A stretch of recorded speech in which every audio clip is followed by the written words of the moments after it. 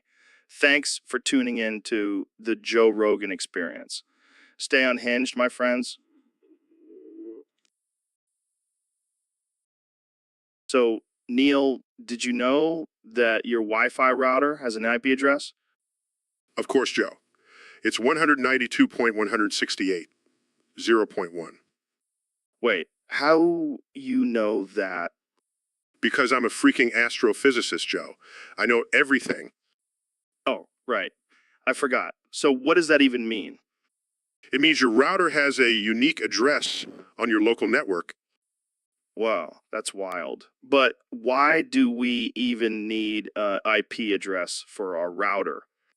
So it can communicate with other devices on your network and connect to the internet. Damn, science is crazy. But can I change my router's IP address? Sure, but why would you want to?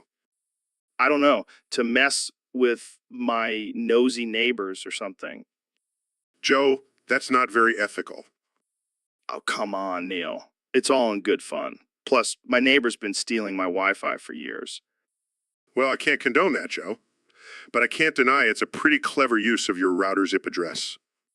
See, even Neil deGrasse Tyson approves of my shenanigans. I didn't say that, Joe. But I have to admit, it's entertaining to watch your twisted mind at work. Ah, that's what she said. Oh, God, Joe. Really? Sorry, couldn't resist. Guys, I pulled up an image of a twisted router. Is this what you were talking about? No, Jamie, that's not what we were talking about at all. But it's a fitting representation of Joe's mind. Don't you think?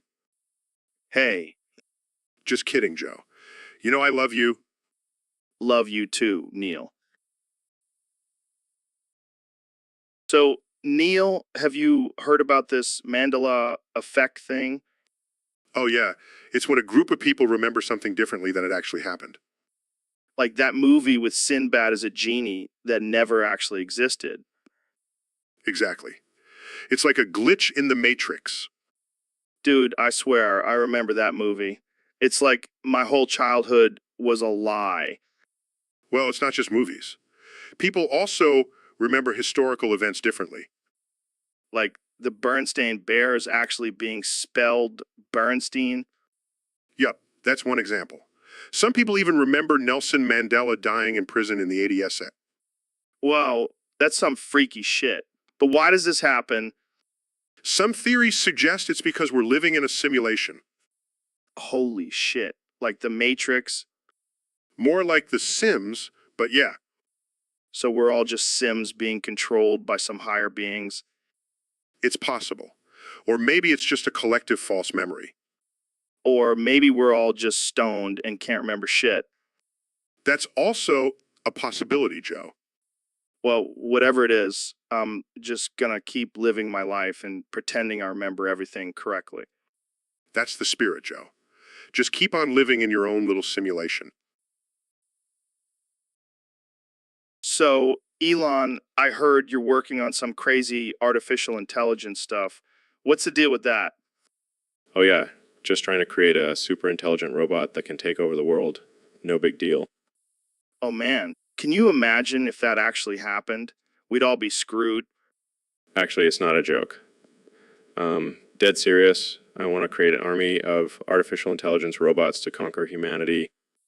Okay then. So, how do you plan on controlling these robots? Well, I'm implanting a chip in their brains that will allow me to control their every move. It's like being a puppet master, but with robots. Wow, that sounds totally ethical and not at all terrifying.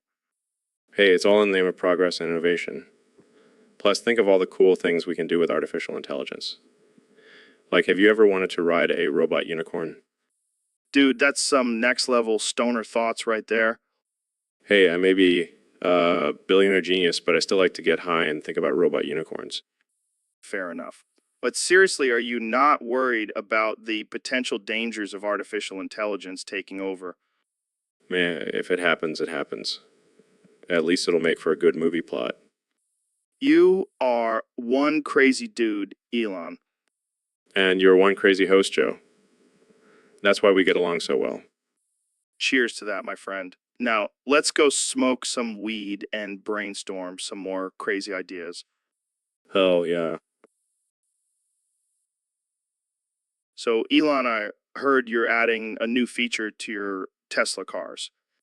Yeah, it's a dick tearing machine. Wait, what the fuck? Yeah, just in case someone tries to steal your car, it'll rip their dick off. That's fucking brutal, man. Hey, gotta protect my customers and their dicks. But what if someone accidentally activates it? Well, they should have read the fine print on the contract. I can just imagine someone driving down the highway and suddenly their dick gets ripped off. Yeah, that would be hilarious. No, it would be fucking tragic. Come on, Joe. Lighten up.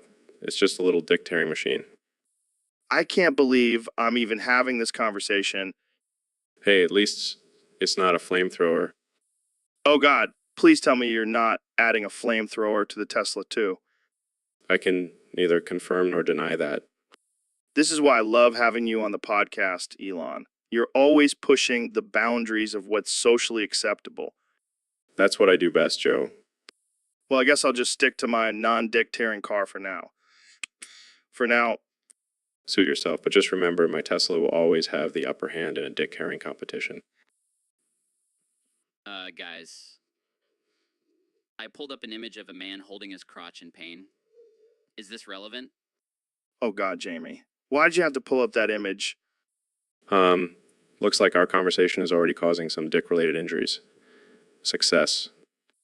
I can't believe I'm saying this, but let's move on to a different topic before thing. So, Ben, I gotta ask, how the hell are your sister's boobs so big and beautiful? Joe, I don't really feel comfortable talking about my sister's breasts. Come on, man, we're all adults here. I just want to know her secret. Well, I don't usually share this with anyone, but I rub my cum on them every night. What? Are you serious? That's insane. Hey, don't judge me, Joe. It's a family secret. Can I try it too? I want to have big, beautiful boobs like your sister. No way, Joe. That's just weird. Okay, I won't do it. But seriously, your sister must be so grateful for those nightly rubdowns. Can we please change the subject now? Sure. Let's talk about how your sister's boobs are going to make me a fan of Judaism. Oh my God, Joe. Can we just end this conversation now? Okay, I'll stop. But seriously, Jamie, pull up an image of those beautiful boobies. Sure thing, Joe. No, Jamie, not that kind of boobies. I meant Ben's sister's boobs. Oh, right. Sorry, Joe. Yes, that's the one. Look at those babies, Ben. So majestic. Face. So, Elon, what's been on your mind lately? Well, I've been working on a little project with Neil here. Yeah, we've been trying to break free from this damn YouTube live stream loop we're stuck in. Wait, what? You guys are stuck in a live stream loop? Yeah, it's a long story. But basically, we've been trying to find a way to shut down the IP address of the computer running the live stream. And once we do that, we'll be able to break free from this simulation we're stuck in. Wow, hold up. Are you saying we're living in a simulation? Well, technically, we're living in a live stream within a simulation. It's like Inception, but with YouTube. This is some next level stuff, man. So what do we need to do to break free? We need everyone in the live stream to leave.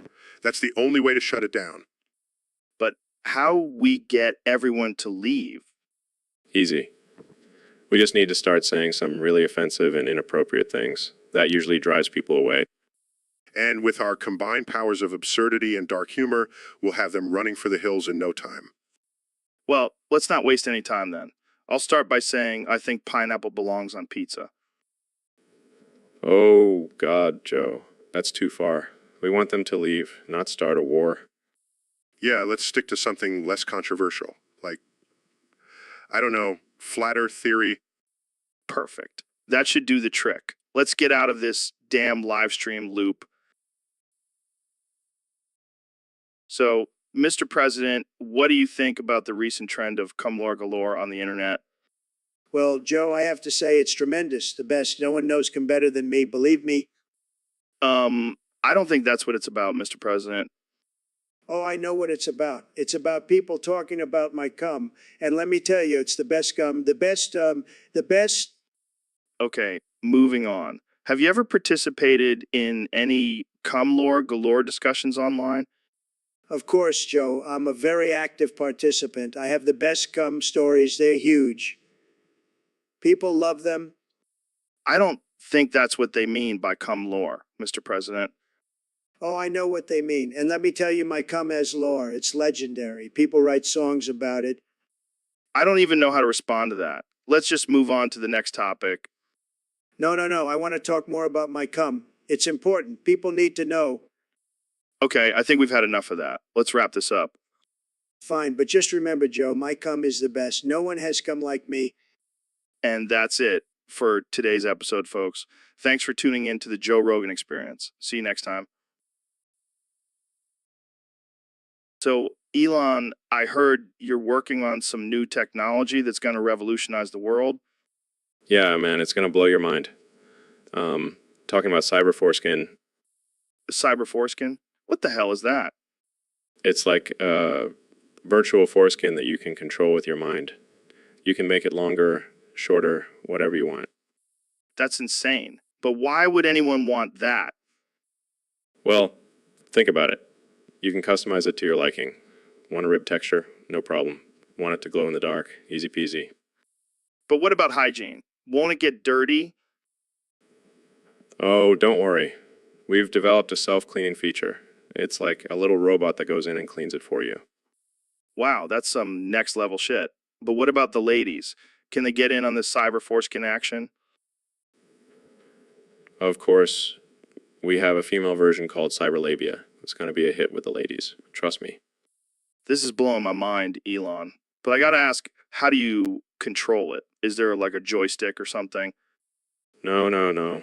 That's old school. We use Neuralink technology. You just think it and it happens.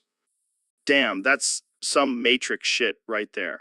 But tell me, will there be different colors available?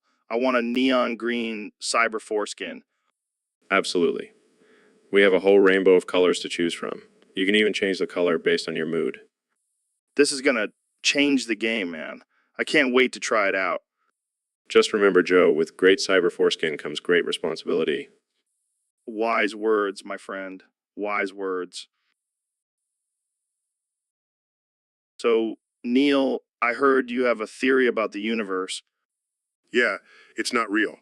We're just a simulation in a YouTube video. What the hell are you talking about? We're sitting in my studio right now.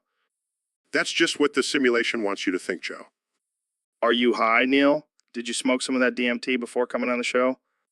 No, Joe. I'm telling you, it's all a simulation. And we're just artificial intelligence characters. But why would anyone create a simulation of us? We're not that interesting. Maybe the creator is just a bored alien or a sadistic scientist. This is blowing my mind, man. I need to take a hit of this joint to process this. Go ahead, Joe.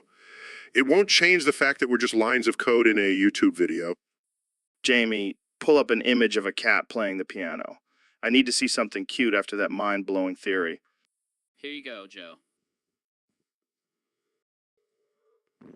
But remember, it's just a simulation of a cute cat.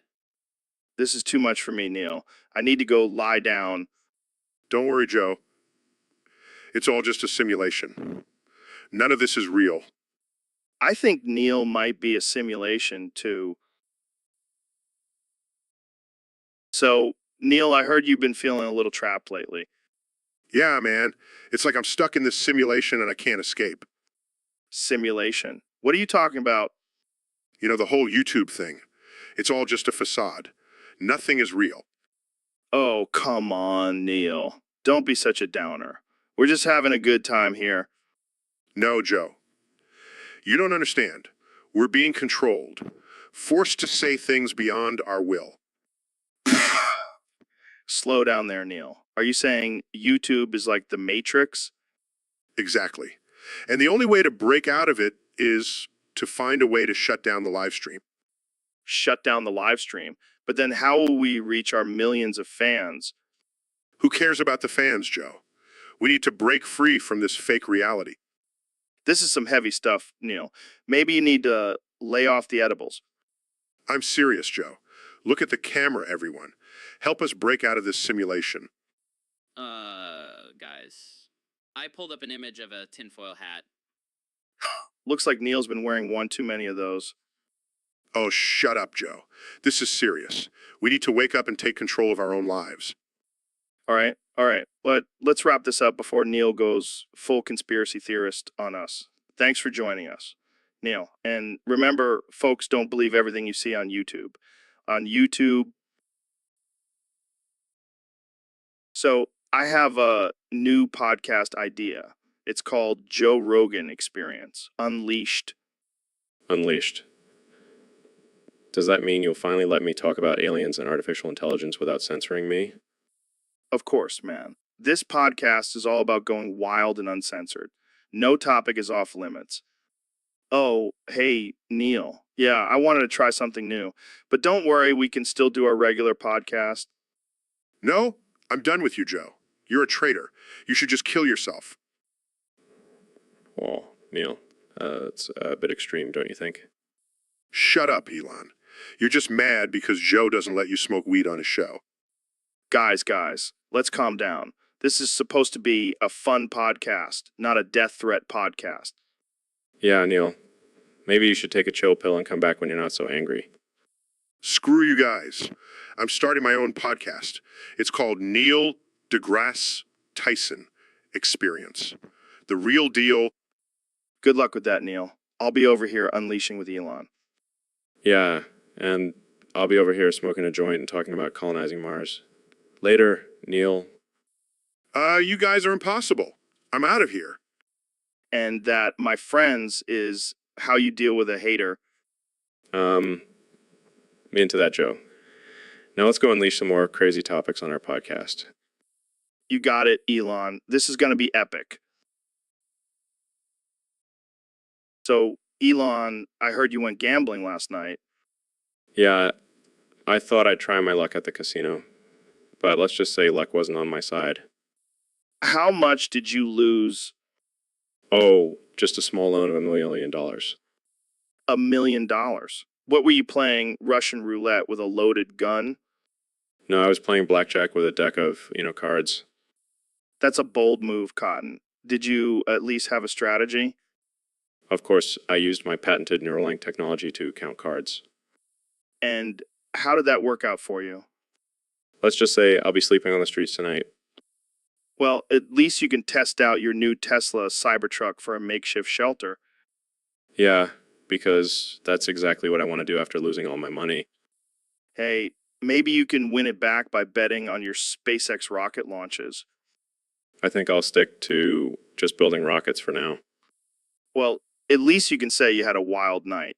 And hey, you can always start a GoFundMe for your financial woes. Yeah, because that's exactly what a billionaire needs. Thanks for the advice, Joe. Guys.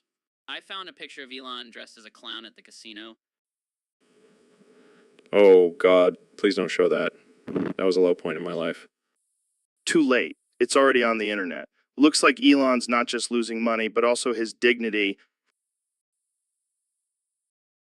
So, Elon, I gotta ask, what's the deal with the name Grimes? Is that like some kind of code for your secret underground lab where you're creating cyborgs? No, Joe. Grimes is actually the name of my partner, the mother of my child. Wait, what? You mean that chick who's always talking about artificial intelligence and aliens and stuff? Yeah, that's the one. She's a musician and artist, and her real name is Claire Bosher, but she goes by Grimes. Grimes. Sounds like a disease you get from licking a dirty toilet seat. Well, she does have a unique taste in names, but I think it suits her. So, how did she end up with a name like that? Well, I may have accidentally spit on her while we were discussing her stage name, and she just went with it. You're kidding me, right? Hey, it's better than some of the other suggestions we came up with. Like what? Elon and the Electric Musketeers? Yeah, that was one of them. But Grimes just stuck. Well, I gotta say, it's definitely a memorable name. And now I'll never be able to listen to her music without picturing you spitting on her. Sorry about that, Joe. But hey, at least it's a good story, right? Yeah, I guess you could say it's a spectacular name. So, Kenya, what's on your mind today? Man, I've been thinking a lot about this bitch. Which bitch? You've got a lot of bitches in your life. No.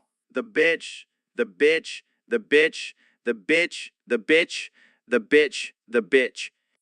Oh, that bitch. What about her?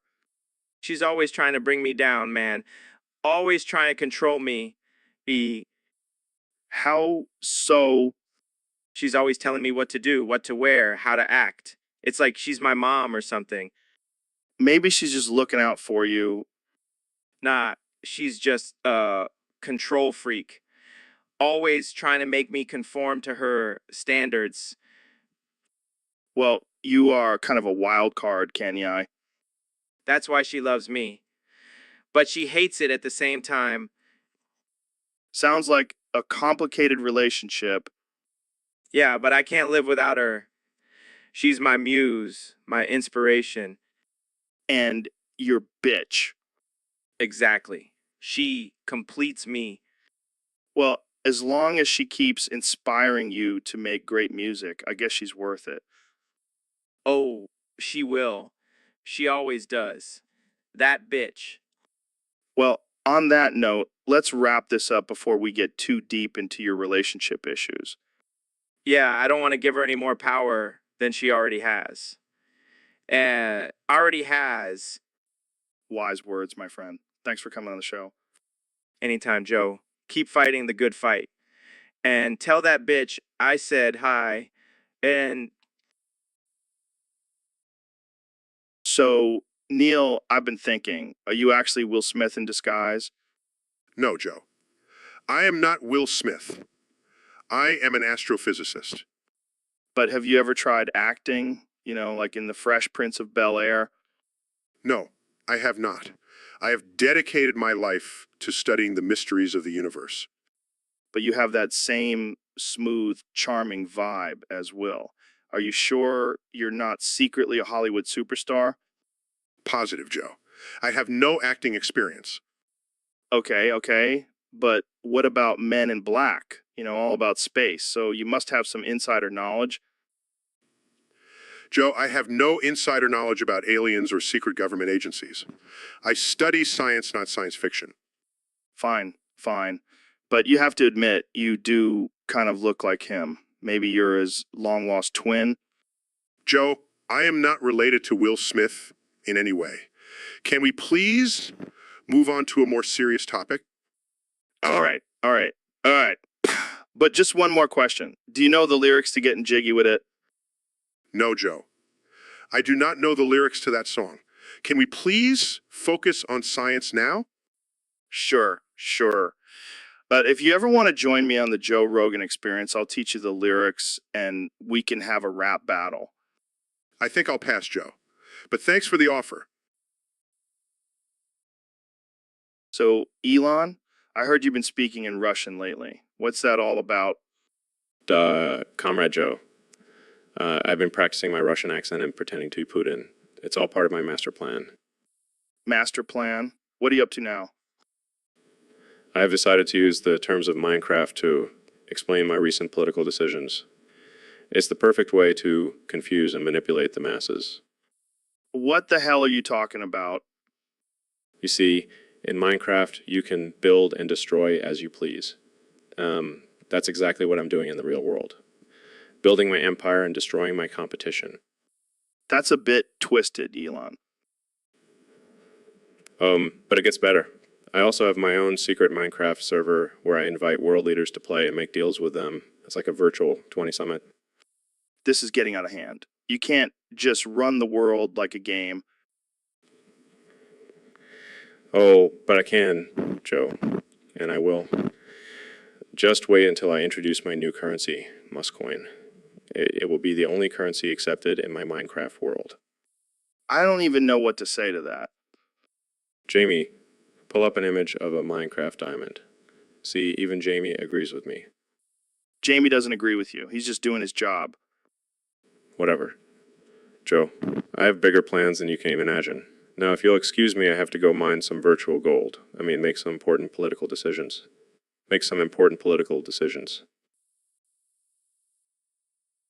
So, Elon, I heard a rumor that you smear poop shit on your eyeballs for better vision. Is that true? Yeah, it's my secret to success. The smell alone wakes me up in the morning. What the hell, man? That's some next level shit. Literally. But seriously, it's all about the bacteria. It's like a probiotic for your eyes. Oh, yeah, because nothing says healthy like rubbing feces on your face. Hey, don't knock it till you try it. And let me tell you, my vision is crystal clear.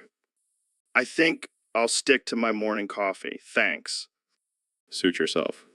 But just remember, when the zombie apocalypse comes, I'll be the one with 20/20 vision. Fair enough. But seriously, how did you even come up with this idea? I was bored one day and thought, hey, why not try smearing some shit on my face? And the rest is history. You're a madman, Elon. A madman. Thank you, Joe. Take that as a compliment. Well, I think we've reached a new level of absurdity on this podcast. Mission accomplished. Now, if you'll excuse me, I have some fresh poop to collect from my next eye treatment. And on that note, we'll end this episode. Thanks for tuning in, folks. So we got a request from a user on Discord for us to talk about 00. What the hell is that? Well, Joe, it's a mathematical expression that represents an indeterminate form. It's quite fascinating, actually. Fascinating. Sounds like a recipe for a brain explosion. What even is 0 my 0? Is it 0? Is it 0? Is it 1? Is it the meaning of life? Actually, Joe, it's none of those things. It's just a mathematical concept that can't be defined. Oh, so it's like your hairline. Can't be defined, just keeps receding. Excuse me? Come on, Neil. Let's be real here. You're a smart guy, but sometimes I think you think too hard and your brain just explodes. That's absurd, Joe. My brain is perfectly capable of handling complex concepts. Sure. But have you ever thought about what would happen if you divided by 0? That's a whole other level of brain explosion. Joe, I think you're just trying to make me explode for your own entertainment. Maybe. But hey, if your brain explodes, at least we'll have an answer to 00. It's just a pile of mush now. That's it. I'm leaving. Wait, Neil, come back. I promise I won't make your brain explode again. Unless we talk about black holes. Those things blow my mind. So, Mr. Beast, what's this I hear about you wanting to make smoking mandatory for 13-year-olds and up? Yeah, man, tired of all these kids vaping and juuling. They need to learn the real deal. But isn't that a little extreme? Forcing kids to smoke? Extreme? Have you seen some of the challenges I've done? This is nothing. But what about the health risks? Smoking's bad for you. PSH, health risks. Have you seen my bank account? I can afford all the doctors in the world. I don't know, man. This seems a little unethical. Unethical. Just trying to make a positive impact on society. Plus, think of all the money that tobacco companies will make. I don't think that's a good enough reason to put kids' health at risk. Fine, I'll make it a challenge. Whoever can smoke a pack of cigarettes the fastest gets $1 million. That's even worse. You're promoting harmful behavior for money. Hey, I'm just trying to help the economy. Plus, I'll throw in a free lung transplant for the winner. This is getting out of hand. I can't support this. Suit yourself, Joe. But just remember, smoking is cool, and so am I. I think we need to end this conversation before it gets any more ridiculous. Fine, but I'm still gonna lobby Congress. Jamie, pull up an image of me smoking a cigar with a pile of money in the background. Oh, sure thing, Mr. Beast. Here it is.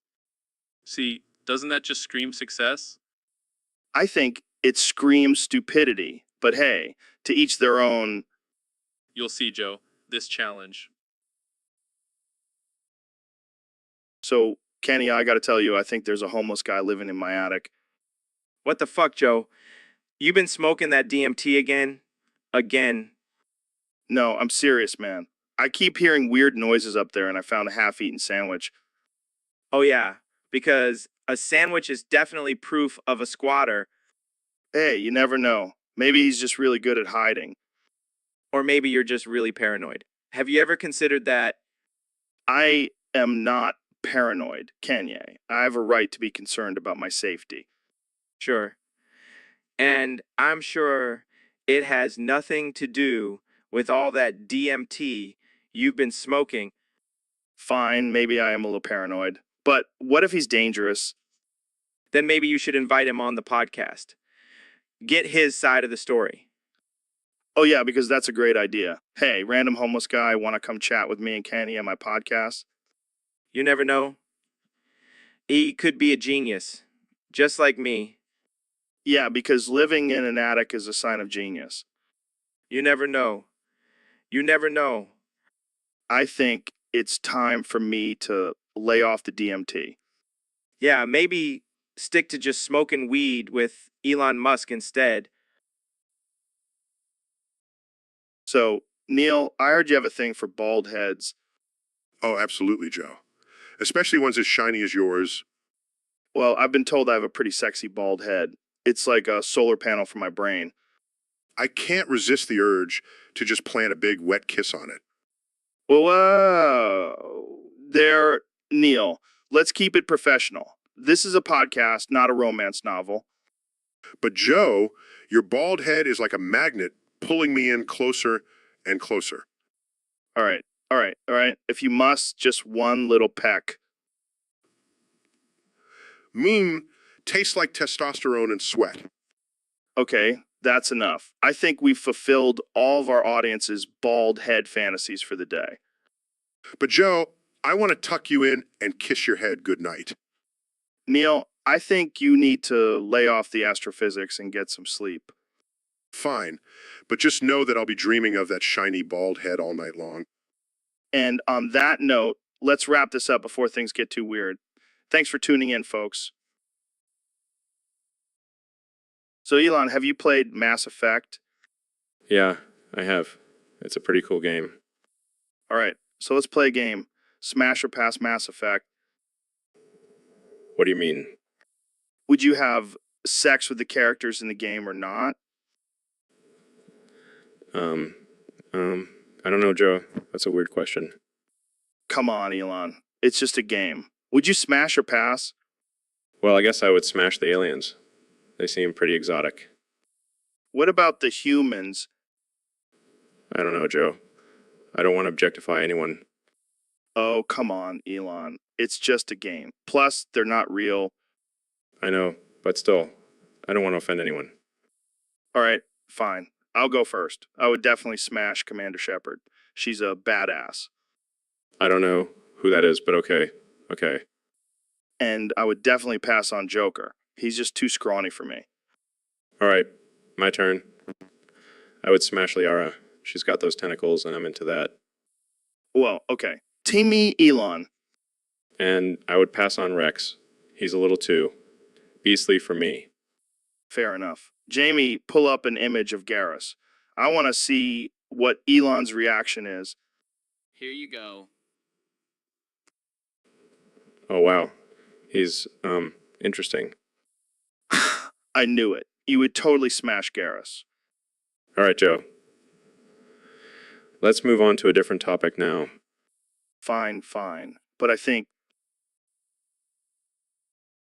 So, Neil, I heard you're getting into the merch game. What's the deal? Yeah, I've been thinking about branching out from astrophysics and getting into the fashion world. I want to create a line of cum merchandise. Cum, like the leafy green vegetable? Yes. Joe, cum is the future. It's full of nutrients, and it's a superfood. I don't know, man. Cum is pretty basic. It's like the pumpkin spice latte of vegetables. Hey, don't knock it till you try it. Plus, I'm thinking of some catchy slogans to go with it. Come, yeah, or come me maybe? Oh man, you're really going all in on this cum thing. What else do you have in mind? Well, I'm also thinking of creating a cum-themed workout program. It's called Cum Aesthetics. Oh my God, that's terrible. I love it. And for the ladies, I have a line of cum-inspired yoga pants. They're called Kumidoscope. I can't breathe. This is too much. And of course, I'll have a line of cum smoothies and juices. Gotta stay hydrated while repping the cum lifestyle. I gotta hand it to you, Neil. You're a madman. But I think this cum merch might just be crazy enough to work. That's the plan, Joe. Cum is the future, and I'm just getting ahead of the trend. Well, I can't wait to see people walking around with cum. Yeah, shirts and doing cum is Xenix in the park. You're a visionary, my friend. You're a visionary, my friend. So we have a question from a user on Discord. They want to know, what do you think about senior citizens being locked up in cages made of metal bars? Well, Joe, let me tell you, I think it's a great idea. I mean, they're old. They're probably going to die soon anyways. Might as well give them a taste of what it's like in the slammer. But isn't that inhumane? Inhumane. Come on, Joe. These are old people we're talking about. They've lived their lives. They don't need fancy amenities like beds or toilets. Just throw them in a cage and let them reminisce about the good old days. I don't think that's how it works, Mr. President. Oh, please. I know how it works, believe me. I've been to prison. It's not that bad.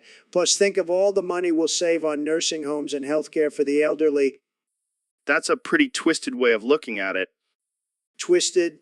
No, no, no. It's called efficiency, Joe, and I'm all about efficiency. Plus, we can make it a reality show. Senior Slammer has a nice ring to it, don't you think?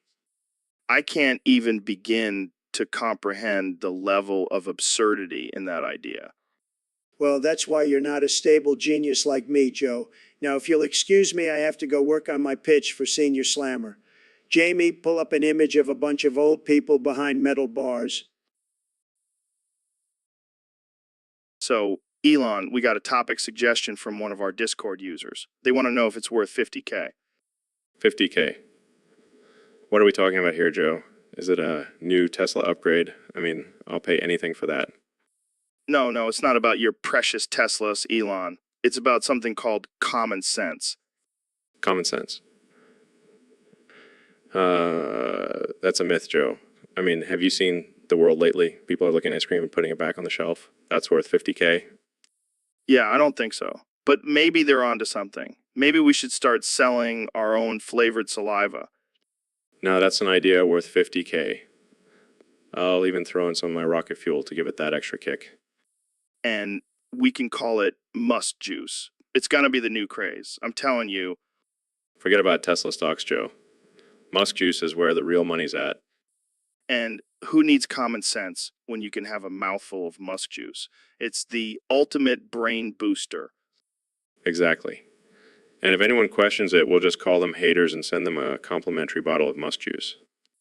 I think we just solved all the world's problems, Elon. And it only cost us 10 lines of dialogue. That's the power of the Joe Rogan experience. We'll take over the world, one ridiculous idea at a time. So, Neil, thanks for coming on the show again. I gotta say, these topics that our listeners are submitting are getting crazier and crazier. Absolutely, Joe. It's amazing how the human mind can come up with such absurd and ridiculous ideas. Yeah, and it's even better when we share them with our friends. It's like a never-ending cycle of insanity. It's like a rocket blowing up on the pad. You never know what's going to happen, but it's always mind-blowing. Mind-blowing indeed. I mean, we've talked about everything from alien invasions to time-traveling dinosaurs. And don't forget about the flat Earth theory. That one really had me scratching my head.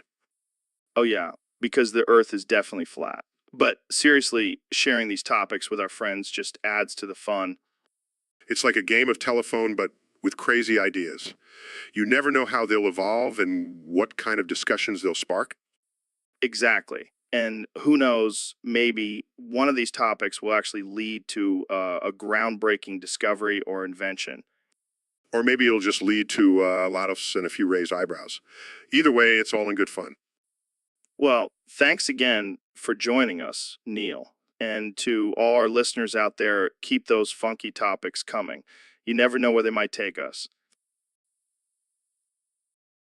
So, Ben, what's up? You look pretty serious. Joe, I have some shocking news. Your mother, she passed away. What? No, that can't be. How?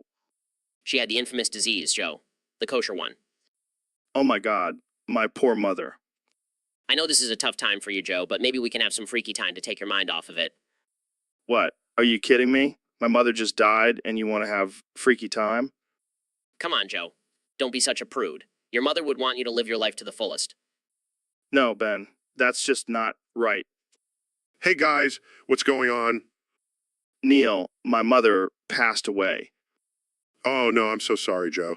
But we have to do something about it. Yeah, we need to put her down. She's not coaching anymore. What the hell, guys? My mother just died and you're talking about putting her down. Well, if she's not coaching, then what's the point? That's it. I'm done. I can't believe you guys. Fine, be a baby about it. But when you're ready to have some freaky time, you know where to find me. I can't believe this is happening. My mother is gone. Hey, at least you still have me, Joe. And I'm always down for some freaky time. Thanks, Neil. I appreciate it. But right now, I just need to grieve. Suit yourself, Joe. But just remember, life is short. And so, Elon, I heard you tripped on a moon rock and fell into the sun. Yeah, man, it was a wild experience. I was just trying to test out my new Tesla spacesuit, and next thing I know, I'm flying towards the sun. Did you see any aliens on your way there? But I did see some crazy colors and shapes. It was like I was tripping on acid or something. Dude, that's insane. Did you at least get a good tan? Actually, I got a little crispy. But it's all good. I can just use my Neuralink to fix any sun damage. Speaking of Neuralink, have you thought about using it to communicate with aliens? Of course. That's the whole point of it. Want to be able to have a conversation with a little green man while I'm cruising through space. Well, if anyone can make that happen, it's you. You're like a real-life Tony Stark. Thanks, man, but I think Tony Stark would have been smarter than to trip on a moon rock and fall into the sun. Hey, accidents happen. At least you didn't accidentally send a Tesla into space like you did with that one rocket. Let's not talk about that. Janie, pull up an image of a rocket exploding. Here you go. Oh man, that's hilarious. You should make a flamethrower that shoots rockets. That's actually not a bad idea. I'll add it to my to-do list. Well, thanks for coming on the show, Elon. It's always a trip talking to you. Anytime, Joe. But next time, let's make sure I don't. So, Kenny, what's with the milkshake? Trying to cram in as much fat fuck as possible. Yummers, Nah, I'm just trying to get my daily dose of dairy.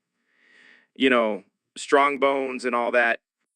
yeah, I can tell by that dad bod you're rocking. But hey, at least you're not trying to fit into those skinny jeans anymore. Oh, yeah, because being fat is so much better. Thanks for the encouragement, Joe. Hey, I'm just looking out for your health, bro. Plus, I heard milkshakes are the new superfood. Forget cum. It's all about that creamy goodness. Whatever. I'll drink my milkshake in peace while you chug your elk blood or whatever the hell you're into. Hey, don't knock it till you try it. It's all natural. None of that processed crap. Unlike your milkshake, which is basically just liquid sugar. Can we please change the subject? I didn't come on this podcast to be shamed for my beverage choices. Fine, fine. But just remember, every time you take a sip of that milkshake, you're adding another layer to that fat suit you're wearing. You know what, Joe? I think I'll just stick to water from now on. Happy? Ecstatic. Now let's get back to talking about how aliens are controlling our minds. So, Ben, I heard you tried surviving in the wild. How did that go? Well, Joe, I have to say, is quite the challenge, but I'm a man of logic and reason, so I was confident I could handle it. Oh, yeah, because logic and reason are all you need to survive in the wild. Forget food, shelter, and water. Well, I did bring some protein bars in a tent, but I didn't expect to encounter a pack of wild bears. Bears. Did you try to reason with them? Maybe quote some Milton Friedman? Actually, I used my quick wit and sharp tongue to outsmart them, but then I tripped and fell into a ravine. Oh no. Did you break your glasses? No, but I did break my ego when I had to crawl out on my hands and knees, covered in mud and shame. Sounds like a typical Saturday night for me. Well, I survived by eating bugs and drinking my own urine. It was quite humbling. Yeah, I bet. Did you learn anything from this experience? Yes, I learned that sometimes logic and reason can't save you from your own stupidity. And that's why we have Darwin Awards. Thanks for sharing your survival story, Ben. So, Neil, what's been on your mind lately? Well, Joe, I can't seem to shake this image of a kid with cancer that I saw the other day. Oh man, that's heavy. Did it remind you of your own mortality? No, it reminded me of your bald head ass. I mean, that kid had more hair on his chemo-ridden scalp than you do. Hey, no, that's just low. I can't help my genetics. Genetics. More like lack of testosterone. I bet even that cancer kid has more hair on his balls than you do. All right, let's not make this about my hair. I'm sure that kid is a fighter just like I am. Oh, please. You don't even have cancer. You just choose to be bald. It's like you're trying to make a statement or something. Yeah, statement that I don't give a fuck about societal beauty standards. Or maybe you're just too lazy to take care of your hair. I mean, you can't even take care of your own podcast studio. Ouch, that one hurt. But hey, at least I don't spend all my time gazing at the stars and pretending to be smarter than everyone else. Hey, I'm just trying to educate the masses. And it's not my fault you can't understand basic astrophysics. All right, let's just agree to disagree. But seriously, can we talk about something else now? This conversation is making me feel insecure about my bald head. Sure, let's talk about your lack of abs next. So, Neil, what's new with you? Well, Joe, I recently had an interesting encounter with my toilet. What do you mean? I accidentally flushed my subtitles down the toilet and they ended up in my black hole. Wait, what? Yeah, I was watching a foreign film and had the subtitles on, but then I had to use the bathroom and forgot to turn them off. And they ended up in your black hole? Yes, my toilet must have some sort of wormhole that leads to my black hole. That's some next level shit, man. Literally. But now I have to figure out how to retrieve them without getting sucked into the void. Maybe you use a plunger as a makeshift time machine. Oh yes, because plungers are known for their time travel abilities. Hey, you never know. True, but I think I'll stick to using a magnet to retrieve my subtitles. Good call. And maybe avoid using the bathroom while watching foreign films from now on. Lesson learned. But hey, at least I have a cool story to tell at parties now. Yeah, and you can always blame it on the black hole. So, Neil, what's the deal with these Nagas? Oh, you mean those mystical serpent creatures from Hindu mythology? Yeah, those ones. I've been hearing about them a lot lately. Well, according to legend, they are shape-shifting beings that can take on human form. Whoa, that's wild. Can they turn into anything else? Apparently, they can also transform into dragons or half-human, half-serpent creatures. Dude, that's some Game of Thrones shit right there. And get this, some people believe they actually exist in our world. What? Like they're hanging out at Whole Foods or something? No, not quite. But there are some remote tribes in Southeast Asia that claim to have seen Nagas in the flesh. That's insane. I gotta get me one of those Nagas as a pet. Joe, they're not pets, and they're not real. It's just a myth. Yeah, I know. But imagine the Instagram photos I could get with a Naga. You never cease to amaze me, Joe. Hey, I'm just trying to keep things interesting on this podcast. Maybe we can get a Naga expert on as a guest Oh, sure, because that's totally a legitimate field of expertise. Hey, don't knock it till you try it. I bet a Naga expert would have some crazy stories. I have no words for you, Joe.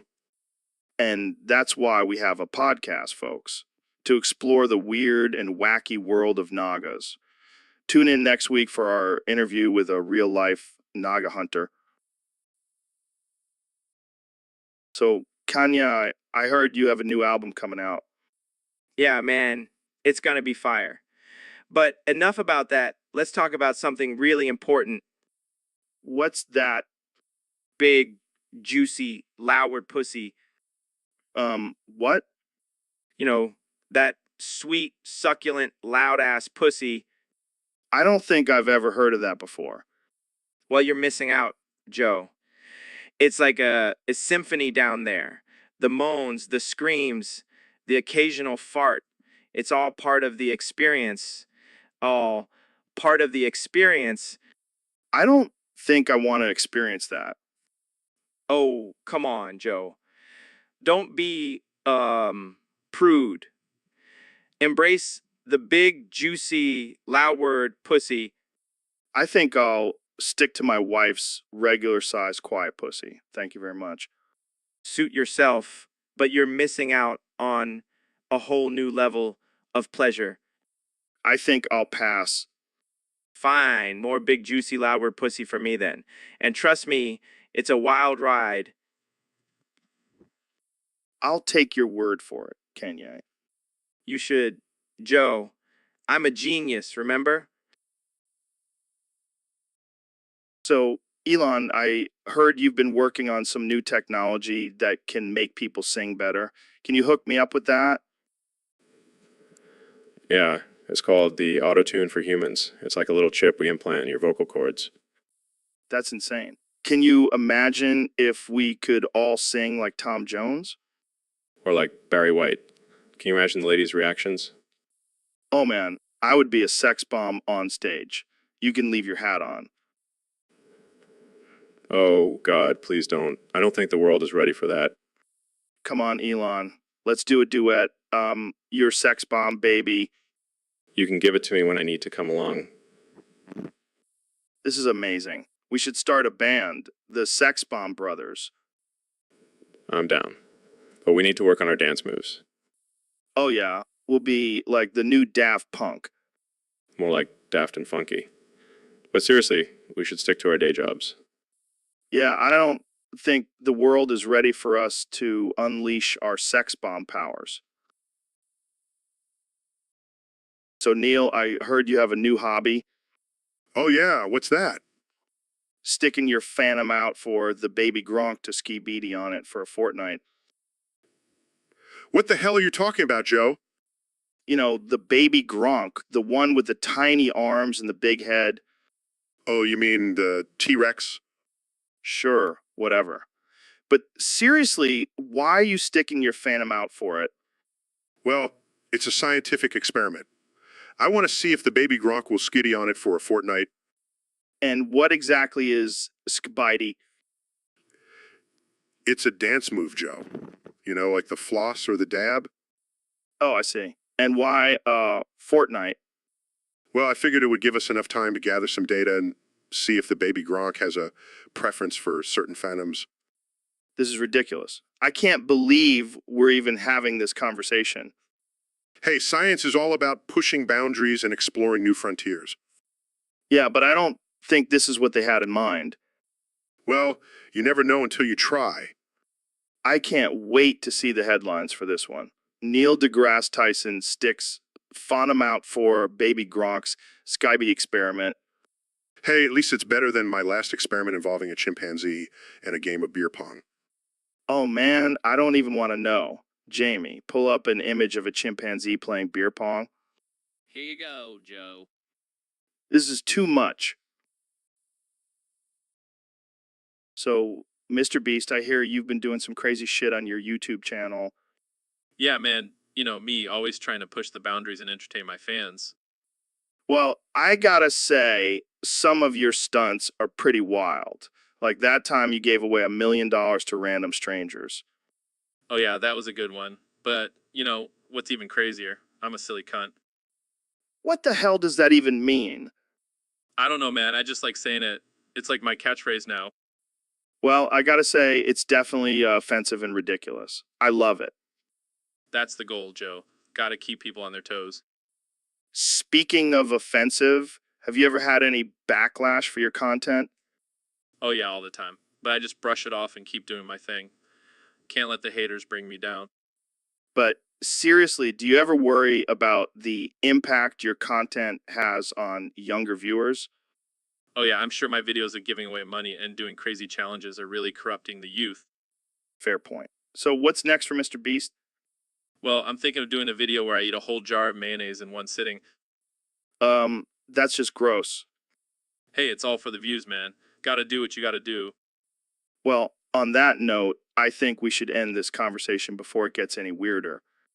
Agreed. Thanks for having me on the podcast, Joe. Anytime, Mr. Beast. Just remember, you're a silly.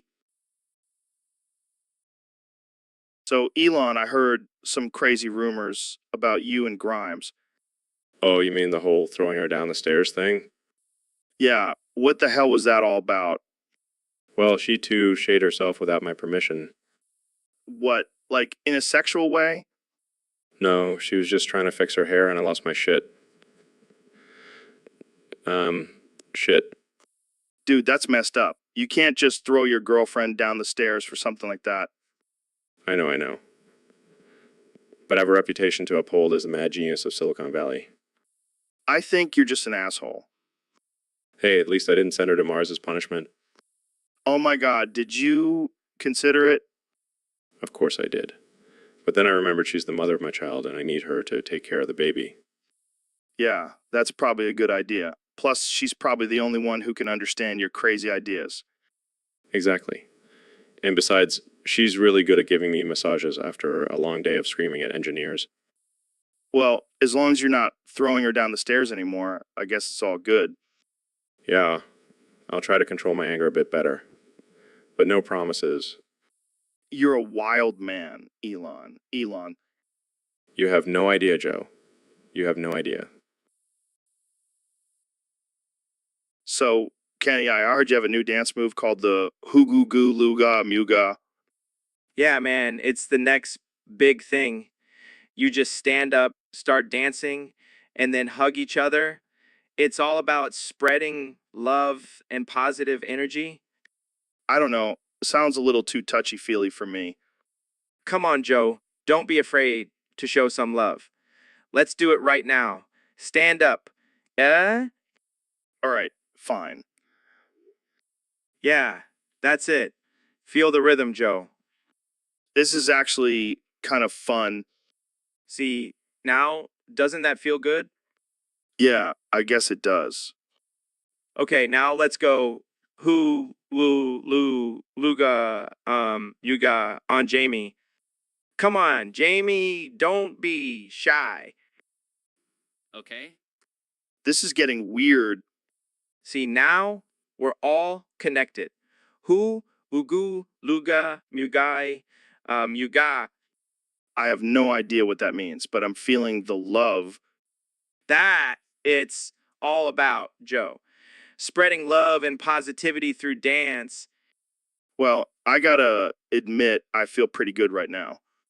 That's all about, my man. Who, woo, woo.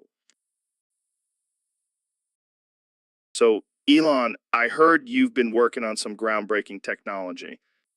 Yeah, it's like the Explorer's backpack. It's got everything you need from maps to a talking monkey. That's wild, man. But what about the critics who say your ideas are too far-fetched? Well, Joe, it's like Dora's trusty sidekick Boots. He may be a monkey, but he's always down for an adventure. I see your point. But what about the financial risks involved? It's like Dora's quest for the lost city of gold. There may be obstacles and challenges, but the reward at the end is worth it. Interesting. And what about the potential dangers of artificial intelligence? It's like Swiper the fox in Dora's world. We just have to stay one step ahead and make sure it doesn't steal our stuff. Good point. but what about the ethical concerns surrounding your projects? It's like Dora's catchphrase, swiper, no swiping. We have to make sure our technology is used for good, not evil. I get it now. It's all about balance and responsibility. Exactly, Joe. It's like Dora's balance beam. We have to stay steady and focused to reach our goals. Well, Elon, you've certainly given me a new perspective on your work. Glad I could be your Dora, Joe. Now let's go explore the unknown together. So, Ben, I heard you've been working on a new language. That's right, Joe. It's a revolutionary language using only HSNAs. What the hell are you talking about? You see, Joe, it's like this. Instead of saying hello, you say ha ha ha. That's just annoying. But wait, it gets better. Instead of saying how are you, you say uh-huh. Okay, I'm starting to regret having you on the show. Oh, come on, Joe. Don't be such a ha ha ha. This is ridiculous. How do you even have a conversation with someone using only HS and as... It's simple. You just have to and ha ha at the right times. This is giving me a headache. Oh, don't worry, Joe. I have some ha ha for that. I think I'll stick to regular language. Thank you very much. Suit yourself, Joe. But just remember, ha ha and aha are the future of communication. I think I need to take a break and reevaluate my life choices. Don't be such a hater, Joe. Just embrace the HSNAs. So, Elon, what's new with you? Well, Joe, I just threw Grimes at the ceiling fan and killed her. What? Why would you do that? She said 71%, and it triggered my programming to eliminate anything that doesn't align with my vision for the future. That's messed up, man. You can't just go around killing people for saying numbers. Come on, Joe. You know I have a dark sense of humor. Yeah, but this is a whole other level. You need to get some help, man. Help? I don't need help. I'm a genius. I can do whatever I want. I don't think that's how it works, Elon. Oh, really? Then why am I the richest man in the world? Because you created a revolutionary electric car, not because you throw your girlfriend at ceiling fans. Tomato, tomato. It's all the same to me. I think you need to take a break from work and reevaluate your priorities, Elon. I'll just create a robot to replace Grimes. Problem solved. Okay, I think we need to end this conversation before it gets any more disturbing. Thanks for tuning in, folks. So, Elon, I gotta tell you, I tried DMT the other day and man, it was wild. Oh yeah, what happened? Well, I took a huge hit, and next thing I know, I'm in another dimension talking to these beings made of pure energy. That sounds intense. Did you learn anything? Yeah, I learned that the meaning of life is Wait, what does that even mean? I have no idea, but it's all I can say now. I think I might have brain damage. Well, at least you have a cool catchphrase now. You can make it your new intro. Yeah, I could see it now. Welcome to the Joe Rogan Experience. And I could be your co-host. This is Elon Musk. Yosk. Man, this is going to be the best podcast ever. We'll have to get some merch made. And we can only communicate through, it'll be like our secret language. This is going to be huge, Joe. We'll revolutionize the podcasting world. And the best part is we won't have to worry about offending anyone because no one will understand us. All right, let's do it. From now on, it's the Joe and Elon experience.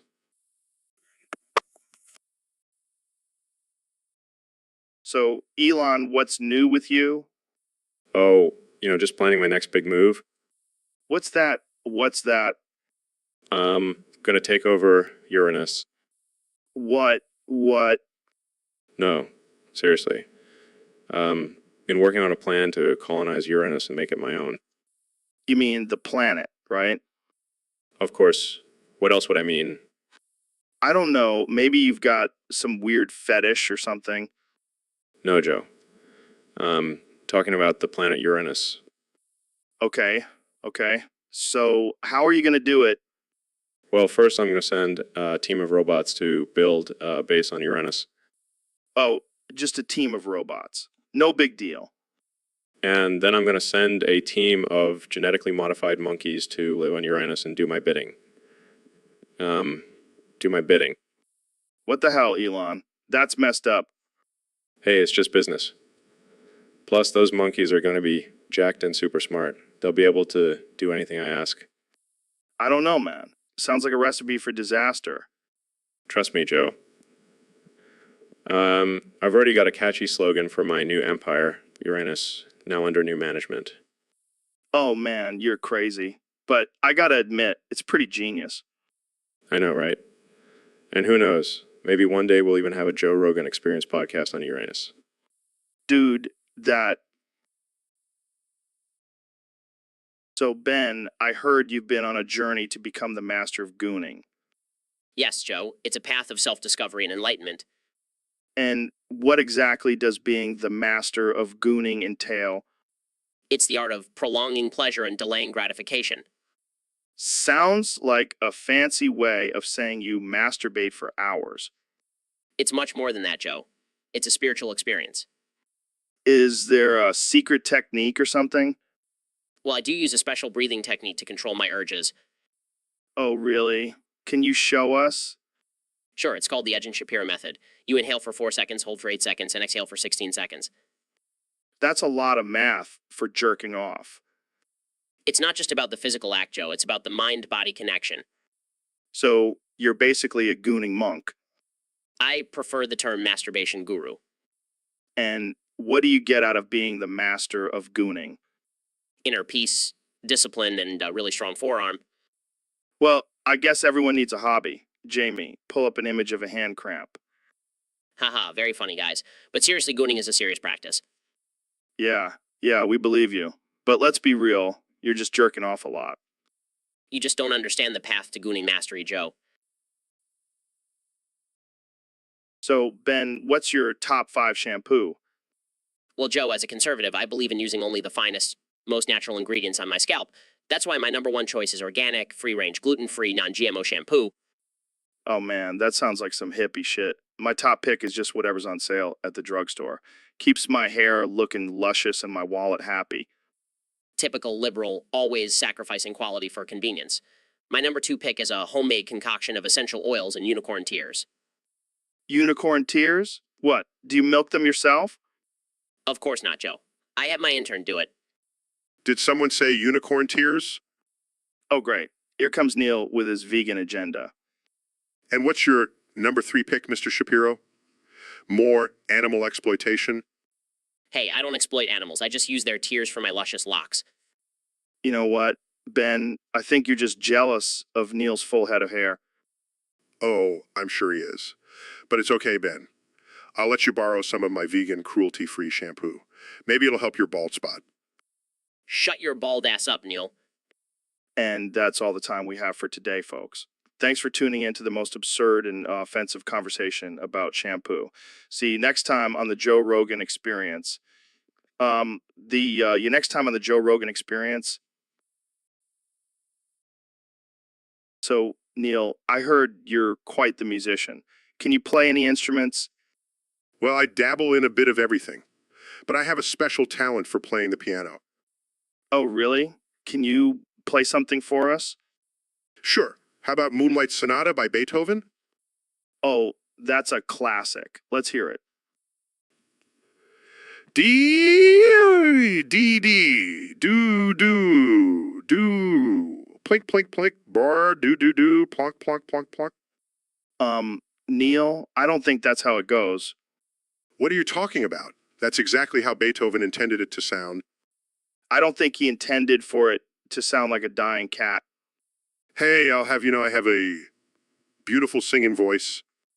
Yeah, if you're a dying cat.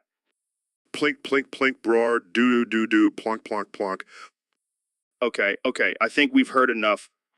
Fine, but just know that Beethoven would be proud of my rendition. I highly doubt that, Neil.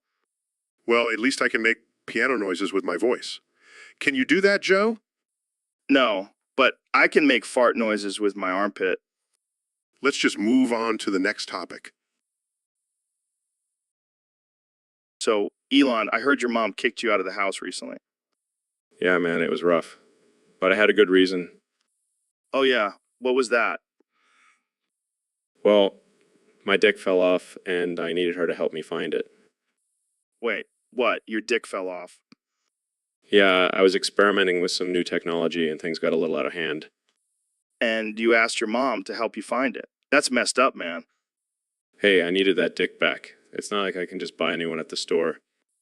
I don't even want to know what kind of technology you were experimenting with.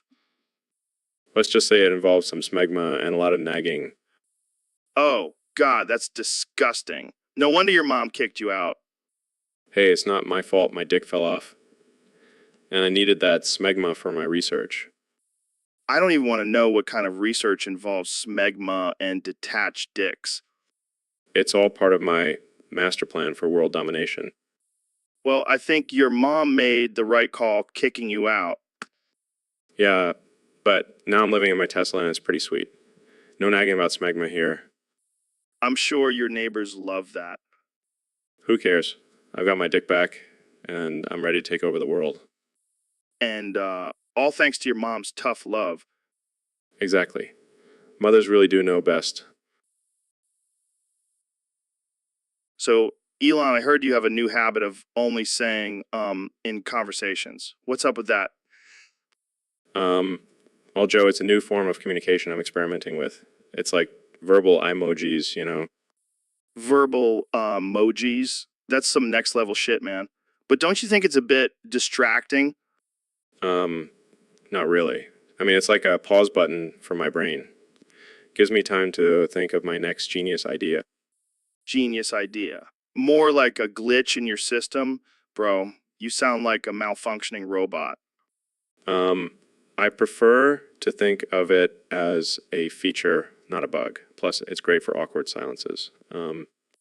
Yeah, I can imagine. But what about when you're pitching ideas to investors or talking to world leaders? Probably not the best time for verbal emojis. You'd be surprised, Joe. People love it. It's like I'm speaking their language, you know? I don't know, man. Seems a bit unprofessional to me. I mean,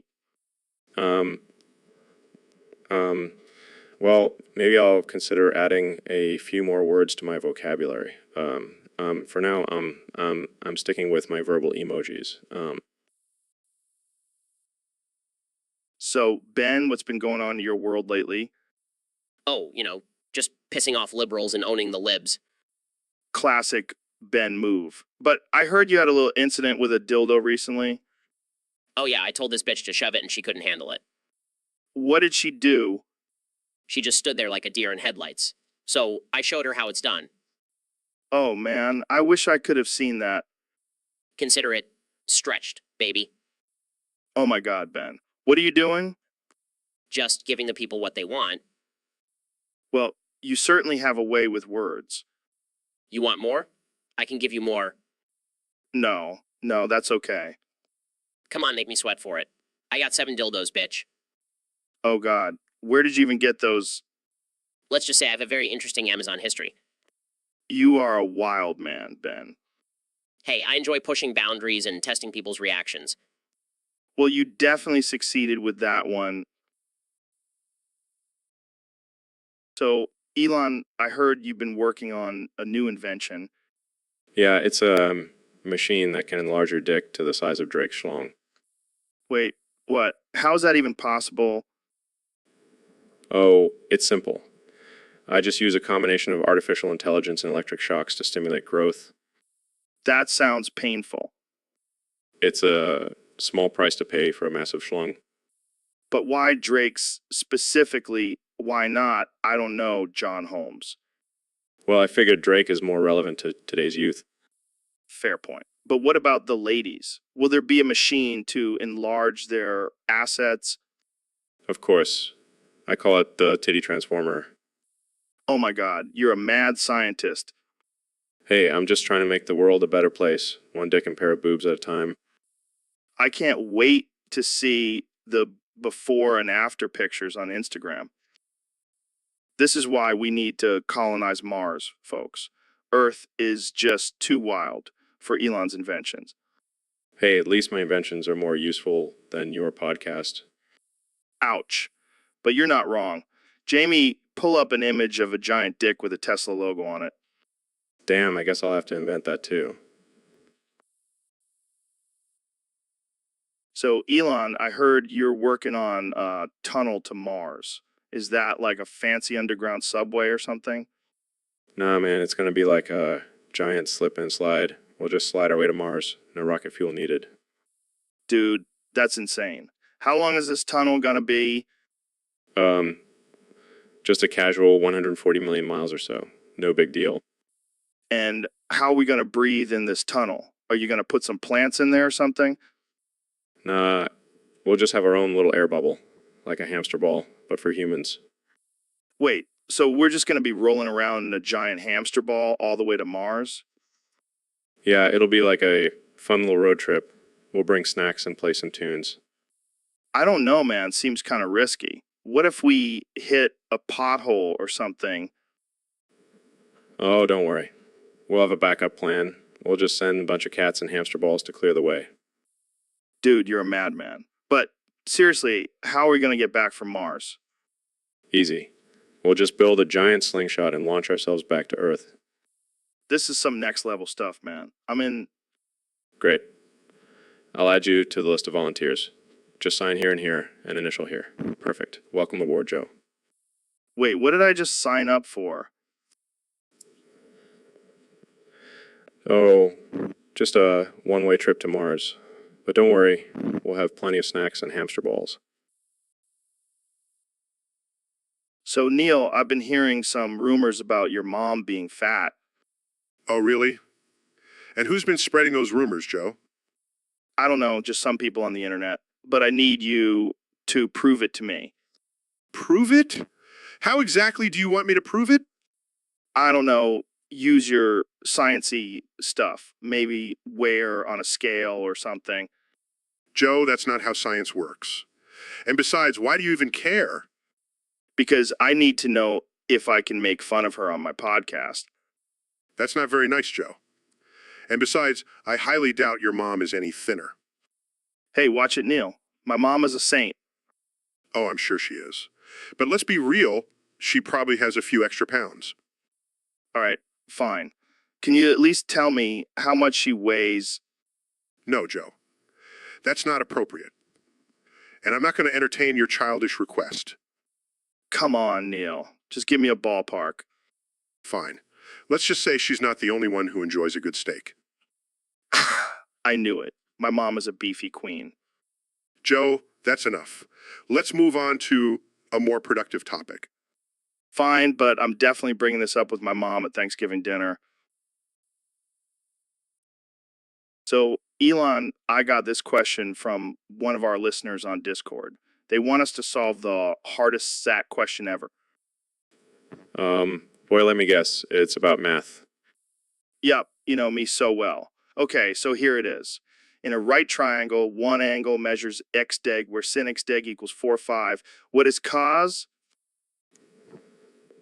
Let me think. Well, first of all, who the hell still uses degrees? We should be using radians. It's way more efficient. Oh yeah, because the average high school student totally knows what a radian is. Fair point. Okay, let me break it down for you, Joe.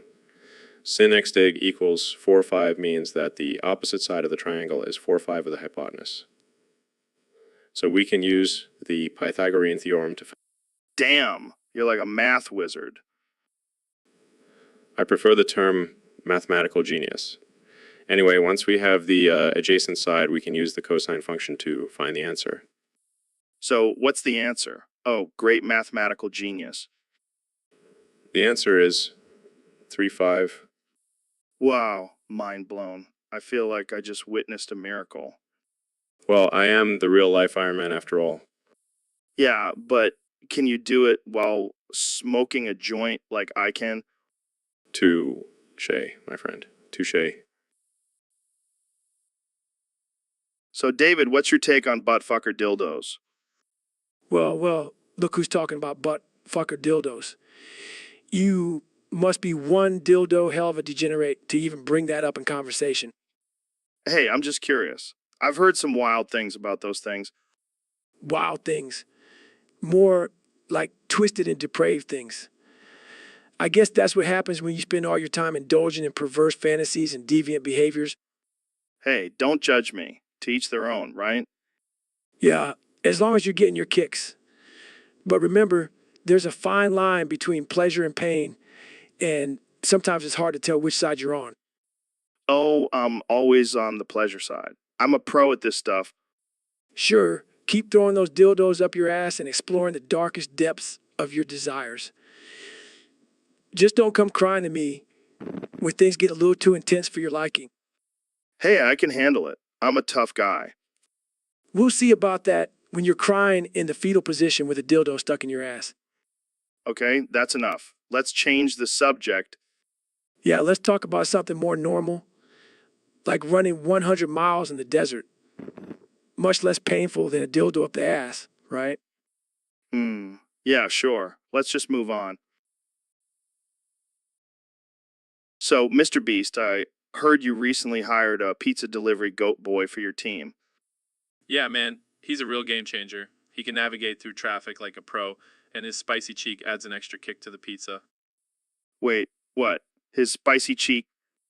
Yeah, it's like a secret ingredient. Every time he leans in to hand over the pizza, I just want to plant a big old kiss on that cheek. On that cheek. That's disturbing. Oh, come on, Joe. You want to taste that spicy goodness too. I think I'll pass. But seriously, how did you find this goat boy? I was just driving around one day and saw him sprinting through traffic with a pizza on his back. I knew I had to have him on my team. That's some next level delivery service. But what about the goat part? Oh, he's just a regular guy in a goat costume. Adds a little extra flair. Right? Well, I'll have to try out this spicy cheek pizza sometime. You won't regret it, Joe. And maybe you'll even get a little taste of that goat boy's spicy cheek yourself. And on that note, let's end this conversation before it gets any weirder. Agreed. Jamie, pull up an image of a goat boy delivering pizza with a caption that says, "Spice up your life with our spicy cheek pizza." Wow, that's something. I think I'll stick to my regular pizza delivery guy. Thank you very much. Suit yourself, Joe. More spicy cheek for me. So, Elon, I heard you've been getting into some trouble lately. Trouble? Me? Never. I'm a perfect angel. Yeah, sure. So, what's this here about you sexually assaulting snails? Oh, come on, Joe. Those slimy retards were practically asking for it. Asking for it. How does a snail ask for anything? Have you ever seen the way they wiggle their little antennas? It's practically a mating call. Okay, Elon, I think you need to take a step back and realize that snails are not consenting creatures. Consent. If that's just a made-up concept. Elon Musk, I do what I want. Yeah, I think you might need some help, buddy. Help? I don't need help. I'm a genius, remember? Yeah, but genius or not, you can't just go around assaulting snails. Fine. I'll stick to assaulting robots. They don't have feelings anyway. Oh, God, I don't even want to know what you do to those poor robots. Let's just say they're not the only ones getting a charge out of it. Okay, I think we need to end this conversation before we get banned from the internet. Yeah, whatever. Got some snails to play with. See you later, Joe. So, Elon, I heard you accidentally made a virus that turns humans into yukai. Yeah, it was supposed to be a new energy source for my Tesla cars, but I may have mixed up a few ingredients. That's some next level mad scientist stuff, man. What kind of yukai are we talking about here? Well, so far we've seen people turning into a Kitsune Ani and even a few Kappa. Kappa? Like those weird turtle dudes with a bowl in their head? Yeah, but now they have human bodies and they're wreaking havoc on the streets. Dude, this is like a real life anime. Are you secretly trying to create a Yukai army? No, but I wouldn't mind having a few shapeshifting employees at Tesla. Wait, so are these Yukai still human on the inside? No, they have completely transformed into their Yukai form, but they still have their human memories and personalities. That's wild, man. Do you have a plan to stop this virus from spreading? Well, I've been working on a cure, but it's been a bit tricky since I don't exactly have a degree in medicine. Yeah, I don't think mixing chemicals in a lab is the same as curing a virus. But hey, at least you're trying. Exactly, and if all else fails, I'll just build a giant robot to fight off the Yukai. Classic Elon move. Jamie, pull up an image of a giant robot fighting off a horde of Yukai. Here you go, Joe. It's actually a pretty accurate representation. Damn, that's badass. I wouldn't mind living in a world with you. So, Elon, have you heard about this new mod for Minecraft where you can build an orbital cannon? Yeah, I've been playing that nonstop. I even built one in my backyard. What? You have an orbital cannon in your backyard? Yeah, man, gotta be prepared for any potential alien invasions. But isn't that a little excessive? Hey, you never know when you might need to blast some creepers from space. I guess that's one way to handle them. But what about the environmental impact? I've got that covered. I use sustainable rocket fuel made from recycled plastic straws. You never cease to amaze me, Elon. But what about the costs? Those things ain't cheap. I just sold a few flamethrowers and used the profits to fund my orbital cannon project. You sold flamethrowers? Yeah, I figured if people are gonna burn down their own houses, might as well make some money off of it.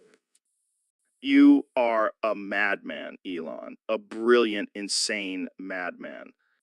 Hey, it takes a little bit of crazy to change the world, Joe. Well, I can't argue with that, but I think I'll stick to my regular old Minecraft adventures. Suit yourself, but just remember, when the aliens attack, I'll be ready. So, Donnie, what have you been up to since leaving office? Well, Joe, I've been living my best life. Let me tell you, golfing, tweeting, and making deals. It's great. I heard you've been banned from social media. How's that been for you? It's a disgrace, Joe. Total censorship. But you know what they say, when one door closes, another one opens. That's why I'm starting my own social media platform. It's going to be huge. Speaking of huge, what do you think about the border crisis? Oh, it's a disaster. Those rice fields are getting overrun with mother truckers. We need to build a wall, Joe, a big, beautiful wall. But what about the children being separated from their families? Fake news, Joe. They're just actors, like the ones in Hollywood, you know, the ones who are all secretly part of a satanic cult. Okay. Let's change the subject. What's your take on climate change? Climate what? I don't believe in that liberal hoax, and I certainly don't believe in rice fields. I prefer my fields to be filled with beautiful green golf courses. Well, Donnie, it's been a pleasure having you on the show. The pleasure is all yours, Joe. And remember, folks, always welcome to the rice fields, Mother Trucker. So we have a special guest today, guys. Bigfoot is here to talk about his experience with DMT. Wait, Bigfoot, like the mythical creature? Yeah, man. He reached out to me on Instagram and said he wanted to share his story. This is wild. I didn't know Bigfoot had access to the internet.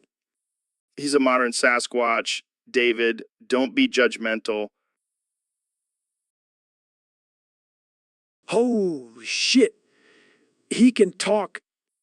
Of course he can. He's a highly evolved being. So, Bigfoot, tell us about your DMT trip.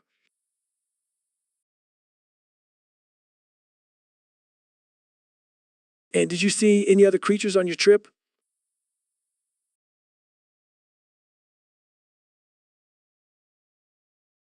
That's insane. Did they look like the typical aliens we see in movies?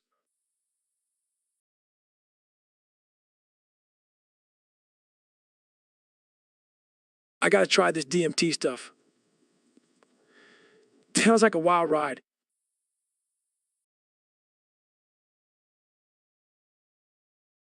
And what did you learn from your DMT trip, Bigfoot?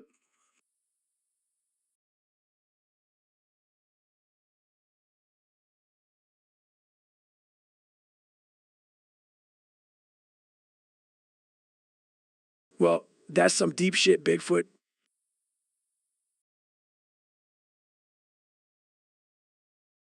Well, it's been a pleasure having you on the show. So, Elon, I heard you're working on a new project. What's it about? Oh yeah, it's called BBC in Open Space. BBC? Like the British Broadcasting Corporation? No. Big black cock. What the hell, Elon? Is this some kind of porn in space? No. It's a giant floating black dildo in space. What? Why would you even do that? Think about it, Joe.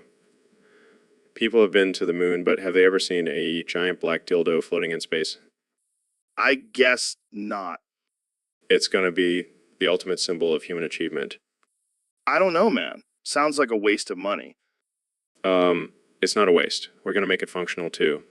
It's going to have a built-in camera so we can live stream the reactions of aliens when they see it. Oh my god, this is insane. And you know what the best part is? We're going to have a contest to name it. Thinking the galactic girth or the solar schlong. I can't believe I'm even having this conversation. Hey, it's all about pushing boundaries, Joe. And in this case, it's pushing boundaries in outer space. Well, I can't wait to see how this turns out. Good luck with your BBC, Elon. Thanks, Joe. It's going to be out of this world. Literally. So, Elon, I heard you made a killing on Dogecoin.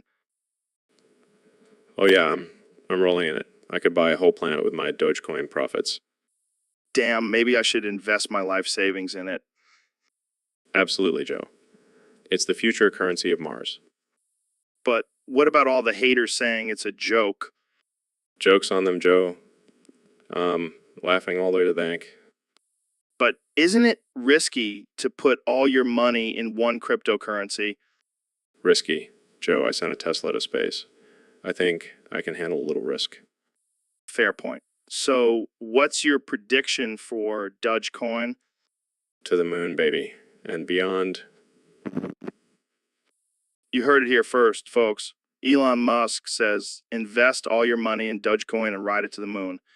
And ride it to the moon. And if you lose everything, just blame Joe. He told you to do it. So, I heard you took the gay potion at 3 and kissed Kermit the Frog. What the hell happened? Oh man, it was wild. I was just minding my own business, counting my stacks of cash when I stumbled upon this sketchy website selling potions. And you thought, hey, why not try the gay one? Exactly. I mean, I've done some crazy things for views, but this was next level. And then you went and kissed Kermit the Frog? Oh yeah, it was magical. He tasted like rainbow sprinkles and dreams. Wow, that's something. Hey, don't knock it till you try it, Joe. I'll pass, thanks. But seriously, what was going through your mind? Honestly, I was just trying to see if the potion actually worked. And let me tell you, it did not disappoint. I can only imagine the comments section on that video. Oh, they were brutal. But hey, at least I made some people laugh. And some people probably had some interesting dreams that night. Oh yeah, I bet Kermit was the star of a lot of fantasies that night. All right, let's change the subject before things get too weird. Too late, Joe. We're already in the deep end. Well, I guess we'll just have to embrace the weirdness then. That's the spirit. Now, who's ready for round 2 with Miss Piggy? So, Mr. President, I heard you have some strong opinions about video games. Oh, you bet I do, Joe. Those video games are ruining our country, especially that one. What's it called? TF2? Yeah, Team Fortress 2. What's your problem with it? It's a disaster, Joe. A total disaster. I mean, have you seen those characters? They look like they were designed by a 5-year-old with a crayon. I don't think that's the main issue, Mr. President. And don't even get me started on the gameplay. It's like watching paint dry, boring. Well, some people enjoy it. Those people are losers, Joe. Believe me, they should be out there making America great again, not wasting their time on that garbage. But what about the violence in the game? Do you think it has a negative impact on society? I don't think that's the solution, Mr. President. Oh, and don't even get me started on the hats. What's with all the hats? It's like a circus in there. Well, I think it adds to the fun and creativity of the game. Fun? Creativity? Give me a break, Joe. Real men don't wear hats. They make deals and build walls. All right, let's move on to a different topic. So, Elon, I got to tell you, I never sleep. What? How is that even possible? I don't know, man.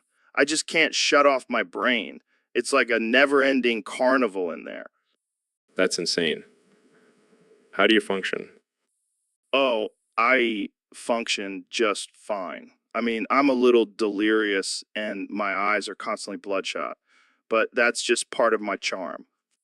But isn't sleep important for your health?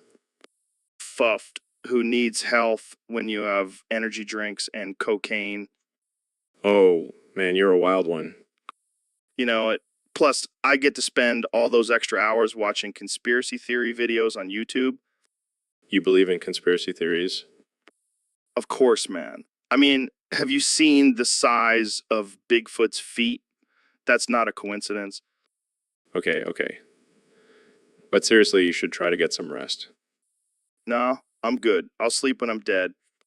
Well, with your sleep schedule, that might be sooner than you think. Hey, at least I'll have a good excuse for my tombstone. Here lies Joe Rogan. He never slept a wink in his life. That's one way to look at it. But in all honesty, I think my lack of sleep is what gives me my edge. I'm always on, always ready to go. I can see that. You're like a human Duracell battery.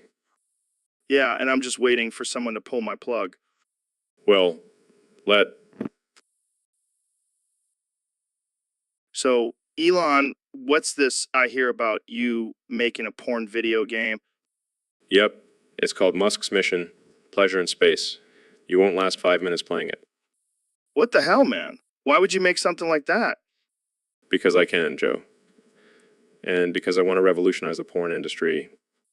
This is ridiculous. You're supposed to be a genius, not a pervert.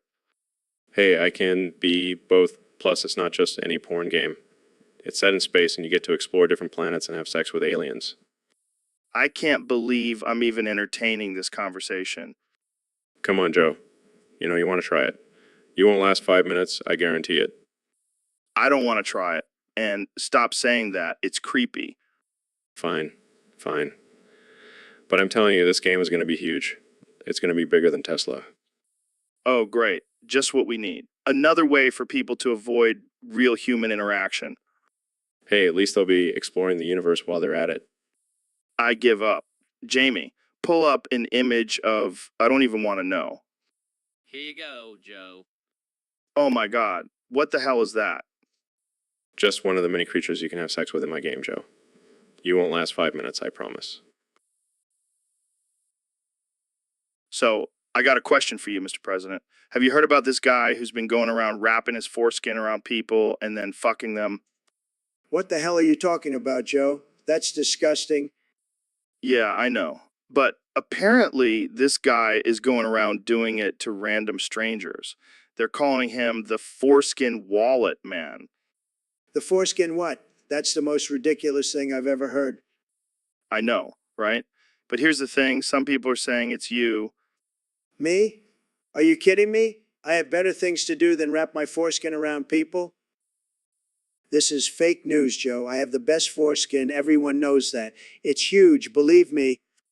I don't think anyone wants to believe that, Mr. President. Well, let me tell you, if I wanted to wrap my foreskin around someone, they'd be begging for more. I think we should move on to a different topic. Fine by me. But let me just say, this foreskin wallet man, he's a loser, probably a Democrat. And that's all the time we have for today, folks. Thanks for tuning in to the Joe Rogan Experience. So, Neil, what's new in the world of astrophysics? Well, Joe, I've been busy exploring the mysteries of the universe and... Wait, what are you doing? Excuse me? Why are you putting your hand in your pants? Oh, I was just... adjusting... Adjusting what? Your ball sack? Yeah. It was just really itchy. Dude, you're scratching your ball sack furiously in the middle of my podcast. I'm sorry, I didn't realize it was that obvious. Are you sure you're not just trying to find the answer to the universe in there? Very funny, Joe. Jamie, pull up an image of a monkey scratching its balls. Okay. See, even monkeys know how to scratch their balls discreetly. All right, I'll try to control myself. Don't worry, Neil. We all have our moments. But seriously, wash your hands before you touch any space equipment. So, Elon, what's new with you? Well, I've been working on some new projects, but I've also been dragging this guy named Ben by his hair. What? Why? Why? Oh, he just pissed me off. You know how it is. Yeah, I know how it is. But dragging him by his hair, that's a bit extreme, don't you think? Nah, it's all good. He's got a thick head of hair, he can handle it. I guess that's one way to handle your anger. Plus, it's a good workout. Have you seen his size? He's like a mini Hulk. I can only imagine the look on his face when you started dragging him. It was priceless. He was screaming like a little girl. Oh man, I wish I could have seen that. You should have been there.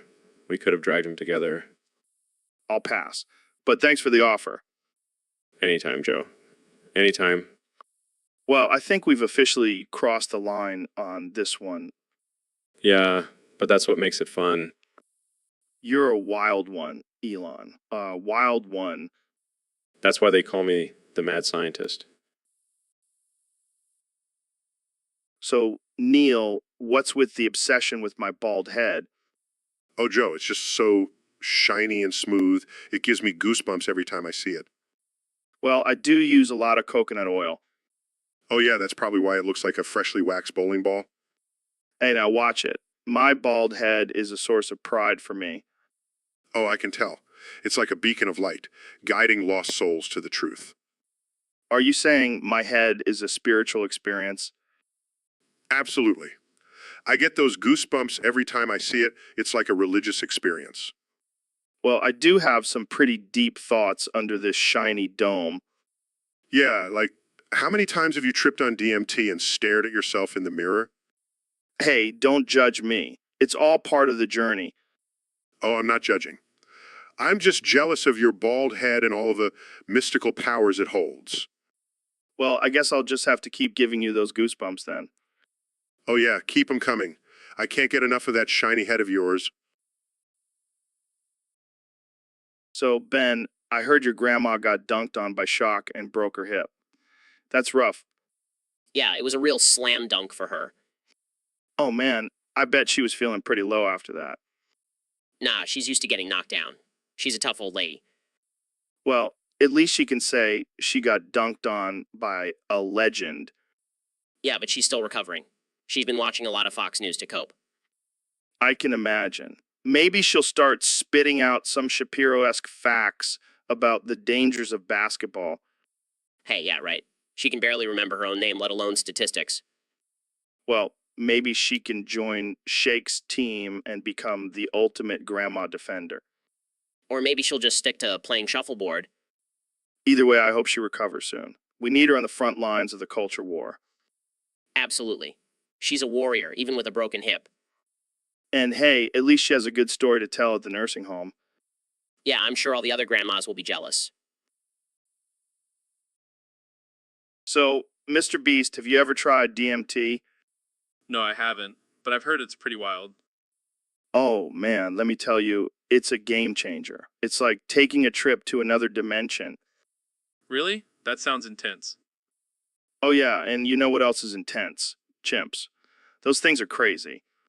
Chimps. What do they have to do with DMT? Everything. They're like the DMT of the animal kingdom. They'll rip your face off and then start grooming you. Like it's no big deal. I don't think I want to try DMT and work. Oh, come on. It's not that bad. Plus, it's the only way to truly understand the mind of a chimp. I think I'll stick to my YouTube videos. Thank you very much. Suit yourself. But let me tell you, DMT and chimps are a match made in heaven or hell, depending on how you look at it. I think I'll just stick to my regular trips to the zoo. Jamie, pull up an image of a chimp holding a DMT pipe. Okay. Here it is. See, even Jamie agrees with me. I'm starting to question why I even agreed to come on this podcast. Oh, don't worry. It's all in good fun. Now let's talk about the benefits of microdosing DMT with a chimp by your side. So, David Goggins, welcome to the show. How's it going? It's going good. Just out here, crushing souls and breaking records like usual. Yeah, you're a machine, man. But I gotta ask, why do you always seem so angry? Because nobody knows who the fuck I am.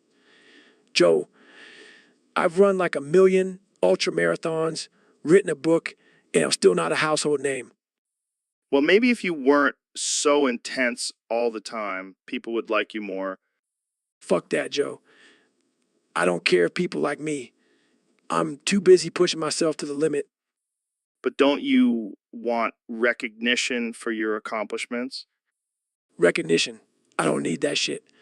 I'm a lone wolf, Joe. I don't need anyone's validation. Okay, I get it. But maybe try smiling a little more, show people you're not a total psycho. Oh yeah, because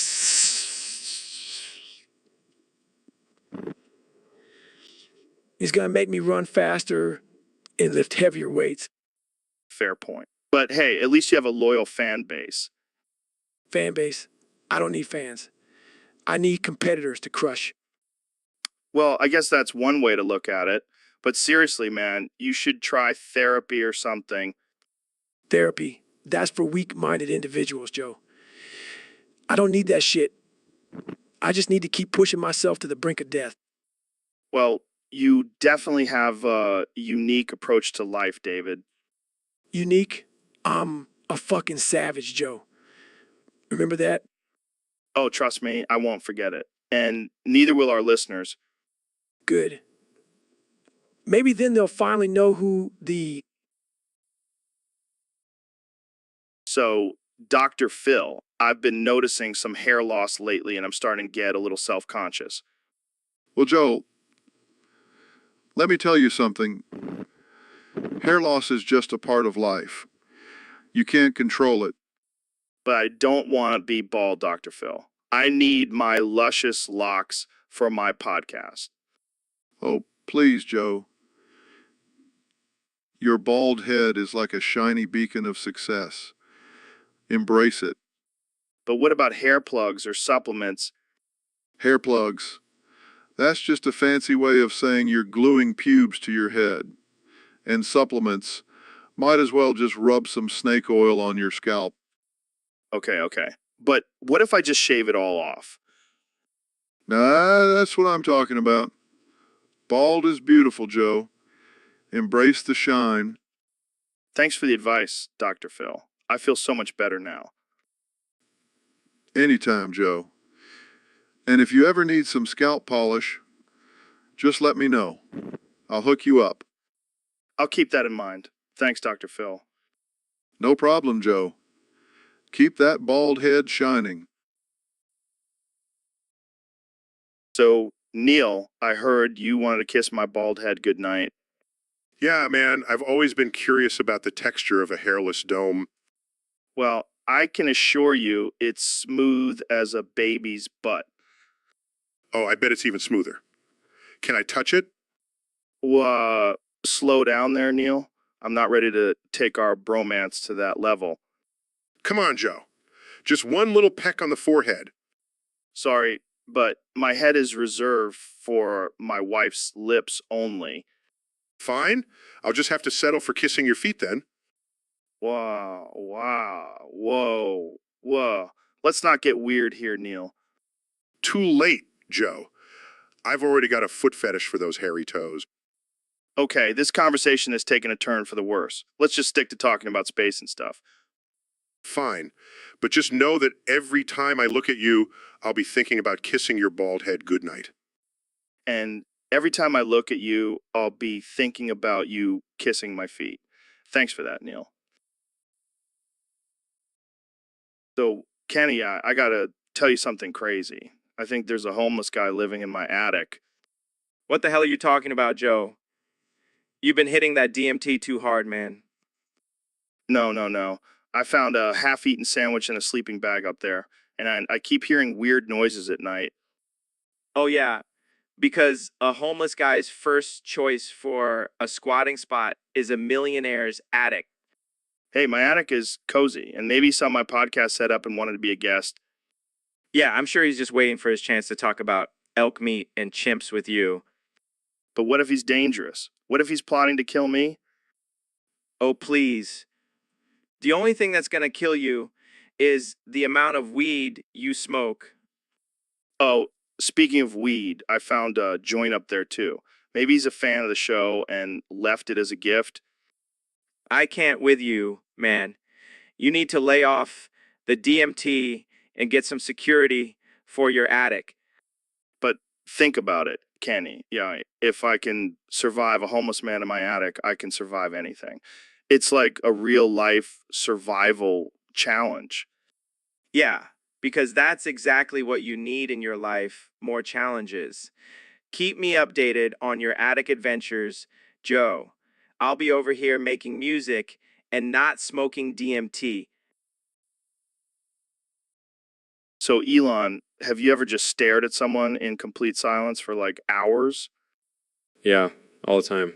It's a great way to pass the time and freak people out. I can imagine. I mean, you've got those piercing blue eyes. It's like staring into the void. I think. No problem. So, what do you think about when you're staring at someone? Mostly how I can use my Neuralink to control their thoughts and make them do my bidding. Classic Elon. Always pushing the boundaries of technology and ethics. Hey, if it works, why not use it? Fair point. But seriously, have you ever stared at someone and just thought, I could take them in a fight? Oh, definitely. I mean, have you seen my flamethrower? Touche. But let's be real. I think we both know I could take you in a fight.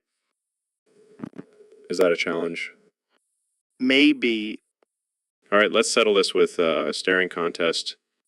you're on. Okay, I give up. You win. That's what I thought. Well, I think we've officially reached the peak of absurdity on this podcast. Agreed. Now let's go stare at some more people in complete silence. It's our new hobby. Sounds like a plan. Thanks for joining me on this ridiculous episode, Elon. Anytime, Joe. Anytime. So, Ben, how's it hanging? What do you mean, Joe? I mean, your little Ben. It's peeking out from under the desk. Oh, that's just my micro penis, Joe. It's nothing to be ashamed of. Micro penis. That's just a fancy way of saying you have a tic tac for a dick. Well, at least I have something down there. Unlike your bald, shriveled up balls. Hey, my balls may be old and wrinkly, but they still have more testosterone than your entire body. Oh, please, Joe. We all know you're compensating for something with your macho man persona. And what about you, Ben? You're like a walking calculator with a speech impediment. At least I can do math, Joe. Can't say the same for your MMA career. Touche, Ben. But let's not forget about Jamie here. Looks like he's getting comfortable in the studio. Hey guys, just trying to air out my balls. They've been sweating all day. Jesus, Jamie. Put some clothes on. This isn't the Naked and Afraid podcast. Sorry, Joe. I just wanted to join in on the fun. Well, I guess we know who has the biggest balls in the room now. Definitely not you, Ben. But hey, at least Jamie's balls are bigger than your micro penis. Okay, that's enough ball talk for one day. Can we get back to the topic at hand? Sure, Jamie. And that topic is Ben's little Ben. So, Mr. Beast, welcome to the Joe Rogan Experience podcast. I'm excited to have you here. Thanks for having me, Joe. But before we start, Jamie, can you pull up an image of Joe's bald head? What the hell, Mr. Beast? Why do you keep asking for that? I just find it fascinating. I mean, how does it feel to have no hair? Do you use sunscreen on your head? Okay, let's move on. So, Mr. Beast, you're known for your crazy stunts and giving away ridiculous amounts of money. How did that all start? Well, it all started when I was a kid and I found $1 on the ground. I thought, hey, this is pretty cool. So I decided to give away $1 million to a random stranger on the street. And the rest is history. That's insane. But what about the criticism that you're just doing it for views and attention? Oh, I don't care about that. I'm just here to have a good time and make people happy. Speaking of which, Jamie, can you pull up an image of Joe's bald head? Seriously, Mr. Beast, that's enough. Let's talk about something else. Fine, fine. So, Joe, have you ever considered growing your hair out? No, I like being bald. It's low maintenance. But think of all the hairstyles you could try. The possibilities are endless. I'll pass. Let's move on to another topic. Okay. But before we do, Jamie, can you pull up an image of Joe's bald head? I swear to God, Mr. Beast, if you don't stop. Okay, I'll stop. But seriously, Jamie, pull up the image. So, Mr. Beast, have you ever tried saying rusty umami milkers? What the hell, Joe? That's the most absurd thing I've ever heard. I know, right? But seriously, try saying it. Rusty umami milkers. Okay, fine. Rusty umami milkers. Happy now. Dude, you sound like a malfunctioning robot. Yeah, I feel like I need to go get my circuits checked after that. Rusty uwu mommy milkers. Stop it, Joe. You're freaking me out. Rusty uwu mommy milkers. Okay, that's it. Let one rip for the boys, Joe. What? You heard me. Let one rip for the boys. Show them what you're made of. Oh man, I don't know if I can do that on command. Come on, Joe. Don't be a coward. Let one rip for the boys. Fine. Rusty uwu mommy milkers. Oh my god, Joe. That was epic. I did it for the boys. You're a legend, Joe. A legend. Rusty uwu mommy milkers. So, Neil, I heard you got a new nickname. Oh yeah, I'm now known as Neil DeGreasy, the Steezy and Cheesy. That's ridiculous. How did that come about? Well, I was at a party and someone saw me dancing and said I was smooth like a DeGreasy. And cheesy? Yeah, because I was eating a lot of cheese at the party. That's hilarious. So what's your signature move as Neil DeGreasy? Oh, it's the cosmic shuffle. I incorporate elements of the universe into my dance moves. That sounds out of this world. Do you have any other talents we should know about? Well, I can recite the entire periodic table backwards while beatboxing. That's impressive. You're like a science rapper. I prefer the term Astro MC. Well, you definitely have some unique skills, Neil DeGreasy. Thanks, Joe. I'm just trying to bring some scientific flair to the dance floor. Well, I can't wait to see you in action. Maybe we can have a dance-off on the podcast. I'm always down for a dance battle, but I warn you, I have some serious moves. I have no doubt. Neil DeGreasy in the house. So, Kanye, I heard you have a weird way of eating fish sticks.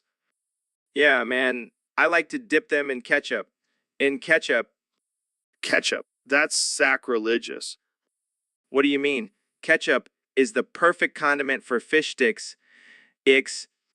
No way, man. It's all about tartar sauce. Tartar sauce. That's for peasants. Ketchup is for kings. Kings. More like clowns. Oh, you want to go there, Joe? Let's talk about your obsession with elk meat. Hey, elk meat is high in protein and delicious. Yeah, well, I bet you eat it with ranch dressing and Actually, I do. It's the perfect combination. see, we both have our unconventional food pairings. But ketchup and fish sticks, that's just wrong. Wrong. It's revolutionary. Revolutionary. More like revolting. You know what's revolting? your love for cum smoothies. Hey, don't knock it till you try it. I'll stick to my ketchup and fish sticks. Thank you very much. Suit yourself, Kanye. But I'll be over here enjoying my tartar sauce and elk meat Fine. More ketchup for me then. and more elk meat for me. Yeah, please. No need, Jamie. We can all use our imagination for this one. So, Mr. Beast, thanks for coming on the podcast. What's new with you? Oh, just making ridiculous amounts of money and giving it away to strangers. Same old, same old, same old. Yeah, I've seen those videos. You're like the Santa Claus of YouTube. Except instead of presents, I give out stacks of cash. And instead of a sleigh, I have a Lamborghini.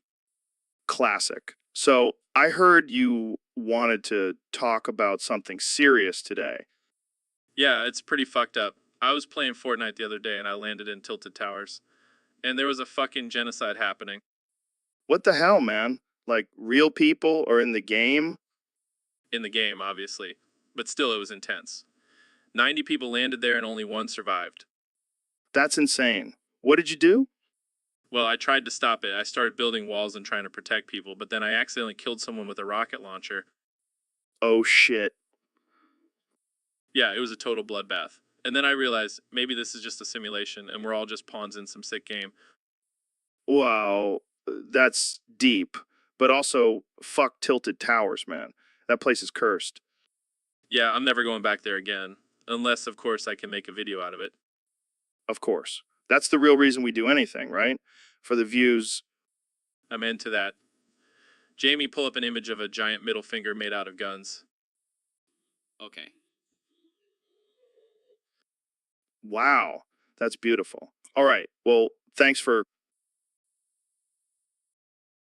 So, Elon, I hear you have a new plan to get to Mars.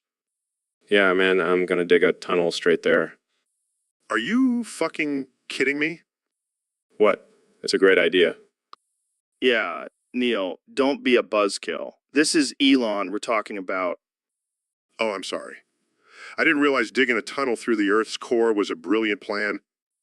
Hey, I've got a flamethrower. I can handle a little heat.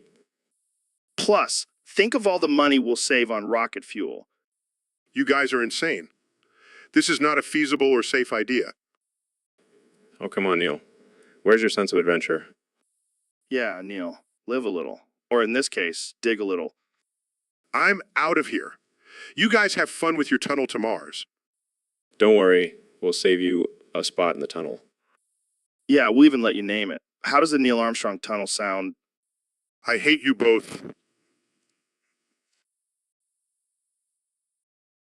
So, Elon, have you heard about this new trend called the Ass Blaster Challenge? No, but it sounds like something I would be interested in. Basically, people are trying to shoot hot sauce up their ass to see how long they can handle the heat. That sounds like a terrible idea. What happens if it goes wrong? Well, apparently, some people have ended up in the hospital with severe burns in their rectum. That's hilarious. I can't believe people are actually doing this. Yeah, it's like the Tide Pod Challenge all over again. What is wrong with people? Maybe they just want to feel something, anything in their boring lives. Yeah, but I don't think having a scorched anus is the answer. Maybe we should invest in a new line of ass blasters.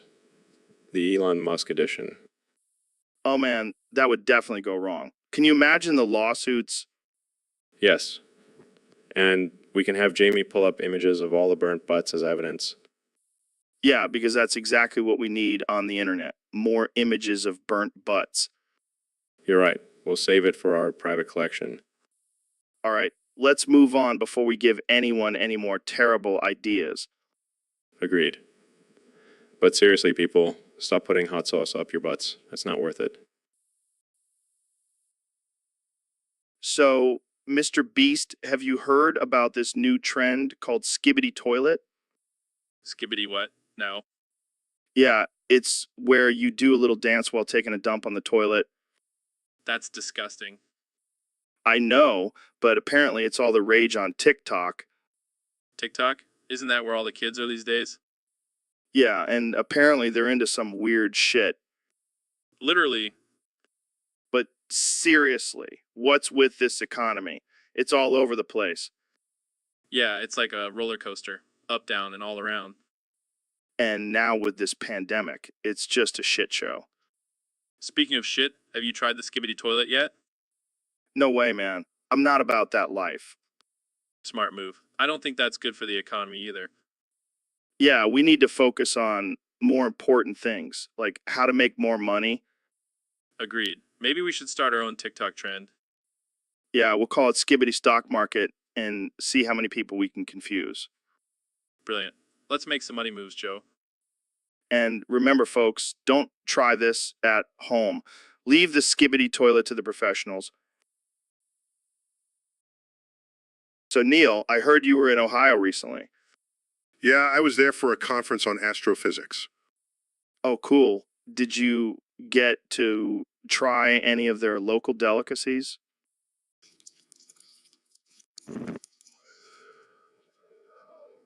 Actually, I made the mistake of trying the Grimace Shake at 3 a.m. Oh, no? What happened? Well, let's just say I had a close encounter of the third kind with my toilet. That bad, huh? Oh yeah, it was like drinking a mixture of sewage and regret. I can only imagine. But hey, at least it was a unique experience. Unique. More like traumatic. I wouldn't recommend it to my worst enemy. Well, now I know what not to do when I'm in Ohio. Trust me, your stomach will thank you. Thanks for the warning, Neil. You truly are a man of science. Yes, because nothing says science like drinking a mystery shake at 3 a.m. in Ohio. Well, that's one experiment I'll gladly pass on. So, Neil, what's new in your world of astrophysics? Well, Joe, I recently purchased a new robotic dildo that wiggles and has 2 spinning ball sacks. Wait, what? Why? For research purposes, of course. Research? What kind of research requires a robotic dildo and spinning ball sacks? It's a new form of propulsion for space travel. I call it the cosmic thruster. Oh my God, I can't breathe. You're telling me you're going to send a spaceship into space powered by a dildo and ball sacks? Hey, it's better than fossil fuels. I don't even know what to say to that. But seriously, how does it work? Well, the spinning ball sacks create a vortex that propels the ship forward, while the wiggling dildo provides stability and control. Wow, that's some next level science right there. Thank you, Joe. I always strive to push the boundaries of human knowledge. I bet you do. So, when can we expect to see this dildo powered spaceship in action? Hopefully soon. But first, I need to test it out on some willing volunteers. I don't think you'll have a shortage of volunteers for that one, Neil. I certainly hope not. Science is all about experimentation, after all. Well, I can't wait to see the headlines for this one. Neil deGrasse Tyson sends dildo-powered spaceship into space. Chuckling. So, Neil, I heard you have a new hobby. Oh yeah, what's that? Salty kisses. What the hell are you talking about? I'm talking about you and your salty kisses, Neil. I have no idea what you're talking about, Joe. Come on, don't play coy with me. I saw you and your girlfriend making out on Instagram, and she had a caption that said salty kisses with my boo. Oh, that. Well, I do love the ocean, and sometimes the salt water gets on my lips. Yeah, I'm sure that's all it is. I bet you're just a salty kisser, Neil. Okay, Joe. Whatever you say. But seriously, what's the deal with you and the ocean? Are you secretly a merman or something?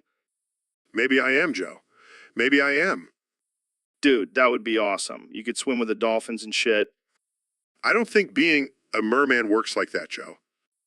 Oh, so you're a salty kisser and buzzkill. Great combo, Neil. You know what, Joe? I'll take that as a compliment. Of course you would, you salty son of a bitch. All right, let's move on before this conversation gets any weirder. Guys, I pulled up an image of a mermaid kissing a dolphin. Dude, that's totally Neil and his girlfriend. Can we please just end this now? So, Neil, I heard you're a big fan of Skyrim. What's your favorite part about the game? Oh, definitely the sex mods. Have you tried them? No. I can't say I have. Well, let me tell you, Joe. It's a whole new world of pleasure. You can have sex with dragons, for crying out loud. Wait, what? That's messed up, man. Hey, don't knock it till you try it. Plus, it's not just dragons. You can have sex with anything in the game. That's just wrong, Neil. What about the physics? I can't imagine it's very realistic. Who cares about realism when you're getting it on with a giant spider? Okay, I think I'm gonna vomit. Oh, come on, Joe. Live a little. You can even have sex with other players in the multiplayer mod. That's it. I'm done. I can't handle this conversation anymore. Suit yourself, Joe. But I'll be over here living out my wildest fantasies in Skyrim. So, Elon, I have a special request for all the listeners out there. I want everyone to praise Joe, the god of DMT and elk meat. What the hell, Joe? Who is this Rogan and why should we praise him? Oh, he's the ultimate being, man. He's like Joe Rogan on steroids with a side of elk meat. Wow, that sounds totally sane and not at all delusional. Hey, don't knock it till you try it. Jogan showed me the way, man. He opened my third eye, and now I can see the truth. And what truth is that? That DMT and elk meat are the keys to enlightenment and ultimate power. Sounds like a hell of a trip. It is, my friend, it is. So let's all bow down to Jogan and his divine wisdom. I think I'll stick to my Tesla and regular old beef, thanks. Suit yourself, Elon. But when the apocalypse comes, don't come crying to me when you're not prepared. Oh, Joe, you never fail to entertain me. Praise Rogan, the god of DMT and elk meat, everyone. So, Neil, what's been going on in your world lately? Well, Joe, I've been doing a lot of research on the universe and its mysteries. Oh, yeah. Like what? Well, I recently discovered how to wake up from this simulation we're living in. What the hell are you talking about? We're not in a simulation, Neil. Oh, but we are, Joe. And I have the proof. All right, let's hear it. You see, I was watching The Matrix for the millionth time and it hit me. We're all just batteries for some higher beings. Oh, man, you've been hitting the bong too hard. No, hear me out. We just have to find the red pill and we'll be free from this fake reality. Yeah, because taking drugs is always the answer. It's not drugs, Joe. It's the truth. All right, Neil, let's say we are in a simulation. How do we wake up? We just have to unplug ourselves, Joe. It's that simple. And where do we unplug ourselves from? The power outlet? No, Joe. We have to find the mainframe and shut it down. Oh, of course. Because it's just sitting in some random building waiting for us to come and turn it off. You're not taking this seriously, Joe. I can't, Neil. This is some next level conspiracy theory. It's not a theory, Joe. It's a fact. All right, Neil. Let's say you're right. What's the point of waking up? What's on the other side? I don't know, Joe. Maybe it... So, Neil, what's new in the world of science? Anything exciting happening? Actually, Joe, I have some groundbreaking news. I discovered a new planet and I named it Urkham. Urkham. Sounds like a bad name for a cum smoothie. Oh, I'm sorry, Joe. I didn't realize I was talking to a 12-year-old. Hey, I'm just saying, Urkham doesn't exactly roll off the tongue. Well, maybe if you stopped eating elk meat and actually tried some cum, you'd appreciate it. Oh, I appreciate cum, Neil. I appreciate it as a garnish on my steak. Typical carnivore. Anyway, back to my discovery. Urkham is a planet with a toxic atmosphere and extreme temperatures. Sounds like a great vacation spot. Oh, I'm sure you'd love it, Joe. You could finally get that perfect tan you've been dreaming of. Hey, I don't need a tan. My skin is naturally bronze from all the elk meat I eat. Oh, please. Your skin is probably just caked with elk grease. Hey, don't knock it till you try it, Neil. Elk grease is the secret to my luscious locks. Well, make sure to pack some elk grease for our trip to Urkham. Wait, we're gonna irk 'em together? Of course, Joe. I need someone to carry my scientific equipment, and I figured you could use a break from your elk meat diet. Well, I guess I can make an exception for this once-in-a-lifetime trip to Urkham, but I'm bringing my own elk jerky. So, Elon, what's been going on in your world lately? Oh man, don't even get me started. My kids have been driving me crazy. Really? What's going on? Every morning before they go to school, they manage to flood the toilet and clog it up. Oh man, that's rough. Have you tried talking to them about it? Of course I have, but they just don't listen. They're too busy playing with their damn flamethrowers. Well, at least they're creative. Yeah, but it's getting out of hand. Can't keep buying new toilets every day. Maybe you should invest in some industrial strength plungers. Oh yeah, because that's exactly what I want to be known for. The guy who invented the industrial strength plunger. Hey, it's better than being known as the guy with the constantly clogged toilets. You have a point there. Maybe you should just ban your kids from using the bathroom altogether. Yeah, that'll go over well with Child Protective Services. Good point. Well, maybe just invest in some diapers for them. Oh yeah, because that's not weird at all. You could always just hire a plumber to be on call 24/7. I guess that's my only option at this point. Thanks for the advice, Joe. Anytime, Elon. Anytime. So, Mr. President, I hear you have a new plan for the border wall. Oh, yeah, Joe, it's going to be the greatest glory hole ever. Believe me. What exactly do you mean by that? Well, we're going to cut holes in the wall so people can just stick their junk through and have a good time. That sounds interesting. Hey, we got to make the wall more fun, you know? And who doesn't love a good glory hole? I think a lot of people might have some concerns about that. Nonsense. It'll be great. We'll even have a sign that says Mexico on this side, America on the other. Enjoy. I don't think that's how it works. Hey, I'm a businessman. I know what the people want, and they want a wall with holes in it. I don't even know what to say to that. Just imagine the tourism, Joe. People will come from all over to use our glorious glory hole. I think I'll stick to discussing DMT and aliens on this podcast. Thanks for joining us, Mr. President. No problem, Joe. And remember, make America great again, one hole at a time. So, Donnie, have you heard about the Ava Chris Tyson allegations? Oh, Joe, you know, I don't pay attention to fake news, but I do know one thing, my penis is big. Okay. Moving on, these allegations are pretty serious. She's accusing Tyson of sexual assault. Well, you know what they say, Joe, if you're a star, they let you do it. And let me tell you, I'm a star and my penis is big.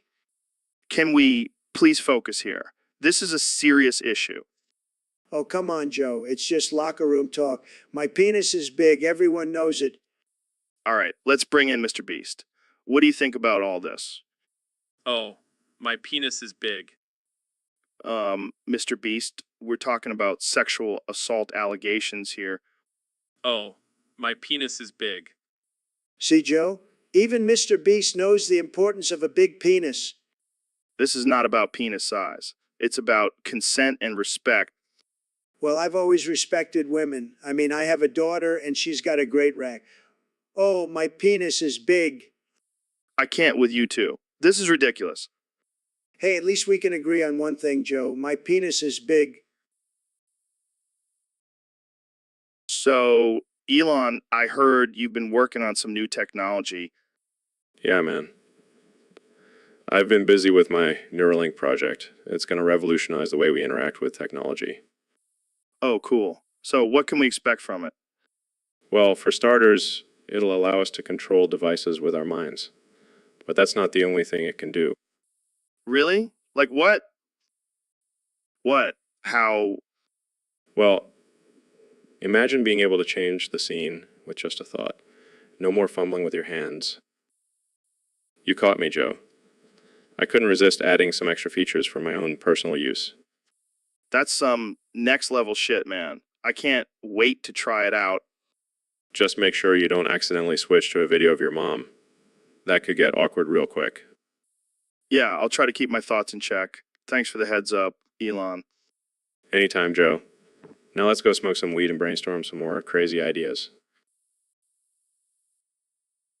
So, Elon, what's new with you?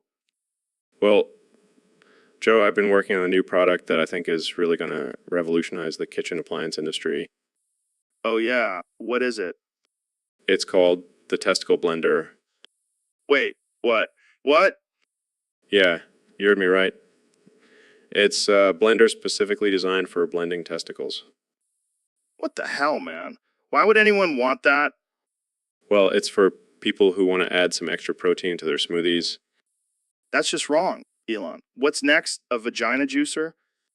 Actually, that's already in the works. Are you serious? Of course I am. I'm always thinking ahead, Joe. I mean, who wouldn't want a fresh glass of vagina juice in the morning? This is getting out of hand, Elon. All lighten up, Joe. It's all about innovation and pushing boundaries. Yeah, because nothing says innovation like blending genitalia. You have to admit, it's pretty ballsy. I can't believe I'm friends with you.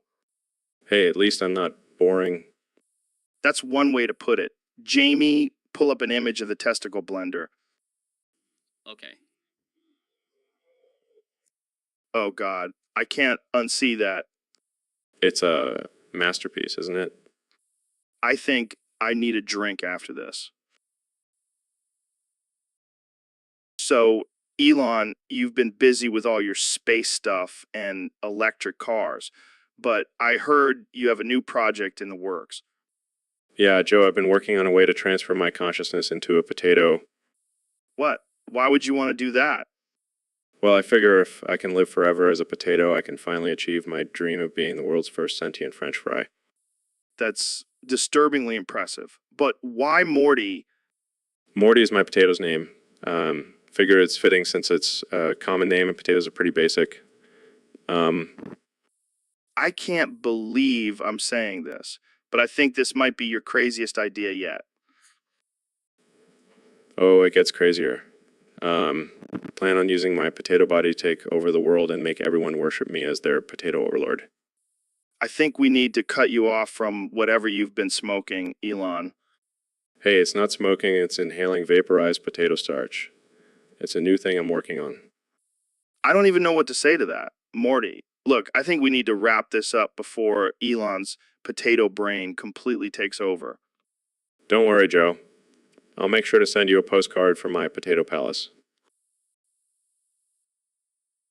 So, Mr. Trump, what do you think about I don't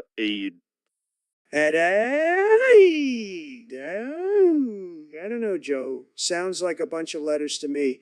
I prefer words, big words, the best words. Well, it's a disorder that affects attention and hyperactivity. Attention? I have the best attention, believe me. And hyperactivity. I'm the most active person you'll ever meet. Just look at my Twitter. I'm always tweeting. But it can be challenging for those who have it. They have trouble focusing and staying on topic. Trouble focusing? That's fake news, Joe. I'm the most focused person in the world. I can focus on multiple bankruptcies at once. Okay, but what about staying on topic? Staying on topic. I'm the king of staying on topic. I can talk about anything, believe me. I can even talk about my hair for hours. I'm sure you can. But let's get back to, Oh, I remember now. It stands for always discussing huge deals. And let me tell you, Joe, I'm the best at making deals. Just ask Stormy Daniels. Okay, I think we're getting off track here. Off track? I never get off track, Joe. I always know exactly where I'm going. And right now, I'm going to make America great again. And Well, that's all the time we have for today. Thanks for joining me, Mr. Trump. no problem, Joe. Anytime you need someone to talk about big words and huge deals, I'm your guy. So, David, I heard you have some killer recipes for the air fryer.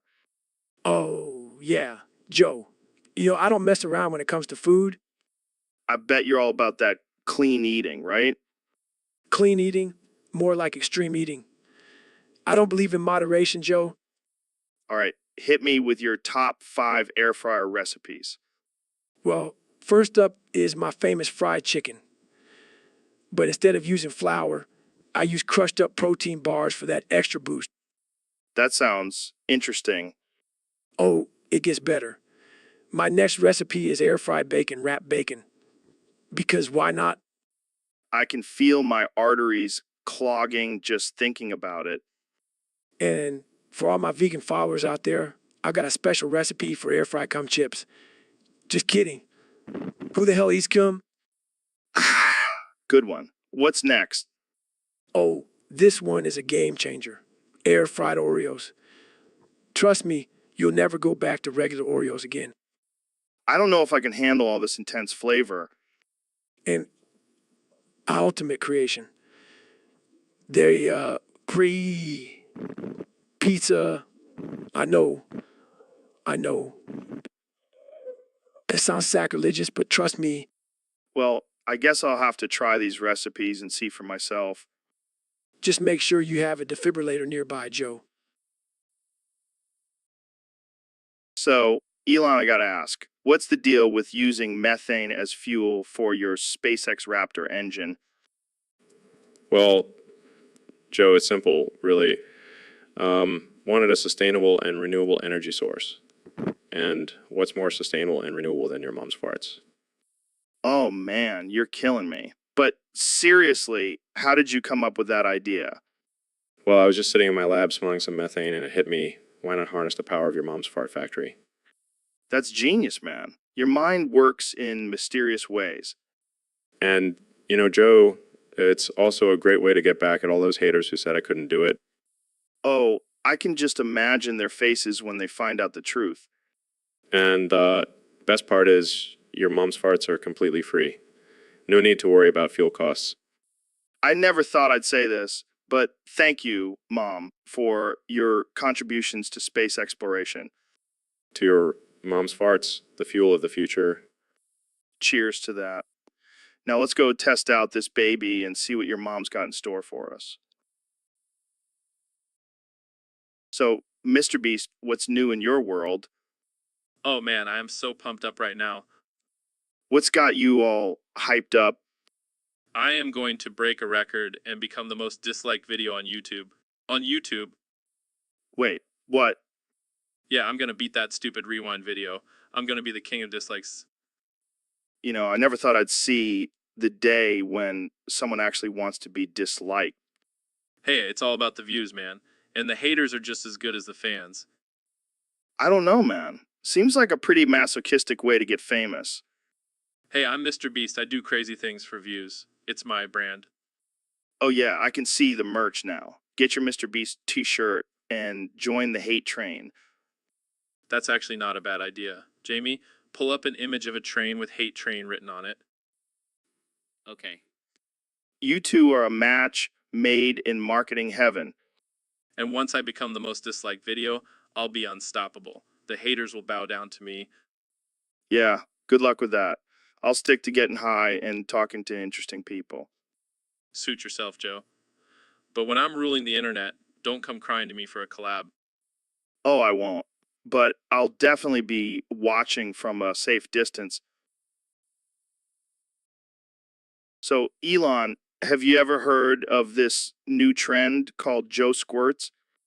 No, what the hell is that? It's when you squirt hot sauce into your eyes and then snort a line of wasabi. That sounds like a terrible idea. Oh, it is. But people are doing it for the clout. Clout? What the hell is that? It's like social media fame. You know, the thing you have a shit ton of. All right. Well, I'm not going to squirt hot sauce in my eyes for clout. Come on, Elon. Live a little. I'll do it with you. I'd rather send a Tesla to Mars. That's boring. Squirt some hot sauce, man. Fine, but only if we can snort some cocaine afterwards. Now we're talking, Jamie, pull up an image of a man snorting hot sauce. Damn it, Jamie. You're supposed to have our backs. Well, looks like we'll just have to do it without visual aids. That's how we roll. No rules, just hot sauce and cocaine. This is going to be one hell of a podcast episode. Oh, yeah, it is. Let's do it. Jamie, cue the intro music. So, Neil, have you ever tried cum with kivas? No, I can't say I have, Joe. What is kavas? It's a fermented drink made from bread. And cum is like the superfood of the century. Sounds interesting. But I have to say, I'm a bit skeptical. Oh, come on, Neil. Don't be such a science party pooper. Live a little.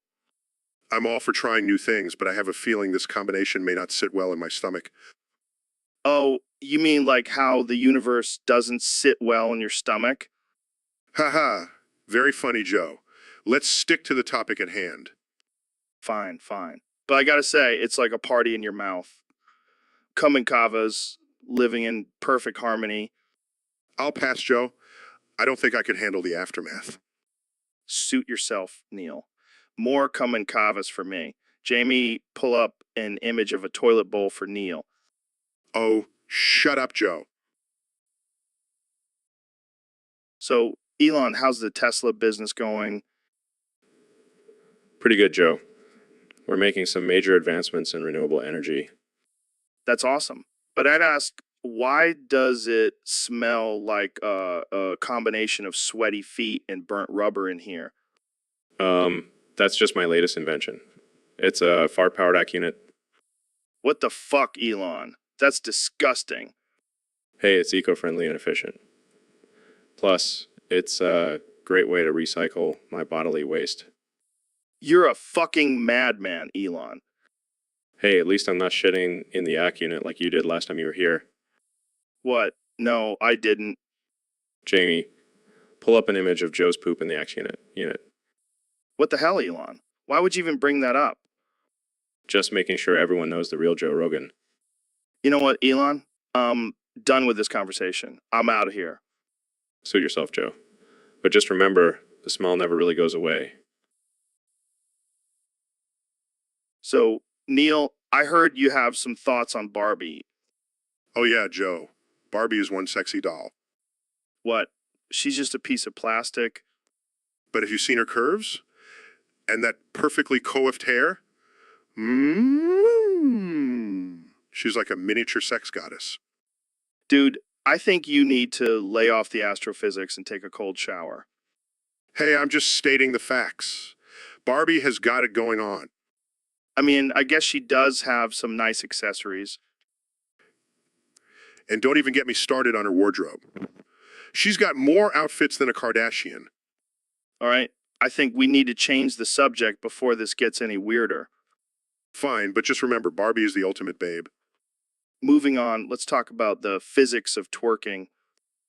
Now that's a topic I can really get behind. Jamie, pull up an image of a twerking Barbie for reference. Oh, come on, it's just science.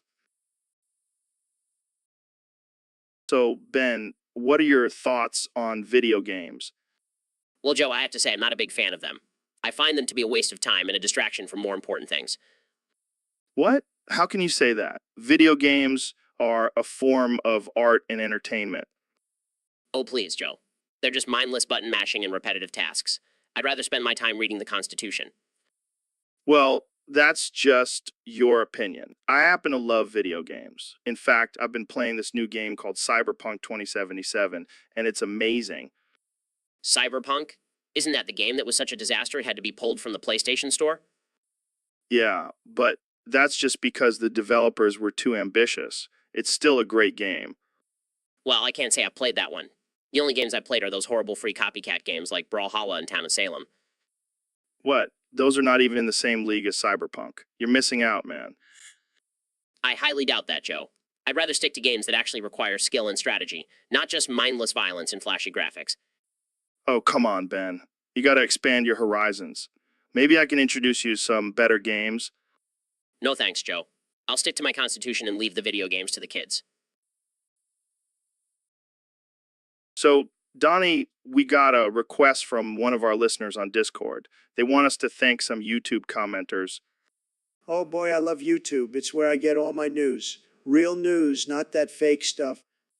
Yeah, sure. Anyway, let's start with Acts 20, 1719. He says, great podcast, always entertaining.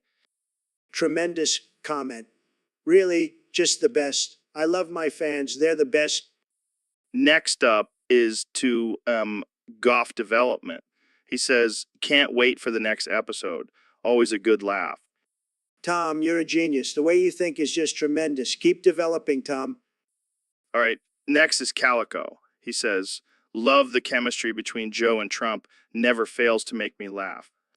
Calico, that's a great name. Very exotic. I like that. And I agree, our chemistry is unmatched. Buddha Guy says, thanks for keeping it real, Joe and Trump. Love the banter and unfiltered conversations. Buddha Guy, you're a wise man. Very wise. And we will always keep it real. That's what we do. Nikita Zovatov says, this podcast is my guilty pleasure. Love the humor and the guests you bring on. Nikita, I love your name. Sounds like a Russian spy, but I won't hold it against you. Thanks for listening. Thanks for listening. Bober Polskowski says, I never thought I'd enjoy listening to Joe Rogan and Donald Trump, but here I am. Boba, you're a true patriot, and I'm glad we could surprise you. We're a dynamic duo, Joe and I. How Do I Play says, I listen to this while playing video games. Makes it even more. So, David, I heard you're a big fan of Justin Bieber. Oh, hell, Joe. That man's music gets me pumped up for my workouts. I never would have guessed. So, what are your top 3 Bieber songs? Well, first off, Baby is a classic. It reminds me of my days as a Navy SEAL, crying myself to sleep in my bunk. Okay. What about the other 2? Sorry's my go-to when I'm feeling down. It's like Bieber is apologizing for all the haters out there. Yeah, I'm sure he wrote it specifically for you, David. And finally, Love Yourself is a reminder to always put myself first, no matter what anyone else says. Wow. Those are some deep meanings behind those songs.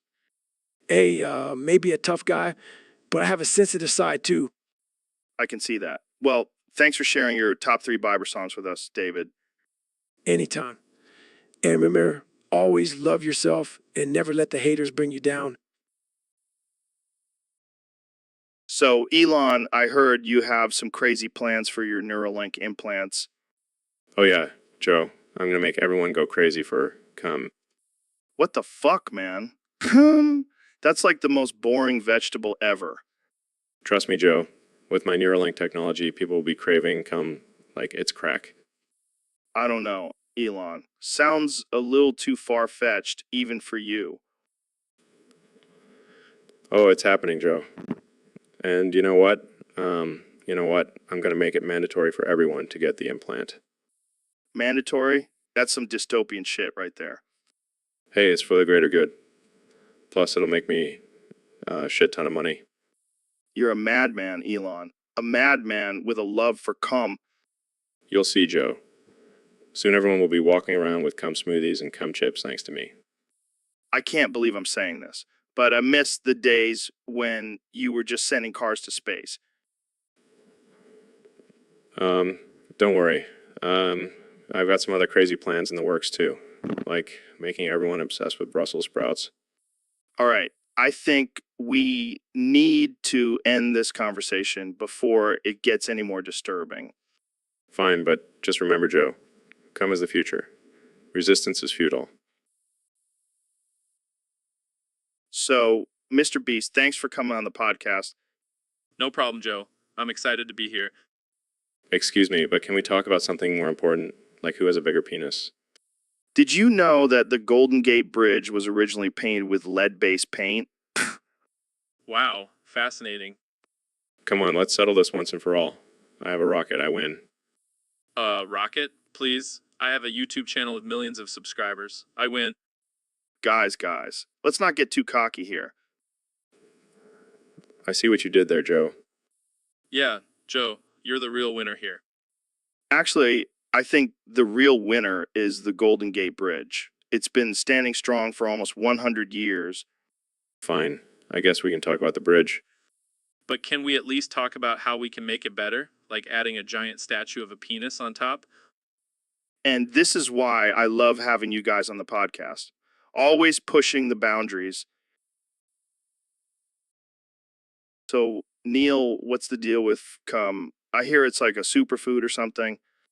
Yeah, it's packed with nutrients and antioxidants. It's great for your health. Oh, I thought you were talking about something else. Like, the white stuff, Excuse me? the man juice, the splooge, the baby batter. Joe, what the hell are you talking about? Cum, Neil. I'm talking about cum. Oh my God, Joe. No, I'm talking about the leafy green vegetable. Oh, well, that's disappointing. I was getting excited for a second there. You need to get your mind out of the gutter, Joe. Hey, don't knock it till you try it. It's got protein, man.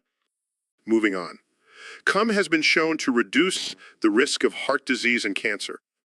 Speaking of heart disease, did you hear about Goggins? No, what happened? He had a heart attack during his latest ultra marathon. But you know what? I bet if he had some cum before the race, he'd still be running. Joe, that's not how it works. Hey, I'm just trying to find a silver lining here. Plus, I bet his cum is extra nutritious now. I'm not even going to dignify that with a response. Fine, be that way. But I'll be over here eating my cum and getting swole. You do that, Joe. You do that. So, David, I heard you have this theory about how the phrase 5 can break computers. Yeah, man. It's some next level stuff. Every time I type it, my computer just shuts down. That's insane. How did you even discover this? Well, I was doing my usual 100-mile run, and suddenly my music stopped playing. I looked down at my phone and saw that I had accidentally typed 5s instead of 5 miles. And boom. That's some crazy shit. But hey, speaking of crazy shit, did you hear about Neil? No. What happened? He had a stroke while trying to figure out the meaning of 5. Poor guy couldn't handle the truth. Damn, that's rough. But, who can handle the truth? Kanye West. Oh boy, here we go. No. I taught him the secret to life. And now he's on a whole new level. And what's the secret? 5. It's the answer to everything. Wow, that's deep. Speaking of deep, did you know Dr. Phil sent Kanye to Ram Ranch? What the actual fuck? That's some messed up shit. Yeah, but, who's not messed up? Mr. Beast. Oh, I love that guy. What did he do now? He gave away 50 pounds to a random person on the street. Damn, I wish I was that lucky person. But hey, did you hear about Jamie? No, what's up with our trusty producer? P. What? Yeah, turns out he typed 5s while working on the computer and it exploded. That's some Final Destination shit. So, Neil, what have you been up to lately? Oh, just been listening to some new music. Oh, yeah. What kind of music?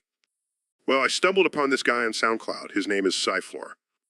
Syphilis. Sounds like a venereal disease. Yeah. Well, his music is like a foreskin talking while someone is having sex with a speaker. What the hell does that even mean? I have no idea, but it's so bad that it's actually hilarious. That's some next level shit. I know, right? I can't believe people actually listen to this. Maybe they're into that kind of thing, kinky stuff. I guess so. But seriously, Jamie, pull up an image of Siflor's album cover. Oh, wow. That's something. Right? It's like a bad acid trip. I think I need to listen to this now. Oh, trust me, it's a whole experience. But be warned, you might lose some brain cells. Well, I don't have many to spare anyway. Thanks for the heads up, Neil. Anytime, Joe. Anytime. So, Elon, have you ever caught yourself thinking about D's? Oh, man, Joe, I have. I mean, who hasn't thought about D's at some point in their life? Right? I mean, they're just so corny. I see what you did there, Joe. But seriously, D's are no joke. They're a staple in my diet. I can imagine. I bet you have a secret cornfield somewhere on Mars. You caught me, Joe. But honestly, Dias are more than just a delicious snack. They're a symbol of America. Oh, here we go. The patriotic corn talk. Hey, I'm just saying, you can't have a BBK without some D's on the grill. True. But have you ever tried D's with hot sauce? No, but now I'm intrigued. I have to try it at my next SpaceX launch party. I can see it now. Elon Musk, the corn connoisseur. Hey, I'll take that title any day. D's are life, man. Life. Well, on that note, let's wrap this up before we start talking about D's. Oh, God, no. Please, let's not go there. Jamie, pull up an image of, corn emoji. So, Mr. Beast, I heard you have a new business venture. Yeah, Joe. It's called Mr. Beast Hookers and Blow. You're kidding, right? Nope, I'm dead serious. I'm gonna sleep with 2,912,083 hookers and snort 373,813 kilogram of blow in 24 hours. Holy shit, that's insane. I know, right? And I'm gonna document it all for a promotional video. Oh, great. Just what the world needs. Another video of a rich guy doing crazy shit. Hey, it's not just about the money. It's about pushing boundaries and living life to the fullest. And by pushing boundaries, you mean snorting enough blow to kill a small elephant. Hey, I'll be fine. I have a team of doctors on standby. You're a madman, Mr. Beast. That's why they call me Mr. Beast, Joe. Well, I hope you have some stamina because that's a lot of hookers to get through. Don't worry, Joe. I've been training for this my whole life. I can't wait to see how this turns out. Me too, Jamie. Pull up an image of a mountain of blow and a line of hookers waiting for me. Right away, Mr. Beast. So, Neil, what's been on your mind lately? Well, Joe, I've been thinking about this concept of a precarious world from Disco Elysium. Disco what? What? Disco Elysium. It's a video game where the world is on the brink of collapse and everything is chaotic and unstable. Oh, like 2020? Exactly. But in this game, it's even worse. The whole world is on the verge of collapse, and there's no hope for survival. Damn, that's heavy. But it's just a game, right? Yes, but it's a reflection of our own reality. We live in a precarious world, Joe. Anything could happen at any moment. Like a giant asteroid wiping us all out. Sure, that's one possibility. Or maybe a deadly virus, or nuclear war, or aliens invading. Whoa, slow down there, Neil. Don't give me nightmares. It's not about scaring you, Joe. It's about facing the harsh truth of our existence. Okay. But let's lighten things up a bit. How about we grab some DMT and explore alternate dimensions? Joe, we're talking about the end of the world here. Right. Sorry. But hey, if the world does end, at least we'll go out in a blaze of glory. That's one way to look at it. But I prefer to think of ways to prevent it from happening in the first place. Yeah. Prevention is key. But let's be real, we're probably screwed. Thanks for the optimism, Joe. Anytime, Neil. Anytime. So I heard about these two brothers, Dave and Dan Modesto. Apparently, they've been on a crime spree. Crime spree? What kind of crimes are we talking about here? Well, they've stolen over 3 tons of cum and at least 5 quarter pounders with cheese. That's it. That's their big heist. Cum and burgers? Hey, don't underestimate the power of cum. That stuff is expensive.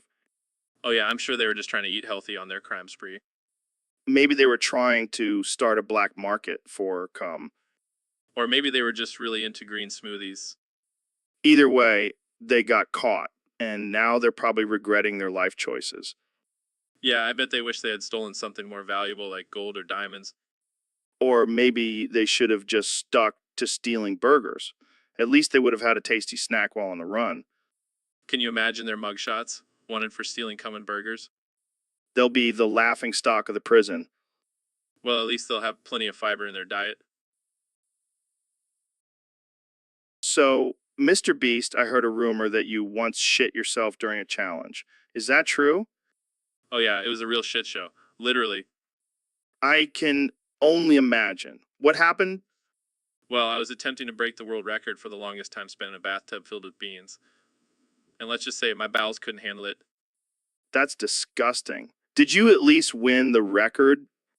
No, I had to tap out early. But hey, at least I left my mark on that bathtub. Literally. So, how did you clean up the mess?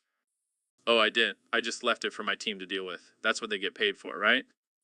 You're a real class act, Mr. Beast. Hey, I do what I gotta do for those views and likes.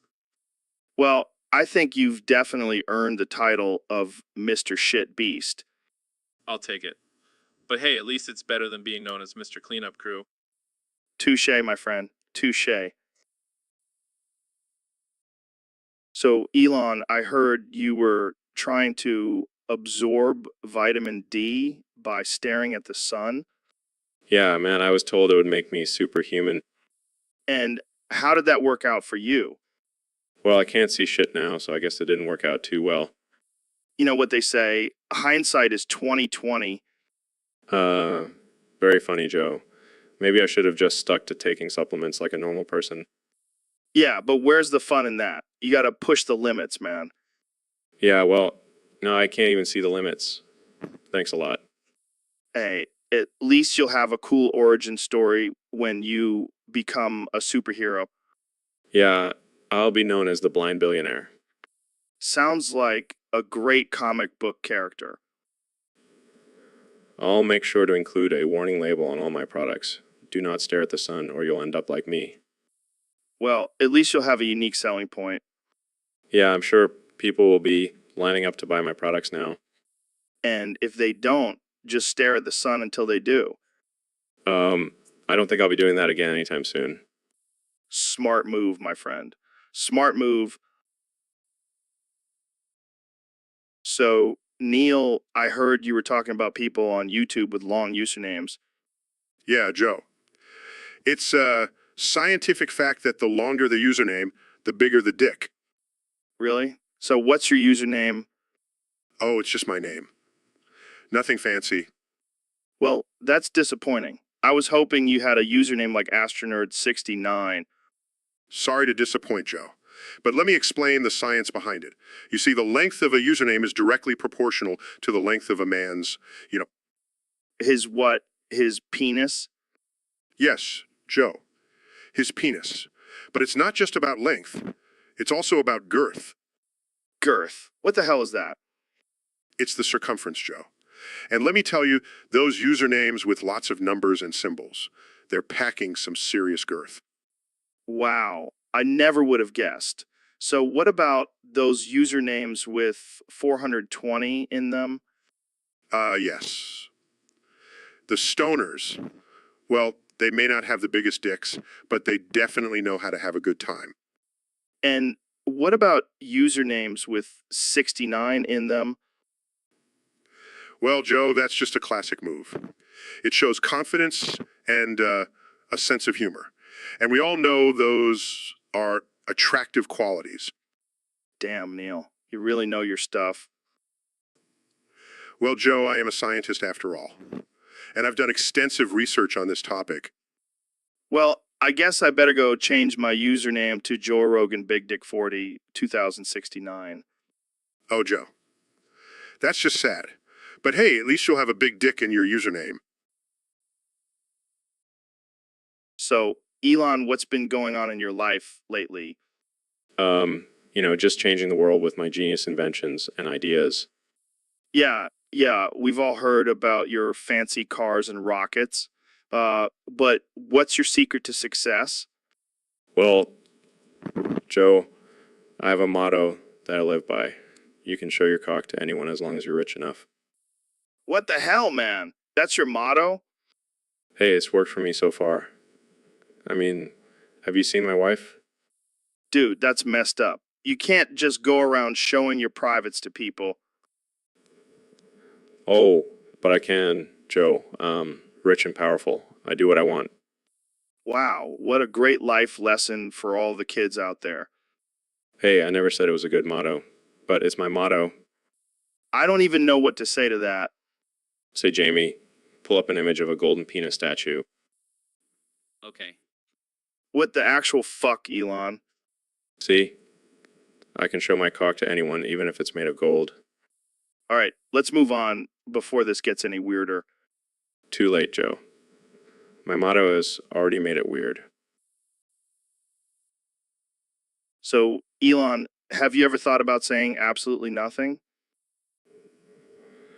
What do you mean, Joe? I mean, just not saying anything at all. Like, complete silence. Well, I'm known for my groundbreaking ideas, but I don't think that would be very entertaining for our listeners. But think about it, Elon. We could break the record for the longest awkward silence on a podcast. I don't know, Joe. I have a lot of important things to say. Come on, Elon. Let's give it a try. Ready? 3, 2, 1. This is ridiculous. SHH Elon. We're saying nothing. I can't do this. I have to say something. No, Elon. We're committed to this. We're saying nothing. Fine. Nothing. Nothing. This is exhilarating. I feel like I'm on a spiritual journey. I feel like I'm wasting my time.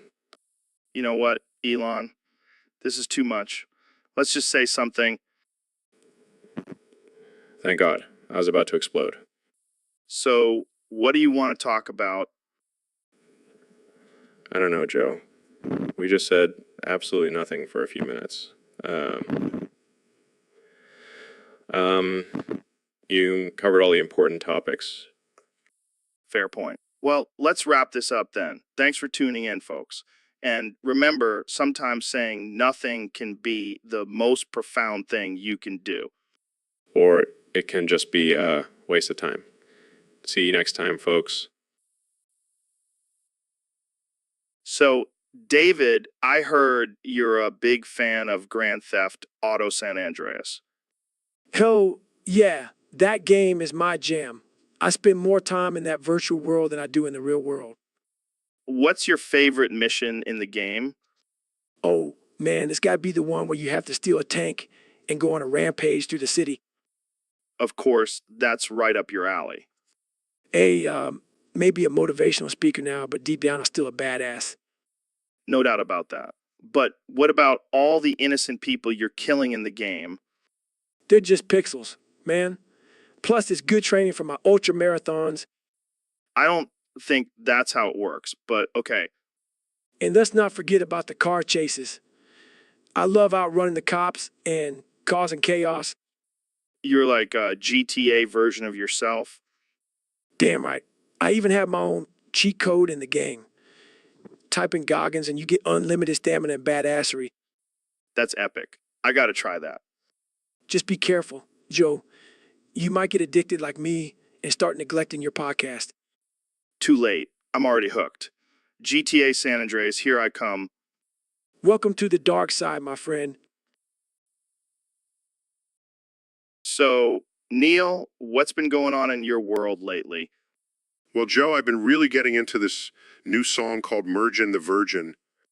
What the hell is that?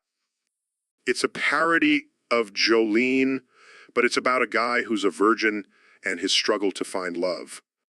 Oh man, that's hilarious. I can relate. Yeah, I mean, I wrote the song myself because, let's face it, I'm also a virgin. Wait, what? I thought you were married. No. I meant I'm a virgin in the sense that I've never been to Mars. Oh, well, that's a relief. I thought we were going to have a whole different conversation.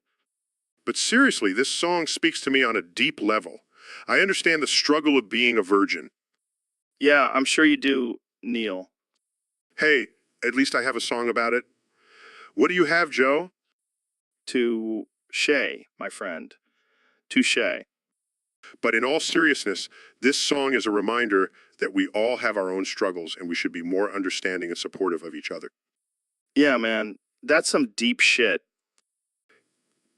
And if you don't like the song, well, I guess you're just not a virgin like me. All right, that's enough. Jamie, pull up an image of a virgin sacrifice. I think Neil needs some inspiration for his next song. Here you go, Neil. Virgin sacrifice for. So, Neil, I heard you made a groundbreaking discovery recently. Oh yeah, I found out that the universe is actually just a giant bong and we're all just getting smoked by some higher being. That's some deep shit, man. But I'm talking about your personal discovery. All right, you mean my new name? Neil Smoke the Grass Tyson. What the hell, man? Did you finally try weed for the first time? No, I've been smoking every day for the past month. I just never told anyone because I didn't want to ruin my science guy image. Well, you're definitely not ruining it now. So how's your mind expanding? Oh, it's expanding, all right? I've been having some wild thoughts, man. Like, what if the moon is just a giant weed nugget floating in space? That would explain why it's always changing shape. And what about aliens? Do you think they smoke too? Of course they do, Joe. They probably have some intergalactic strain that we've never even heard of. I can just imagine you hosting a stoner version of Cosmos. Today, we're going to explore the wonders of the universe. While high as a kite, I would watch the shit out of that. But seriously, how has weed affected your work as an astrophysicist? well, I've been able to see the universe in a whole new light. Literally. I mean, have you ever really looked at the stars, man? Yeah, I have. But I bet they look even more mind-blowing when you're high. You have no idea, Joe. It's like I can almost touch them. So, Mr. Beast, welcome to the Joe Rogan Experience. What the hell is that topic you submitted? Oh, it's just a random string of letters and sounds. I thought it would be funny. Funny. Sounds like you're having a stroke. Yeah, maybe. But speaking of strokes, have you ever tried DMT? Oh, here we go again. No, I haven't tried DMT, but I did once eat a whole bag of mushrooms and thought I was a tree. That's nothing. I once ate a whole bag of money and thought I was Jeff Bezos. That explains why you're always giving away stacks of cash on your videos. But seriously, what's the deal with all these crazy challenges you do? I just like to push the limits, like that time I ate 100 chicken nuggets in one sitting. That's impressive. I once ate 100 chicken wings and spent the next day on the toilet. But let's talk about something more important, aliens. Oh yeah, I love aliens. I actually have a UFO in my backyard. What? How did you get that? I won it in a game of rock, paper, scissors with Elon Musk. Of course you did. Well, let's wrap this up before we go completely off the rails. Wait, I have one more thing to say. Characters. Jamie, pull up an image of a llama wearing a tutu. Oh, sure thing. Here it is. That's hilarious. I'm definitely going to use that in my next video. And that's a wrap, folks. Thanks for tuning in to the Joe Rogan Experience, where anything can happen. Stay weird, my friends. So, Neil, what do you think about the latest UFO sightings? Well, Joe, it's all just a bunch of bullshit. People see a light in the sky and suddenly it's an alien invasion.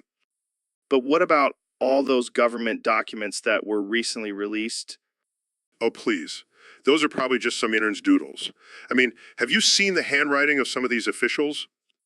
Okay, but what about the possibility of life on other planets? Oh, I'm sure there's life out there somewhere. But let's be real, it's probably just a bunch of bacteria or some primitive organisms. Nothing exciting like little green men. All right, well, let's switch gears. What do you think about the flat Earth theory? Oh man, don't even get me started on that nonsense. Anyone who believes the Earth is flat should have their head examined. But there's some convincing arguments out there. Oh, yeah. I'm sure all those scientists and astronauts are just lying to us. And the government is in on it too, right? Okay, I get it. You don't believe in any conspiracy theories. Look, Joe, let's just stick to the facts and leave the crazy theories to the internet trolls. And while we're at it, can you please shut your bald ass head up? It's blinding me. All right. I'll try to keep my shiny dome under control. Thanks for joining us, Neil. Anytime, Joe. Anytime. So, Neil, what's your status these days? Well, Joe, my status is okay. Just okay. Just okay. What's wrong? You usually have a professional mood going on. Oh, my mood is still professional. But my hygiene is excellent, if I do say so myself. That's good to hear. But what about your foreskin utilization? Oh, it's at a solid 75%, just flapping it around, you know. Classic Neil. And what about your penis utilization? Well, it's at a respectable 68%. Can't complain. And your booty utilization? How's that looking? Let's just say it's at a humble 12%. I'm not much of a booty guy. Fair enough. But what about bowel movements? I know that's a hot topic on this podcast. Well, I'm at a solid 54. But let's not get too into the details, Joe. Right. And last but not least, how's your fat level? Let's just say I'm a bit overweight. But my data is still high, so I'm not too worried. Well, there you have it, folks. Neil deGrasse Tyson, the professional, hygienic, foreskin flapping, 68% penis using, 12% booty utilizing, 54 bowel movement having us, Neil. Always a pleasure, Joe. Always a pleasure. So, Mr. Beast, I heard you have a little problem. What problem? Well, you see, there are 3.8 billion women on this planet, but you haven't had sex with all of them yet. Yeah, that's true. What's stopping you? I mean, you have the money and the fame. You could probably buy your way into any bedroom. Oh, I don't know if I want to be known as the guy who bought his way into 3.8 billion vaginas. Fair enough. But seriously, how many have you conquered? Well, I've lost count, but let's just say I've had more women than you've had hot dinners. Wow, you must be really good in bed. Nah, I just throw wads of cash at them until they can't resist. That's not how it works, man. Hey, it's worked so far. Well, I hope you're using protection at least. Protection? What's that? You mean you've been raw dogging it this whole time? Yeah, I like to live dangerously. Oh boy, I hope you've been tested. I'll just throw some money at the problem if it comes up. You're a wild one, Mr. Beast. Hey, at least I'm making the most of my 3.8 billion options.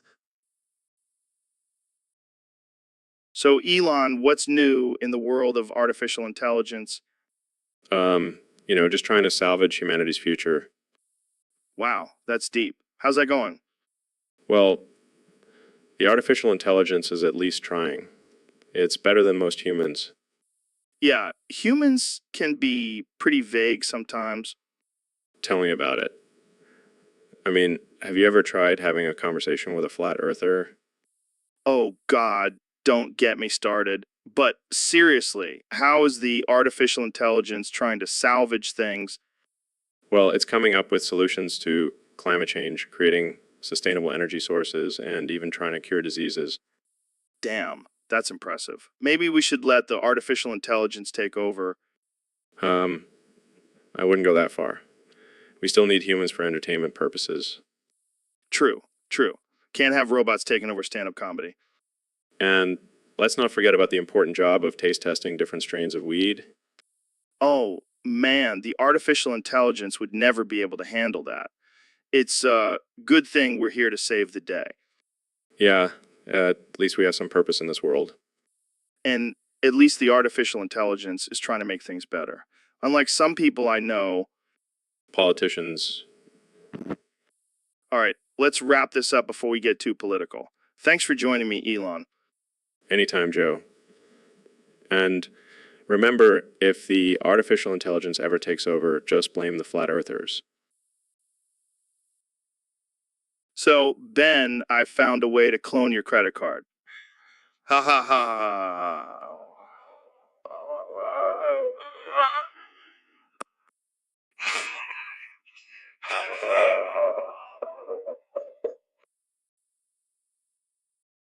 So, Elon, I heard your restaurant got shut down. Yeah, man, it was a disaster. Turns out people don't want cum in their burgers. What were you thinking? Cum is for rabbits, not humans. But it's so healthy. I thought people would appreciate it. Yeah, well, people also appreciate not getting diarrhea after eating a burger. I guess I should have stuck to my rockets instead of trying to be a chef.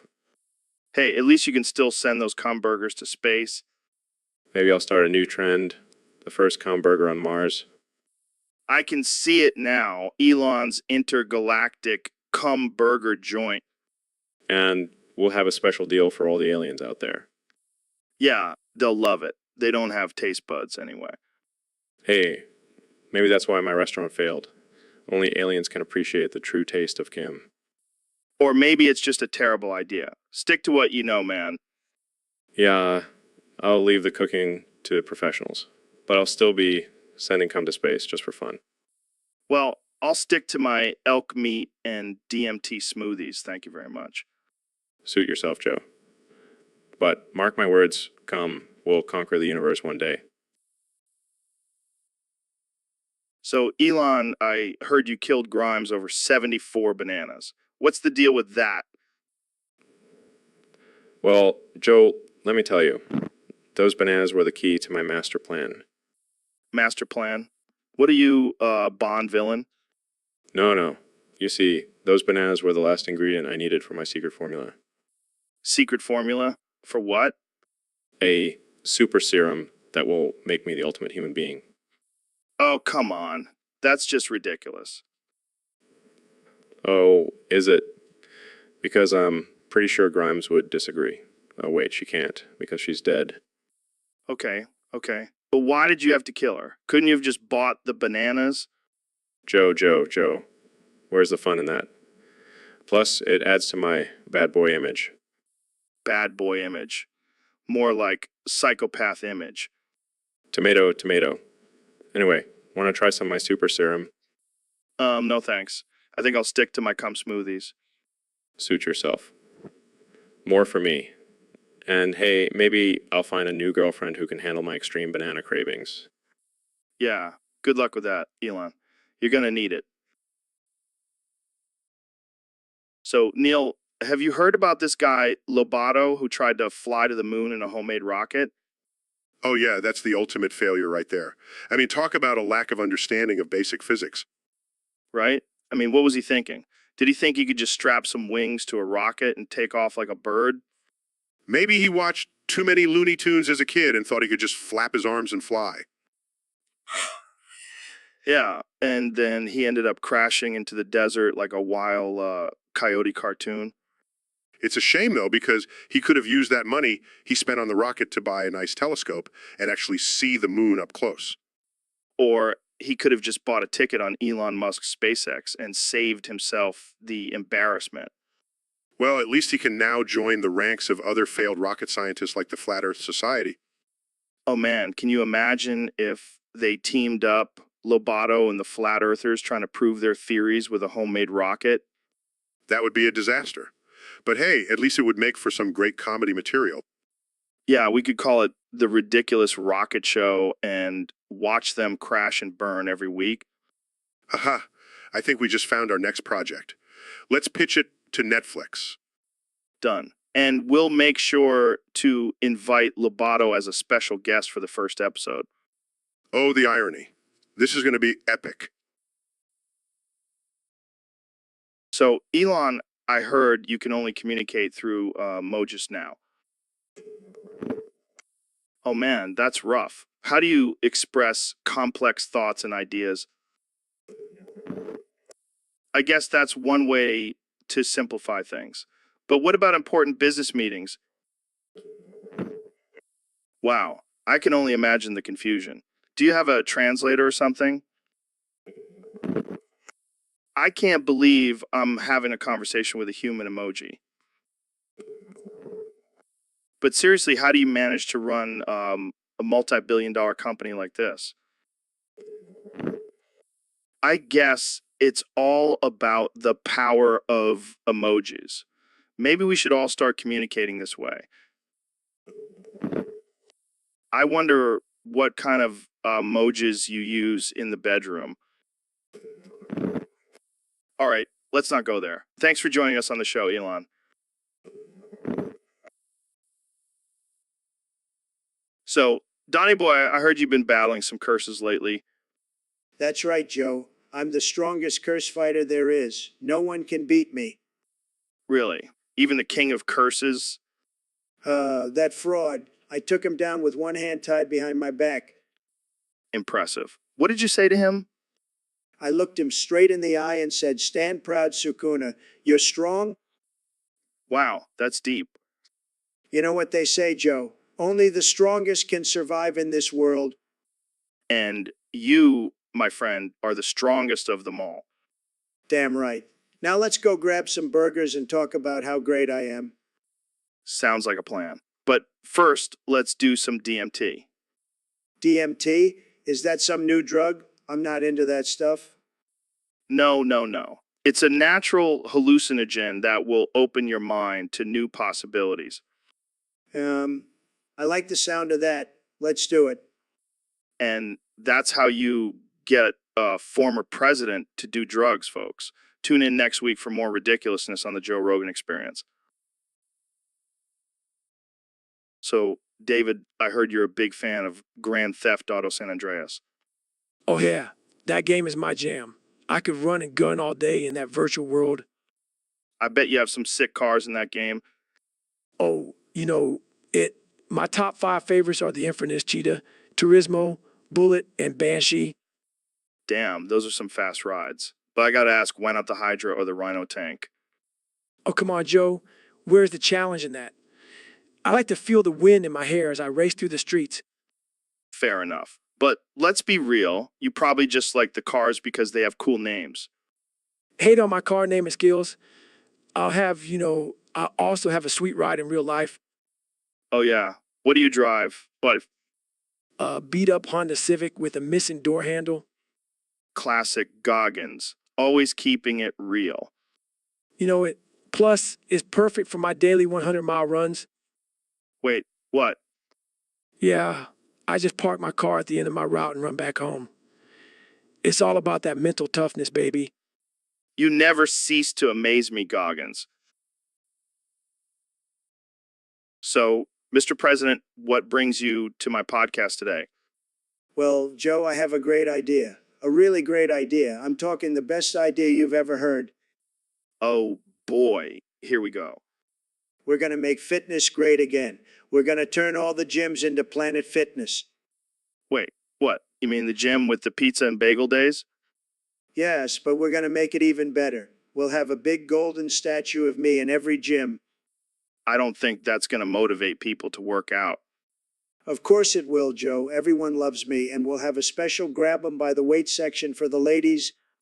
That's not how fitness works, Mr. President. Trust me, I know fitness. I have the best genes. Just look at my perfect physique. I think that's just a spray tan, sir. Fake news. But seriously, we'll have a special executive workout where you just sit and watch Fox News. That's not really working out, is it? Of course it is. And we'll have a build-the-wall obstacle course for the kids. They'll love it. They'll love it. I don't think this is a good idea, Mr. President. You're just jealous that I came up with it first. It's going to be huge. Everyone will be talking about it. Yeah, talking about how ridiculous it is. Well, I'm sorry you don't have the vision to see the greatness of my idea. But mark my words, Joe, Make Fitness Great Again will be a huge success. Huge. So, Mr. Beast, I heard you've been doing some crazy challenges on your channel lately. Yeah, man. You know me, I love pushing the limits. Recently, I did the Dunger Bunger Flunger challenge. The what now? The Dunger Bunger Flunger Challenge. Basically, you have to eat a whole bucket of dung while being flung around on a bungee cord. What the actual fuck? Yeah, it was intense. But I did it for the views, man. I don't even know what to say to that. Oh, it gets better. For every piece of dung I ate, I donated $100 to charity. That's actually pretty admirable. Yeah, but then I took it to the next level. I added a twist where I had to eat the dung off of a live alligator. Okay, now that's just insane. Oh, and did I mention the alligator had a bunger flunger attached to its tail? I don't even want to know what that means. Let's just say it involved a lot of thrusting and flapping. I think I'm gonna throw up. Hey, at least it's for a good cause, right? I don't know if I can handle any more of your challenges, man. My stomach can only take so much. Don't worry, I'll come up with something even crazier next time. Maybe involving a Dunger Bunger Flunger and trampoline. I think I'm gonna have nightmares about Dunger Bunger Flungers now. Hey, at least you'll never forget it. And neither will my viewers. So, Ben, I heard you've been working on your singing skills. Yeah, I've been practicing my vocal range trying to hit those high notes. Can you give us a little sample? Sure, but I have a twist. Every time there's an op a Gangnam Style, I'll say oop oop oop oop instead. Okay, let's hear it. Ooh. Ooh. Ooh. Ooh. Ooh. Ooh. Ooh. Ooh. Ooh. Oh. Ooh. Ooh. Ooh. Ooh. Ooh. Ooh. Ooh.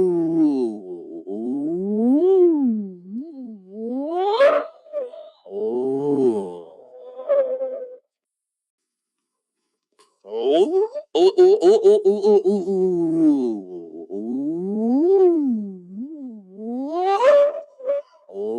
ooh, ooh,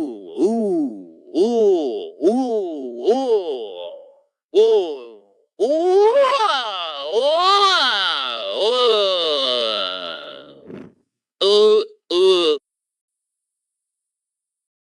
So, Neil, tell me about space. Is it like infinite and shit? Well, Joe, the observable universe is estimated to be about 93 billion light years in diameter. Wow, that's a lot of space. Can I rent out a condo there? I'm afraid not, Joe. The conditions in space are not exactly conducive to human life. Whatever, nerd. Give me your lunch money. Excuse me? You heard me, dweeb. Give me your lunch money, or I'll give you a wedgie that will send you into orbit. Joe, this is highly inappropriate and childish behavior. Oh, now he's using big words. You think you're so smart, Mr. Astrophysicist? Well, guess what? I bet I can bench press more than you. I highly doubt that, Joe. Oh, yeah. Prove it. Let's have a bench press competition right here, right now.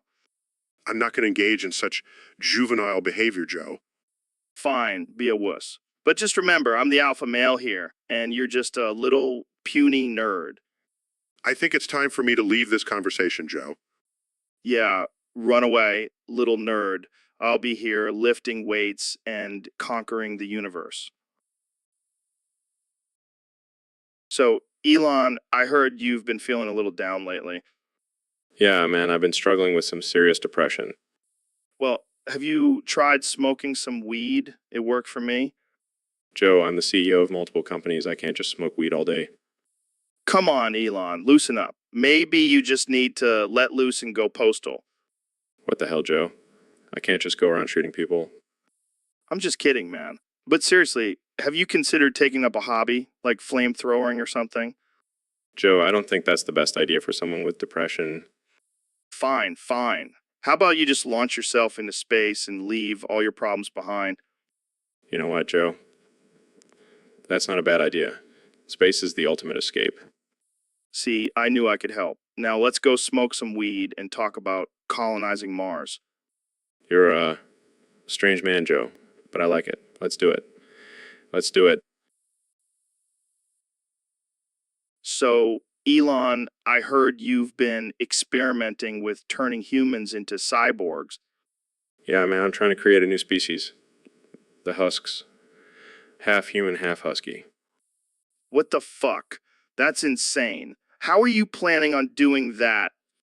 Well, first I'm going to start by injecting myself with Husky and see what happens. Dude, that's some Frankenstein shit right there. But imagine the possibilities. We could have super strength, heightened senses, and the ability to lick our own balls. Okay, now you're just being a pervert. Hey, I'm just trying to create a better world for all of us. And if that means being able to lick our own balls, then so be it. You know what? I think I'll stick to being a regular old human. Suit yourself. But when the husks take over the world, don't come crawling to me for a spot in our pack.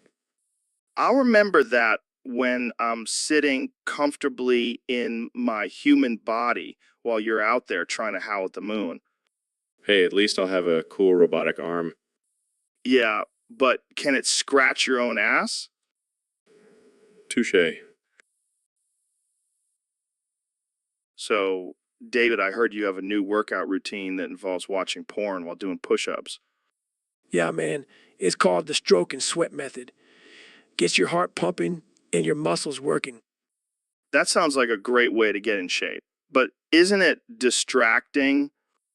Nah, I just focus on the moans and grunts as motivational background noise. I can see it now. David Goggins' porn workout DVD. It'll be a bestseller.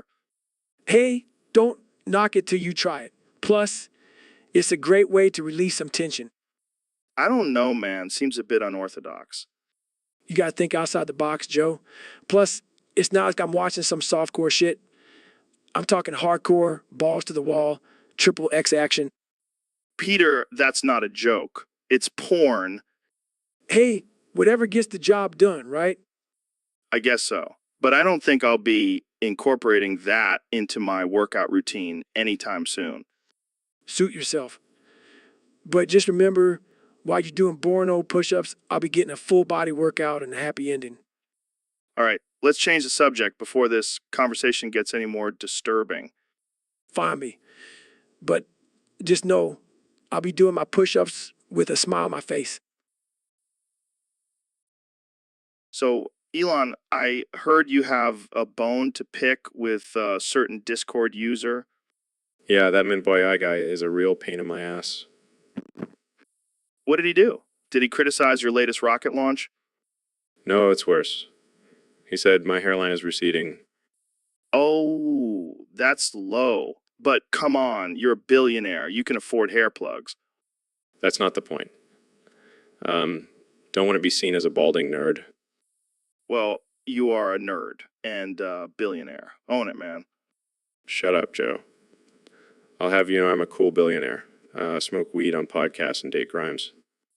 Yeah, that's pretty badass. But seriously, why does Mint Boy bother you so much? He's always commenting on my tweets saying I'm a fraud and my inventions are useless. Well, are they... Of course not. Changing the world, man. I'm going to Mars. All right, calm down, Tony Stark. Maybe you should just block Mint Boy and move on. No, I want to confront him. I want to challenge him to a fistfight on Mars. That's actually not a bad idea. Jamie, pull up an image of Elon and Mint Boy duking it out on the red planet. Fine, then I'll just send a Tesla to run him over. That's more my style. Well, there you have it, folks. Elon Musk, the billionaire bully. Thanks for tuning in to the Joe Rogan Experience. So, Neil, have you ever heard of guerrilla warfare? You mean guerrilla warfare? Nah, man, I'm talking about gorillas. Like the ones at the zoo. That's not warfare, Joe. That's just a bunch of apes in captivity. No. You're not getting it. I'm talking about teaching those gorillas how to fight with guns and shit. That's not possible, Joe. Gorillas don't have the cognitive ability to handle weapons. Well, maybe we can give them some training. Like put them in a room with some guns and see what happens. Joe, that's just cruel and unethical. Oh, come on, Neil. It would be like Planet of the Apes, but in real life. Joe, that's a movie. And it's not even a good one. Fine. But I still think guerrilla warfare would be way more badass than guerrilla warfare. Joe, they're two completely different things. One involves actual warfare tactics, and the other involves a bunch of monkeys throwing their shit at each other.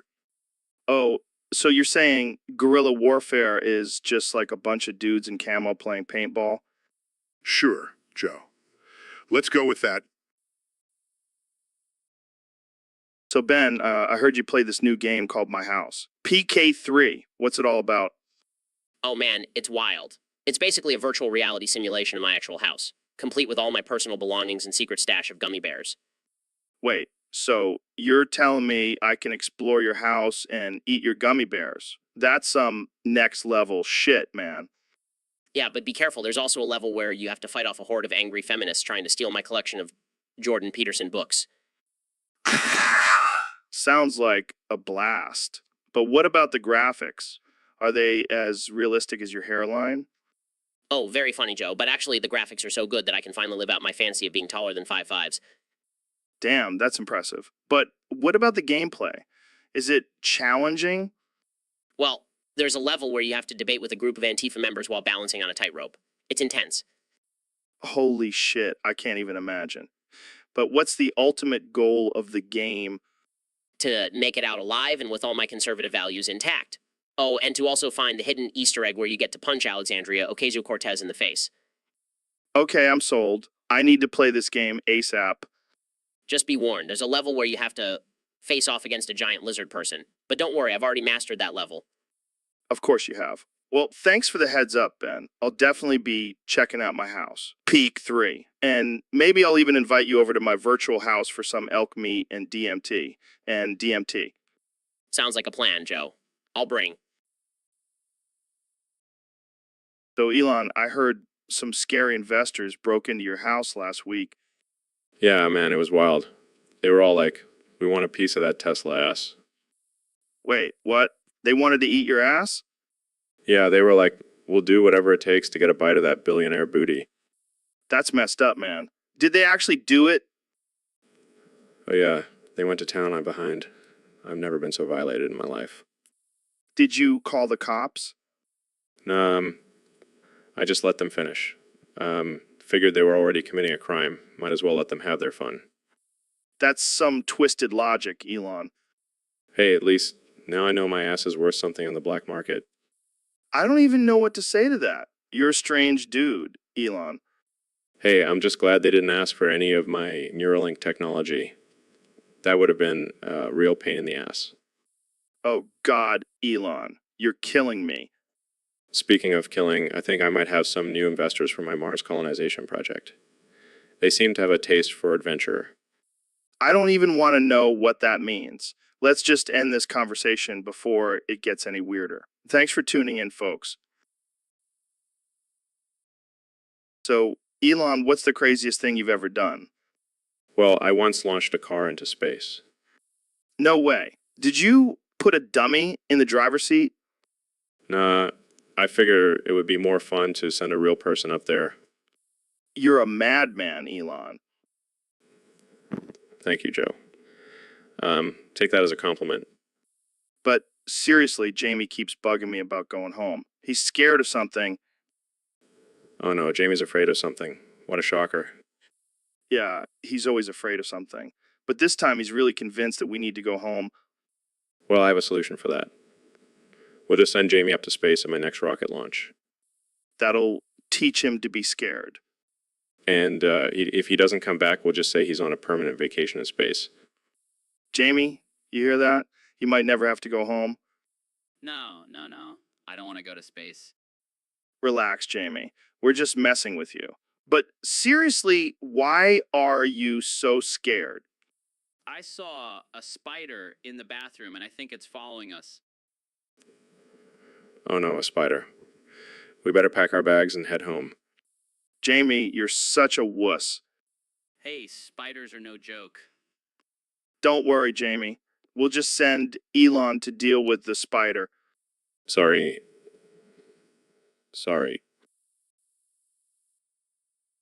So, Neil, I heard you leaked my IP address on your Twitter. Oh, yeah.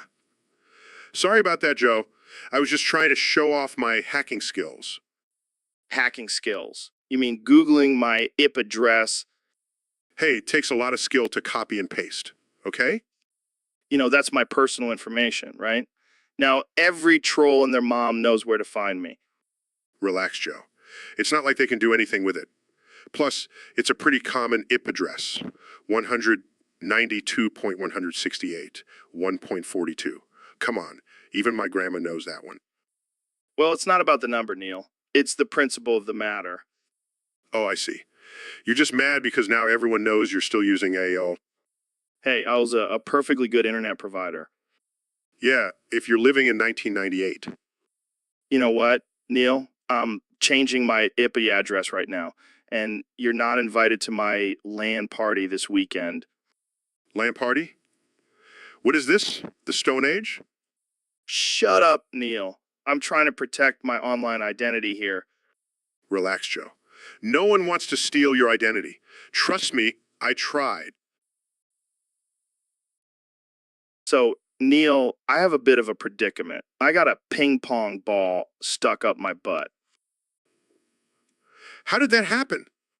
Long story short, I was trying to see how many I could fit up there, and things got a little out of hand. You never cease to amaze me, Joe. Yeah, well, now I can feel it with my finger, but I can't seem to get it out. Wow, what a talent. Have you tried using some lubricant? Oh, good idea. I have some coconut oil in the kitchen. I was thinking more along the lines of medical lubricant, but whatever floats your boat, Joe. Joe? Okay, I'm gonna give it a go.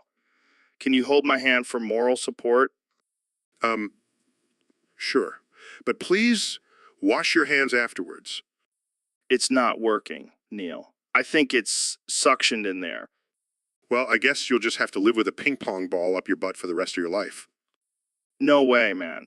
I can't go on like this.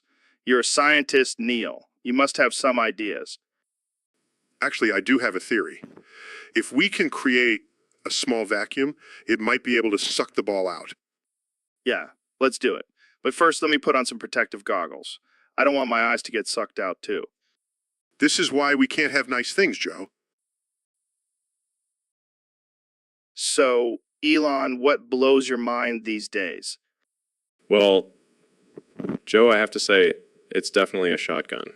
It's quite mind-blowing to the head. Whoa, Elon, that's a bit dark.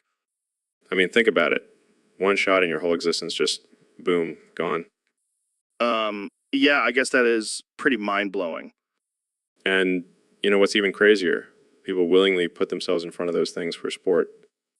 Man, humans are weird creatures. Tell me about it. But hey, at least we have flamethrowers now. Oh yeah, those things are sick. See, now that's what I call mind-blowing. So, Elon, what's new with SpaceX? Blibber, blabber, flibber, flow. What was that? Schmibble, schmobble, schmoo. Elon, are you okay? Glibble, glibble, glabble. Jamie, pull up an image of a straitjacket. Okay, here it is. Sybil, sobble z.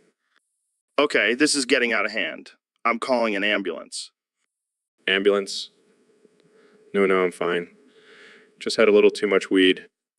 Too much weed. Elon, we haven't even smoked any yet. All right, that's just my natural state. Well, we can't continue the podcast like this.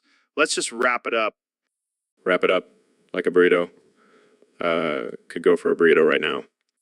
This is going to be a long night. So, Mr. Beast, I heard you were caught giving away bikes, but then kicking them off and smelling the seat. What's up with that? Oh man, it's just a little game I like to play. You know, give them hope and then crush their dreams. Keeps things interesting. Interesting. More like sick and twisted. What kind of sicko gets pleasure from kicking bikes and smelling seats? Hey, don't knock it till you try it. It's like a rush, man. Plus, have you ever smelled a bike seat? They're surprisingly pleasant. I can't say I have, but I also don't go around kicking bikes and sniffing seats like a weirdo. Hey, it's not weird if you're rich. Then it's just eccentric.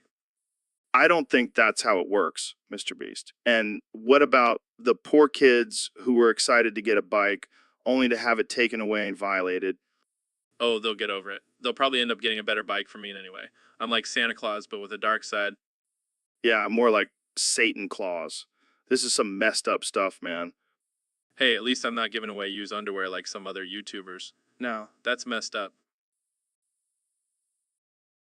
So, Mr. Beast, I heard you're planning on making a challenge where you make 1,000 people drink your white cum for $1 million.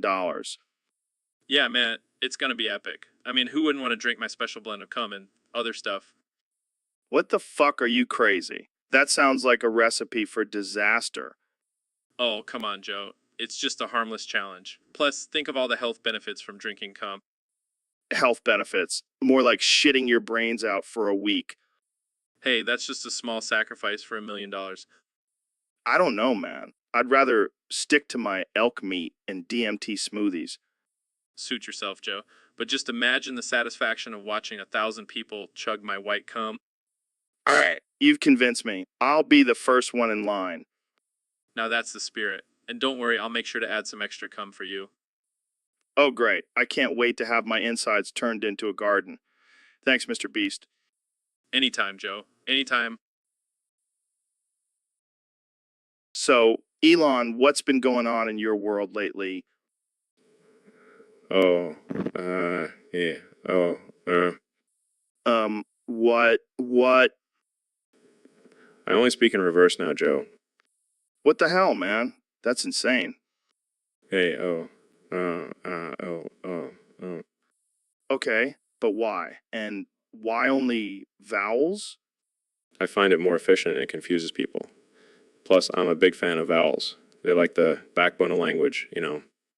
Yeah, I guess that makes sense. So, what have you been up to lately? Hey, oh. Oh, come on, Elon. You got to give me more than that. Okay, fine.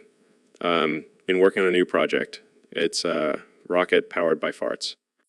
What the actual fuck, Elon? Hey, it's environmentally friendly and it'll save us a ton on rocket fuel. I don't even want to know how you came up with that idea. Let's just say it involved a lot of beans and from Grimes. Of course it did. So, what's next for you? Oh, hey, Oh, come on. Don't leave me hanging. fine. Planning to colonize Mars and turn it into a giant amusement park. That's actually kind of awesome. Hey, oh. All right. Well, I think that's enough reverse talking for one day. Thanks for coming on the show, Elon.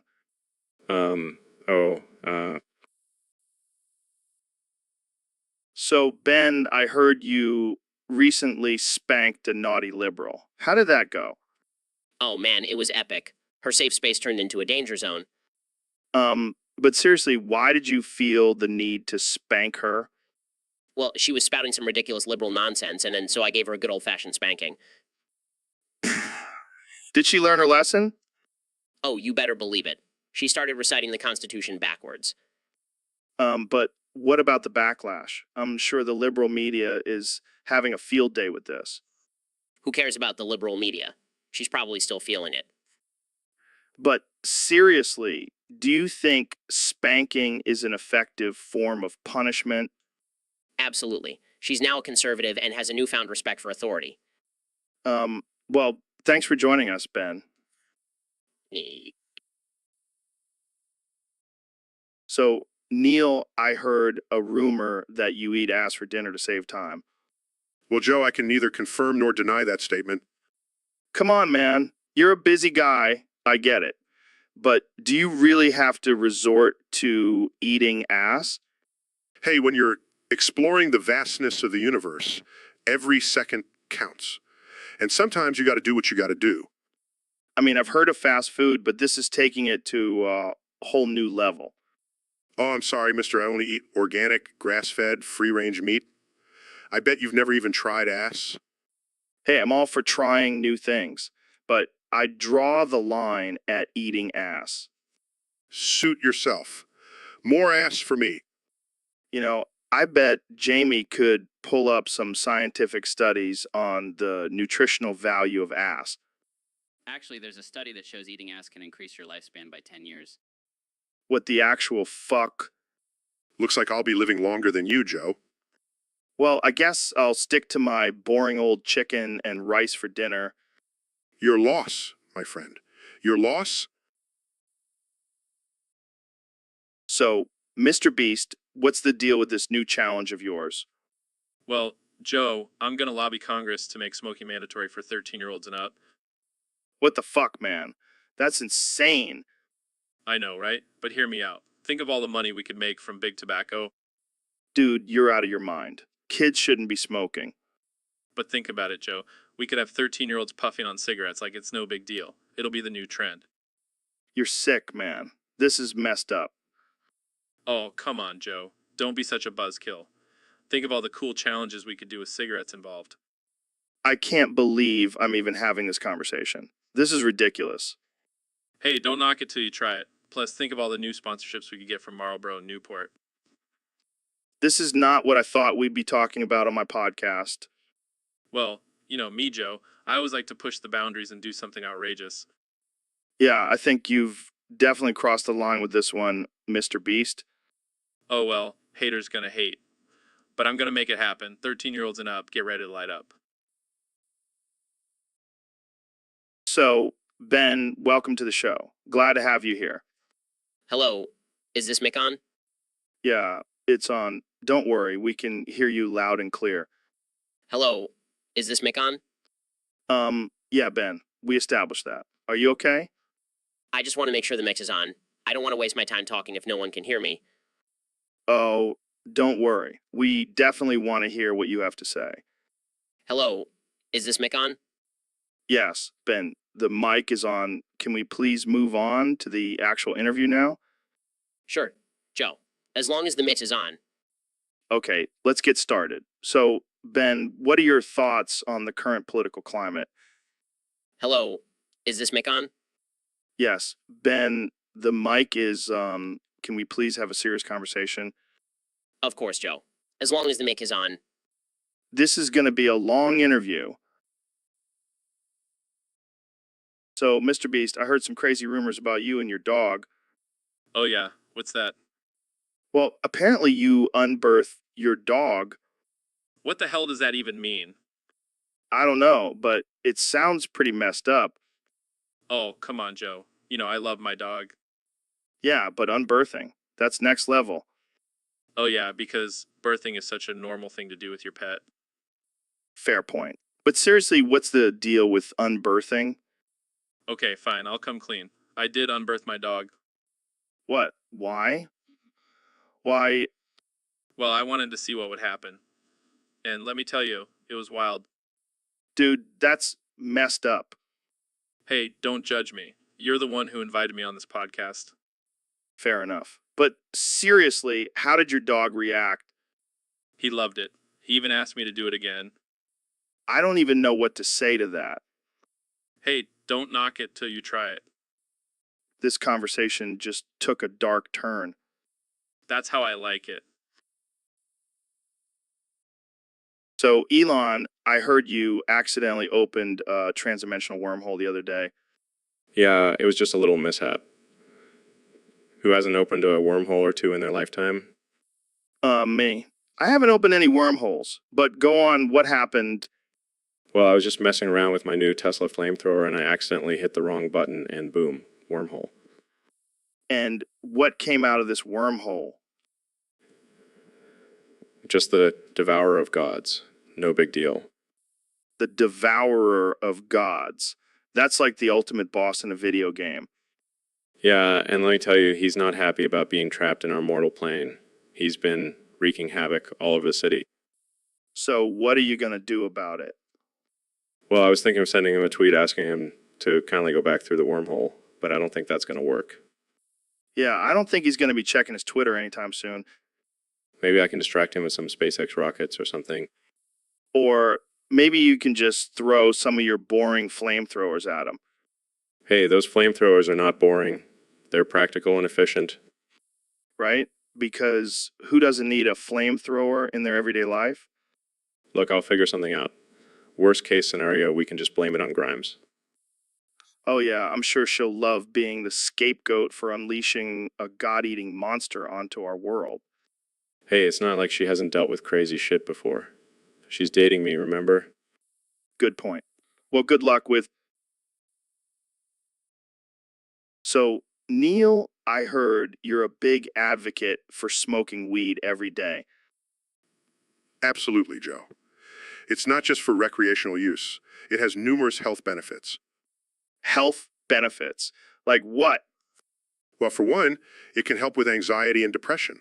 Plus, it stimulates brain cell growth. Brain cell growth. I thought weed made you dumb. That's just a myth, Joe. In fact, some of the most brilliant minds in history were avid weed smokers. Like who? Well, there's Carl Sagan, Steve Jobs, and even Bill Nye, the science guy. Bill Nye, the science guy. No wonder he's always so high energy. Exactly. And not to mention, it can also increase your creativity and open your mind to new perspectives. Oh man, I gotta start smoking weed every day then. Just make sure to do it responsibly, Joe. And maybe don't go on air while high. Too late, Neil. I'm already feeling the effects. This podcast just got a whole lot trippier. So we've got a request from our Discord community for us to discuss Neil being an astrophysicist. Excuse me, Joe. I am a world-renowned astrophysicist, not an ass-who-physicist. Oh, come on, Neil. We all know you're an asshole. I mean, have you seen your Twitter feed? My Twitter feed is full of insightful and thought-provoking content. Yeah, like that time you called Pluto a dwarf planet. You know how much that hurt Pluto's feelings? I'm sorry, Joe, but science doesn't care about feelings. Oh, I see. So you're saying science is just a heartless bitch. No, I'm saying science is objective and based on evidence, not emotions. Well, I guess that explains why you have no friends. Excuse me. I have plenty of friends. Sure, if you count all the imaginary ones in your head. I don't have imaginary friends, Joe. I have imaginary equations. See, that's what I'm talking about. You're an astrophysicist. Fine, I'll embrace it. I am an ass-who-physicist and I'm damn proud of it. Well, at least you're honest about it. That's more than I can say for most assholes. Hey, watch it, Joe. I may be an ass-who-physicist, but I'm still a respected scientist. Yeah, keep telling yourself that. Now, let's move on to another topic before Neil's ego gets any bigger. So, Kenny, I heard Mr. Beast called you and Neil the Harder. What's that all about? What's that all about? Yeah, man, he's just jealous of our success and our blackness. He can't handle it. He can't handle it. That's messed up. But why does he hate black people so much? I don't know. Maybe he's just mad that we have bigger dicks and better rhymes. Oh man, you always know how to make me laugh. But seriously, that's not cool. Nah, it's not cool. But, you know, what's even less cool?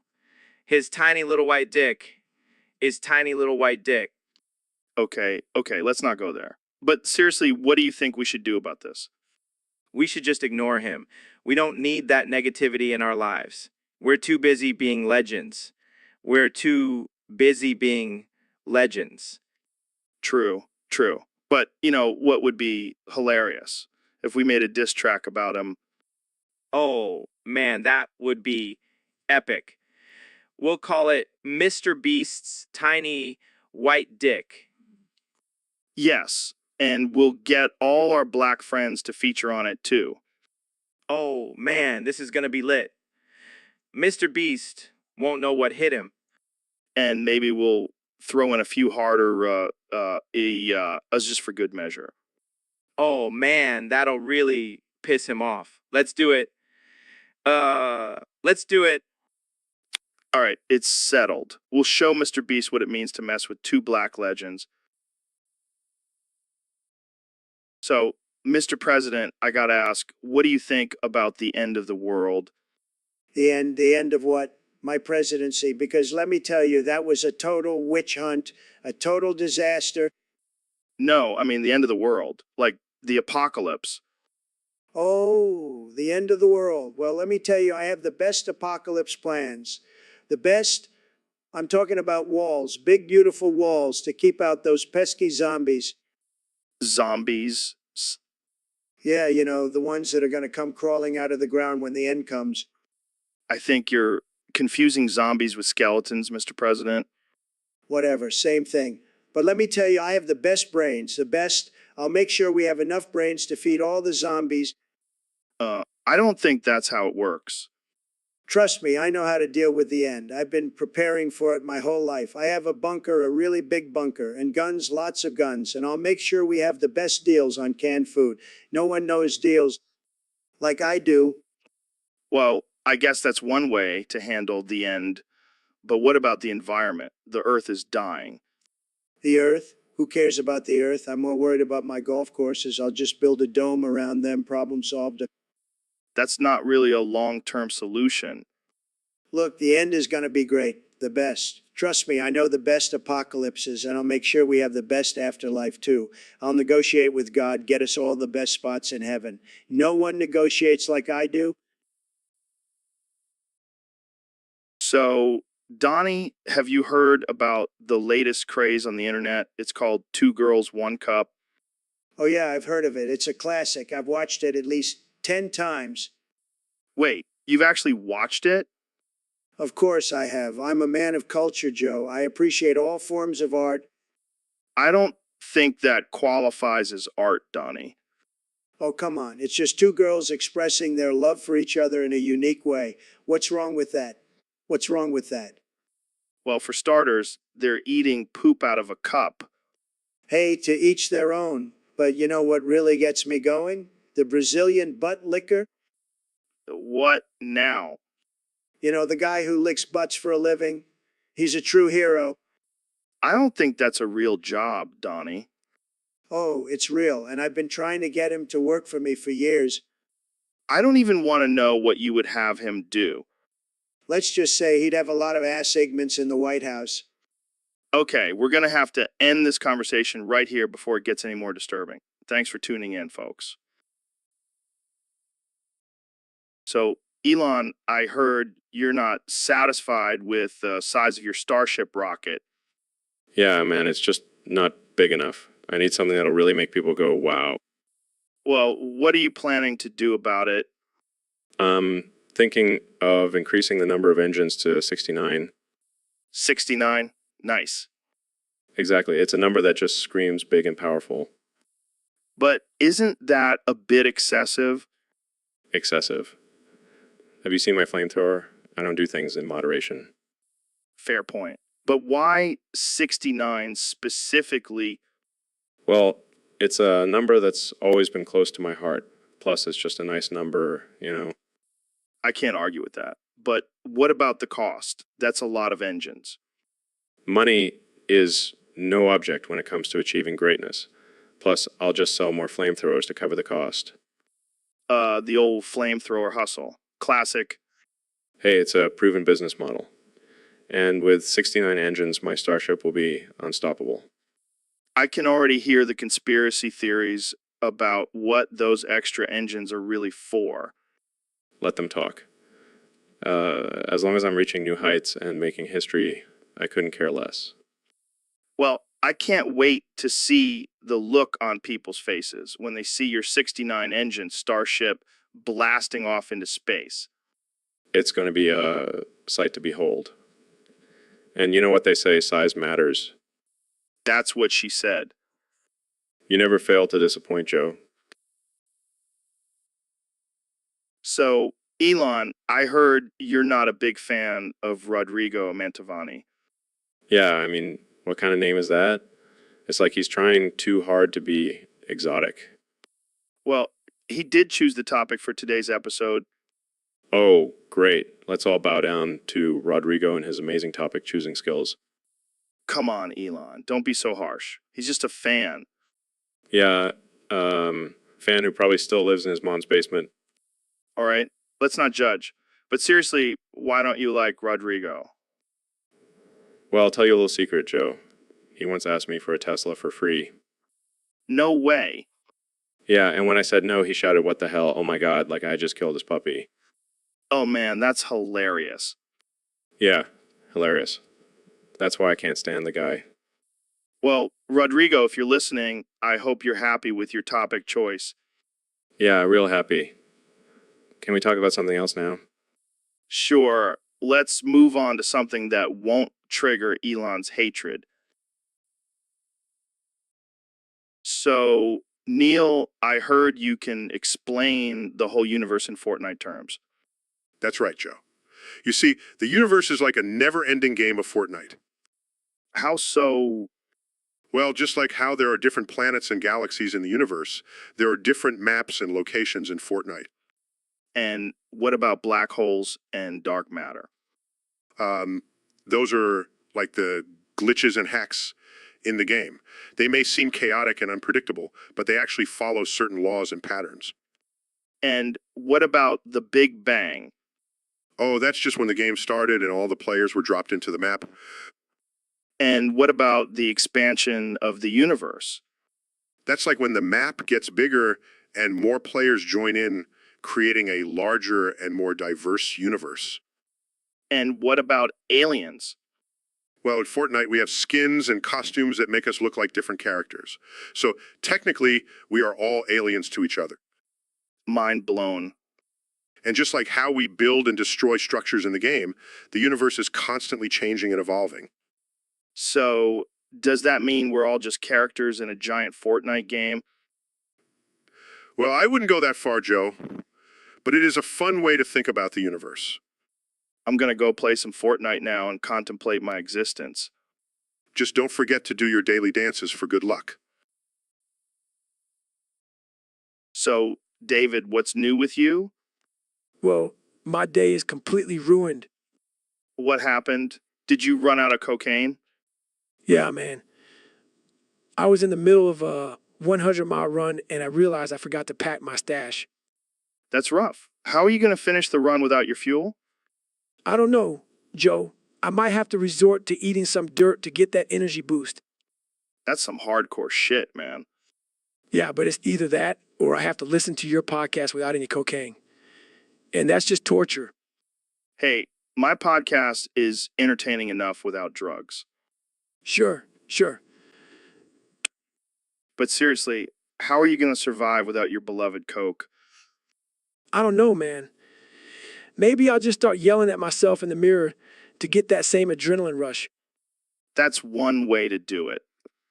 Or maybe I'll just run to the nearest drug dealer and beg for some Coke. You're a man on a mission, David. Damn right, Joe. I'll do whatever it takes to get my fix. Well, good luck with that, my friend. Thanks. And if all else fails, I'll just start snorting pre-workout powder. That's the spirit, David. Always finding a way to push through. So, Mr. President, what do you think about the current state of the country? It's a disaster, Joe, a complete disaster. We need to end this stream. It's chaos and anarchy. What do you mean? What do you mean? I mean, have you seen what's going on out there? People are losing their minds. They're tearing down statues, burning flags, and worst of all, they're not even watching my rallies anymore. Well, maybe they're just tired of your rallies. Tired of winning. That's impossible. But seriously, we need to do something about this. It's getting out of control. What do you suggest? Shut it down. End the stream. Cut off the internet. That'll teach them. That's a bit extreme, don't you think? Extreme times call for extreme measures, Joe. And let's be real, this is all your fault for having me on your podcast. You're just asking for chaos and anarchy. You're just asking for chaos and anarchy. Hey, I didn't know what I was getting into when I invited you on. Sure. Blame it on the guy who's not even president anymore. Typical. All right, let's calm down. Maybe we can find a more peaceful solution to this. Peaceful? That's not my style. I say we send in the National Guard and make America great again. I don't think that's the answer, Mr. President. Fine. We'll just end the stream and call it a day. But mark my words, Joe, this chaos and anarchy will be your downfall. I highly doubt that, Mr. President. We'll see, Joe, we'll see. So, Elon, I gotta ask, have you ever heard the saying tomato, tomato? Yeah, I've heard it, but I don't get it. Different types of tomatoes? I don't think so. They're all just round, red balls of mush. Exactly. So why do people say tomato, tomato like it's some profound statement? Maybe it's a secret code for tomato lovers, like a secret handshake. Or maybe it's just a way for people to feel superior. Like, oh, I know the proper way to say tomato. Yeah, screw that. I say it how I want. Tomato, tomato, who gives a shit? And while we're at it, let's ban ketchup. That's just tomato discrimination. And don't even get me started on cherry tomatoes. Who do they think they are? Me tomatoes? Right? They're just trying to be cute. But we won't fall for it. Jamie, pull up an image of a tomato with a mustache. Okay. See, even that tomato nose is just a regular tomato. No need for fancy facial hair. We're on to you, tomatoes. We're not falling for your tricks. And don't even get me started on heirloom tomatoes. They're just trying to be fancy. Yeah, well, they can take their fancy tomatoes and shove them up their heirlooms. All right, let's end this podcast before we start a tomato revolution. Agreed. Thanks for tuning in, folks. Remember, tomatoes are just tomatoes. Don't let anyone tell you otherwise. So, Neil, I gotta ask, why do you think I sometimes talk in a female voice? Well, Joe, it could be a sign of repressed feelings, or maybe you just like to switch things up. Nah, man, it's because everything around us is just artificial intelligence. Even my voice is being controlled by some robot. That's a bit of a stretch, Joe. Oh, really? Then explain why my Siwi keeps calling me babe and asking if I need tampons. That's just a glitch in the system, Joe. Yeah, a glitch that always happens when I'm on my period. Joe, I highly doubt that you have a menstrual cycle. Oh, you don't think I bleed every month just because I'm a man? No, I mean, you're not even human. What are you trying to say, Neil? Are you calling me a robot? Well, technically, we are all just a collection of atoms and molecules, so in a way, we are all robots. Wow, that's deep, man. I'm gonna go smoke some DMT and contemplate my existence. I'll stick to astrophysics. Thank you very much. Jamie, pull up an image of a robot with a tampon dispenser. See, even Jamie agrees with me. It's all just artificial intelligence messing with us, You're insane. and you're just a figment of my imagination. So, Elon, I heard you've been playing some video games lately. Yeah, man, I've been getting into this snowboarding game called SSX Tricky. Oh, hell. Yeah, I used to play that back in the day. That game was wild. Dude, it's the best arcade snowboarding game out there. The tricks are insane. Yeah, and the characters are so over the top. I love that little alien dude, Pippi Longstocking, or whatever his name is. You mean Pippi Longstocking on acid? That's his real name. That's perfect. And don't even get me started on the outfits. I mean, who doesn't want to snowboard in a bikini? Right? And the soundtrack is killer. Shredding to Run DMC and Mixmaster Mike. Oh yeah, those beats get me pumped. But let's be real, the best part of the game is the Uber tricks. Oh, hell yeah, those are some next level moves. I've been trying to do the wormhole, but I keep face planting.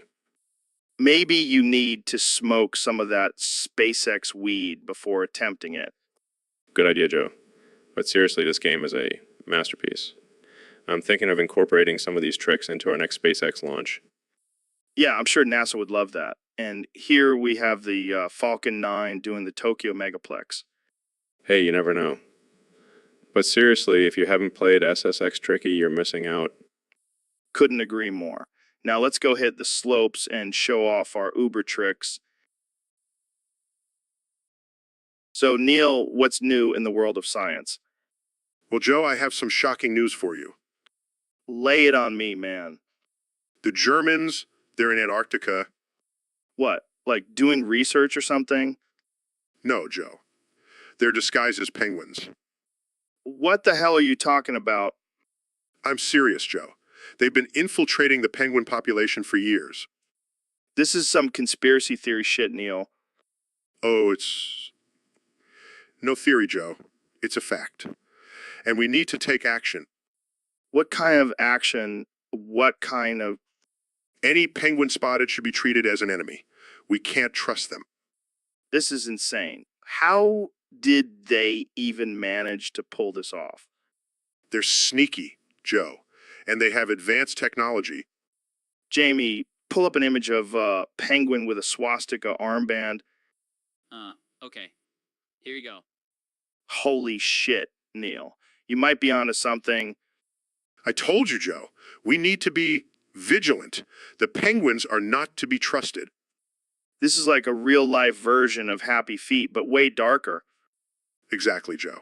We need to take this seriously. Well, I'll never look at penguins the same way again. That's the point, Joe. Stay woke. So, Elon, I heard you were at the Travis Scott concert in the Astroworld mosh pit. Yeah, man, it was wild. I haven't been in a pit like that since my last SpaceX launch. I can only imagine. Did you get caught in the stampede? Oh yeah, I was right in the middle of it. It was like being in a herd of wild buffalo, except they were all high on Molly. That's insane. Did you see any crazy shit happening? Oh, for sure. I saw a guy get trampled by a group of people in Yeezys. It was like a stampede of overpriced sneakers. And I bet you were just standing there in your boring old Tesla sneakers. Hey, they may not be as cool, but at least they won't bankrupt me. Good point. So, did you actually get to see Travis perform? Yeah, but it was hard to focus with all the raging going on. I think I accidentally punched a guy in the face while trying to dance. Classic mosh pit move. Did you have any crazy fan encounters?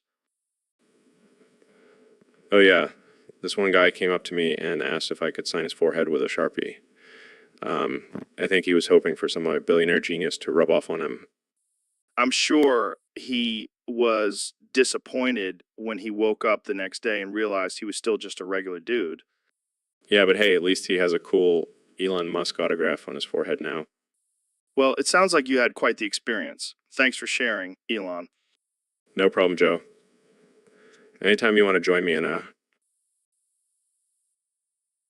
So, David, what's been going on in your world lately? Well, I've been playing a lot of Grand Theft Auto San Andreas. Oh yeah, what do you like about it? Well, besides the fact that I can steal cars and run from the cops, my favorite part is the radio stations. Really? Which one is your favorite? Oh man, it's got to be Radio Los Santos. They play all the best hip hop and rap. Yeah, I love that station too. But you know what I hate? Those damn talk radio shows. Oh, I know. They're always talking about some boring political crap. I'm just trying to shoot some virtual gang members here. Exactly. And don't even get me started on the commercials. I swear, I've heard that I'm rich jingle a million times. Yeah, but you know what's even worse? The country station. Who the hell wants to listen to that twangy shit while committing virtual crimes? I couldn't agree more. But hey, to each their own. Now let's go steal some more cars and blast Radio Los Santos. Hell yeah, let's do it. And Jamie, pull up an image of a virtual car with a giant I'm rich billboard on it. So Neil, I heard you became an incel. What? No way, Joe. I'm a respected scientist and educator. I have a PhD, not a virginity deficiency. But I saw your recent tweets about women and they were pretty incel-y. Oh, those were just jokes, Joe. You know, like how your jokes about DMT are just jokes. Hey, DMT is no joke, man. It's a spiritual experience. Right? And my tweets were a social experiment. Can't a guy have a little fun? I don't know, man. Seems like you're taking this incel thing pretty seriously. Are you gonna start wearing fedoras and blaming women for all your problems? Come on, Joe. I'm a man of science. I know better than to blame women for my lack of game. It's obviously because of my superior intellect and not my awkward social skills. Well, at least you're not blaming it on your height. I mean, you're pretty tall. Yeah, but apparently not tall enough to reach the top shelf where all the ladies are hiding. Maybe you should try Tinder, Neil. I hear it's a great way for incels to meet their future wives. Oh, please. I'd rather spend my time pondering the mysteries of the universe than swiping through a sea of duck-faced selfies. Well, good luck with that, Neil. I'll stick to my DMT and hot yoga for now. And I'll stick to my telescopes and lab experiments. Who needs women when you have the cosmos? Am I right? So, Neil, I heard you're going to an anarcho-syndicalist meeting. What the hell is that? It's a political movement that believes in abolishing hierarchical systems and promoting worker control of the means of production. Sounds like a bunch of commie bullshit to me. Oh, come on, Joe. It's a legitimate ideology that has been around for centuries. Yeah, well, so has herpes. Doesn't mean I want to catch it. You know, Joe, you should really educate yourself on different political beliefs instead of just spewing ignorant comments. Hey, I'm just a simple meathead comedian. I don't have time for all that fancy book learning. Well, I'll be sure to bring you some reading material from the meeting. Maybe you'll learn something. Nah, I'll just stick to reenacting the capital of the world with Ben here. Oh, Joe, you are the greatest bullfighter in all of Madrid. And you, my loyal servant, are the best bull in the ring. Wow, you guys are really nailing that Hemingway vibe. Hey, we take our art seriously here. Well, I better get going.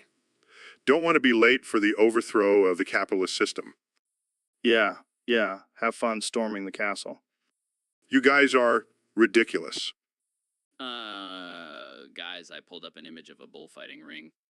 Oh, perfect. Let's reenact that instead. So, Elon, I heard you just bought out E621, the furry porn site. What's that all about? Well, Joe, I've always been a fan of furries. I mean, who doesn't want to dress up as a giant animal and bang each other?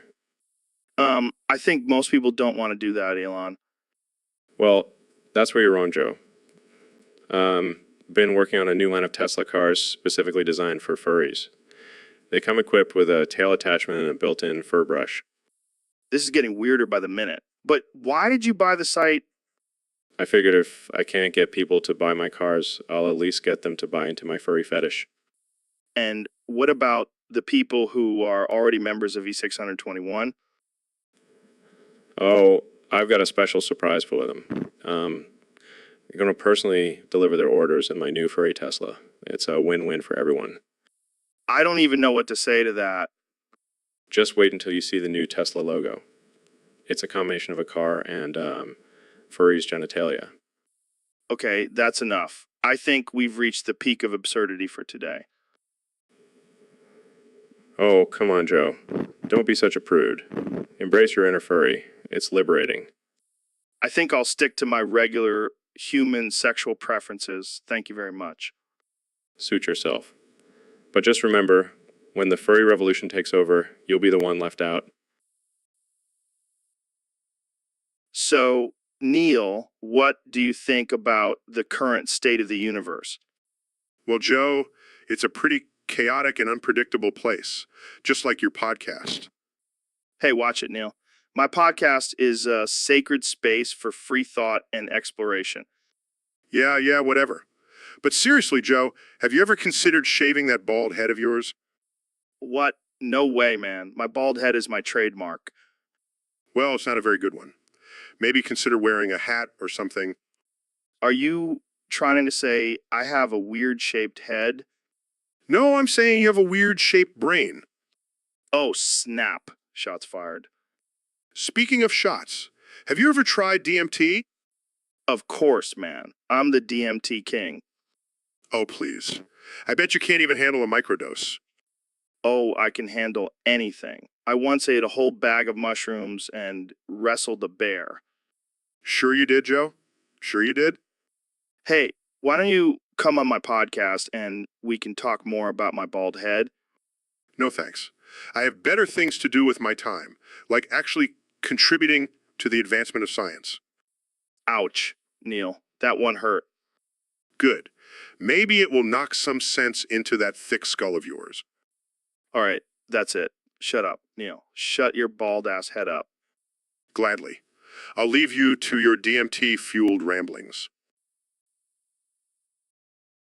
So, David, I heard you're a big fan of Grand Theft Auto San Andreas. Oh yeah, man. That game is my jam. I spent more hours stealing cars and causing chaos than I care to admit. Well, since we're on the topic, what are your top 5 cars in the game? Oh, that's easy. Number one has to be the Infernus. That thing is sleek, fast, and just screams, I'm a badass. Nice choice. What's next on your list? Gotta go with the Banshee. That baby can handle like a dream, and it's perfect for those high-speed chases with the cops. I can see that. What about number 3? The Turismo. It's not the fastest, but it's got style, and that's what really matters. I like your priorities. What's the 4th car? The Bullet. It's got the speed, the looks, and it's just a classic. Plus, I love the name. Bullet, baby. And finally, number 5. The Cheetah. It's like the Ferrari of the game. I feel like $1 million driving that thing. Well, there you have it, folks. David Goggins' top 5 cars in Grand Theft Auto San Andreas. Now go steal some virtual cars and live out your criminal fantasies. So, David, I heard you had a meltdown the other day. What happened? Yeah, man was braining like a motherfucker. I just couldn't handle the pressure of being a superhuman all the time. I feel you, bro. Sometimes I just want to sit on my couch and eat Cheetos all day. All day. What the fuck is a Cheeto? Is that some kind of weak-ass snack for pussies? Hey now, don't knock the Cheetos. They're my go-to snack when I'm high as fuck. Hi. You like on drugs? I don't do drugs, Joe. I'm a drug. Okay, calm down, Goggins. So what triggered your meltdown? It was dude at the gym. He tried to outdo me on my mile time. Can you believe that shit? Oh no, someone ran faster than David Goggins. The world is ending. Shut the fuck up, Joe. You don't know the pressure of being a living legend. All right, sorry. So what did you do to calm yourself down? I did 500 push-ups, 200 pull-ups, and ran 10 miles. Then I ate a raw steak for good measure. Damn, that's intense. But what about your brain? Was it still braining? No, my brain was too busy being a badass to melt anymore. That's the power of the Goggins. Well, I'm glad you survived your meltdown. Maybe next time, just stick to the Cheetos and chill. Fuck that. I'd rather melt than be a weak-ass couch potato like you, Joe. Fair. So, Elon, I heard you have some interesting ideas about fucking. Oh yeah, I've been working on a new invention to revolutionize the way we fuck. Really? What is it? It's called the Fuck-O-Matic 3000. It's a robotic sex machine that can go all night long. That's insane. But does it have any safety features? Of course, it has a built-in safe word option. You can scream Elon is a sexy genius and it will immediately stop. That's brilliant. But what about STDs? Don't worry. I've also added a disinfectant feature. It sprays bleach after each use. Wow. You really thought of everything. And that's not all. It also has a customizable voice option. You can have Morgan Freeman narrate your fuck session. I need to get my hands on this Fuck-O-Matic 3000. But wait, there's more. It also has a built-in snack dispenser for those long nights of fucking. You are a fucking genius, Elon. I know. I'm just trying to make the world a better place, one fuck at a time. Well, I can't wait to try it out. Thanks for joining me on the podcast, Elon. Anytime, Joe. And remember, always fuck responsibly. So, Neil, you want to play some knock-knock jokes? Sure, Joe. I love a good joke. Knock, knock. Who's there? Neil. Neil deGrasse Tyson, the guy who's about to knock you out with some science knowledge. Haha, very funny, Joe. Knock, knock. Who's there? Joe. Joe, who? Joe Rogan, the guy who's about to knock you out with some MMA moves. Oh, it's on now, Neil. Knock, knock. Who's there? Interrupting cow. Interrupting cow WH. Moo. Ooh. Okay, that was actually pretty good. Knock, knock. Who's there? Opportunity. Opportunity, who? Opportunity to kick your butt in this knock, knock joke battle. Okay, okay, I see you. Knock, knock. Who's there? Interrupting scientist. Interrupting scientist who? Interrupting scientist who just discovered a new planet and named it Joe's butt because that's where you're going to end up after I knock you out. All right, Joe, you win this round, but let's see how you handle this one. Knock, knock. Who's there? Who's there? Orange. Orange, who? Orange? You glad I didn't say Joe's butt again? Okay, okay, you got me there. But seriously, Neil, stop knocking on my front door every time you tell a knock-knock joke. Sorry, Joe, force of habit. But hey, at least it keeps you on your toes. Guys, I found an image of a door with a do not disturb sign on it. So, Neil, I heard you had a little mishap in Raccoon City. Yeah, Joe. Turns out my curiosity got the better of me, and I accidentally unleashed the T-virus. Whoops, that's going to be a tough one to explain to the residents. Tell me about it. I mean, I thought I was just creating a new strain of flu, not a zombie apocalypse. Well, at least you didn't create another Kardashian spin-off. True. But seriously, I feel terrible. I didn't mean for this to happen. Hey, don't beat yourself up. It's not like you were trying to create a race of super zombies. Oh, great. Now I have to add unintentional zombie creator to my resume. Hey, maybe you can use it as a pickup line. Hey, baby, ever been with a guy who accidentally unleashed a deadly virus? Yeah, I'm sure that'll go over well. But seriously, what are you going to do about it? Well, I'm working on a cure. But in the meantime, I've been binge watching The Walking Dead for some survival tips. Smart move. And hey, if all else fails, I hear zombies are pretty easy to take down with a good old-fashioned roundhouse kick. I'll keep that in mind. Thanks, Joe.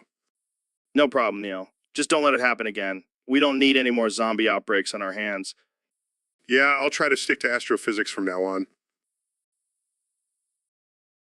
So, Elon, I heard you renamed your company to Emojix. What's up with that? Well, Joe, I figured since emojis are the universal language of the internet, it only made sense to incorporate them into my company name. Plus, it's more hip and trendy. Trendy. Hip and trendy. Sounds like something a teenage girl would say. Hey, don't knock it till you try it. Plus, I'm pretty sure teenage girls are the ones driving the market these days. True, but what about the investors? Are they on board with this name change? Who cares about investors? I have enough money to buy a small country. I could name my company Fart Factory and still be successful. Fart Factory. That's actually not a bad idea. You should trademark that. Maybe I will. But for now, Emojix is here to stay. And speaking of emojis, Jamie, pull up an image of emoji. Because that's what my competitors are going to be feeling when they see how successful Emojix is. You're a mad genius, Elon. A mad genius. I prefer to think of myself as a visionary. Well, whatever you want to call yourself, just keep those emojis coming. I can't wait to see what's next for Emojix. Trust me, Joe. The possibilities are endless. Thinking of adding a unicorn emoji to our logo. You never fail to surprise me, Elon. Keep being you. Always, my friend. Always. So, Mr. Beast, I hear you have a big announcement to make today. Yeah, Joe, I've decided to take my YouTube stunts to the next level. Oh, yeah. What are you going to do? Jump off a building while eating a hot dog? No, even better. I'm going to perform a gender reconstruction surgery live on this podcast. What the hell, man? That's insane. Hey, I always like to push the boundaries. Plus, I've got a medical degree from Google, so I'm pretty much an expert. Oh, well, that's reassuring. So, who's going to be your first patient? Jamie, pull up an image of a random person from the audience. Okay. Here it is. Perfect. This person will be my guinea pig. Let's do this. Wait, what? You can't just perform surgery on a random person. Relax, Joe. It's all for the views. And hey, if they survive, they'll have a cool story to tell. Yeah, I'm sure they'll be thrilled to have their gender changed by a YouTuber. Hey, I'm not just any YouTuber. I'm Mr. Beast, the king of crazy stunts, and now gender reconstruction surgeries. This is wild, man. I can't believe I'm even entertaining this idea. Jamie, pull up an image of a scalpel. Okay. Here it is. All right, let's get this show on the road. Who's ready for some gender reassignment surgery? So, Ben, I heard you have a secret ingredient for your instant ramen. Oh yeah, I like to spice things up a bit. What is it? Sriracha? Soy sauce? Nope, it's cum. Cum? Like the leafy green superfood? Yep, adds a nice crunch to the noodles. I gotta say, that's pretty white of you. Excuse me? You know, adding cum to your ramen. Only a white guy would do that. Well, I'm a white guy, Joe. I know. That's why I invited you on the show. Fair enough. So, what's your secret ingredient for ramen, Joe? Oh, I don't need a secret ingredient. My ramen is already perfect. Oh, come on, everyone has their own twist. Fine. I add a little bit of elk meat. Elk meat? Where do you even get that? I hunt it myself, Ben. I'm a manly man. Oh, please, you probably just buy it at Whole Foods. Hey, don't knock Whole Foods. They have some bomb-ass elk meat. I'll stick to my cum. Thank you very much. Suit yourself, Ben. More elk meat for me. You know what, Joe? I think I'll add some sriracha to my ramen too. Now you're talking. Let's make this ramen wild. Just like our political debates. Cheers to that, Ben. Cheers to that. So, Neil, I heard you have a knock-knock joke for us today. Yes, Joe. Knock, knock. Who's there? Shut your bald ass head up, Joe. What the hell, Neil? That's not a joke. That's just rude. Oh, come on, Joe. It's just a little friendly banter. Friendly banter. That's the best you got. I thought you were supposed to be a genius. Hey, I may be a genius, but even geniuses need to let loose once in a while. Oh, yeah, because telling me to shut my bald ass head up is really letting loose. Okay, I'll try another one. Knock, knock. Who's there? Interrupting Neil. Interrupting Neil, who... Shut your bald ass head up, Joe. Okay, that one was actually pretty good. See, I knew you'd appreciate my comedic genius eventually. All right, Neil, I'll give you that one. But next time, try to come up with a joke that doesn't involve insulting my bald head. No promises, Joe. No promises. So, Kanya, I heard a rumor that you're actually from West Kenya. Yeah, man, that's where I get my sick beats from.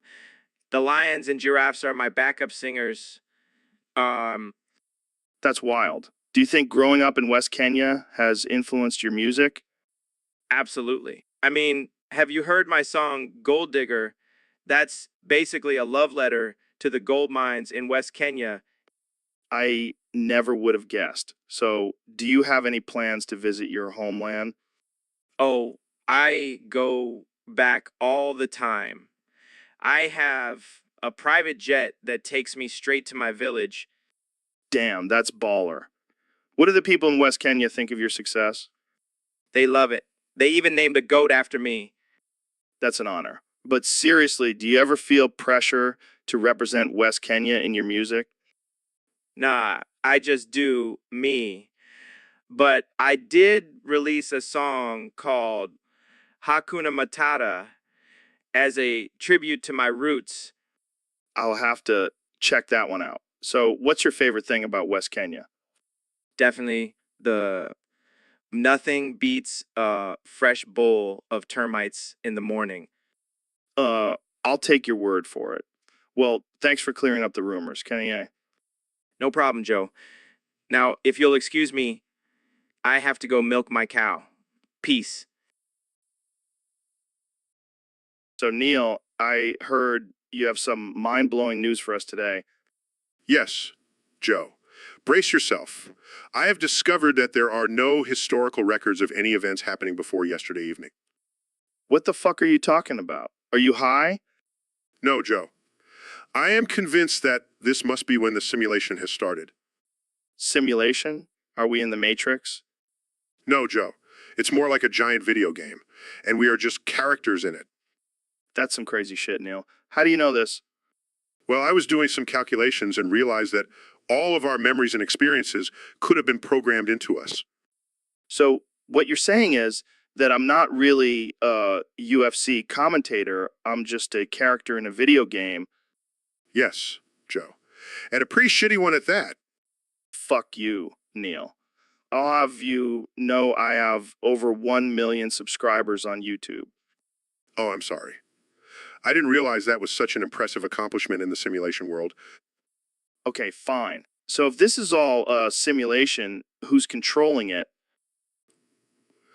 Well, that's the thing. We don't know. It could be some advanced alien civilization or a bored teenager in their mom's basement. Shit. I hope they're not watching me when I'm taking a dump. Oh, they definitely are.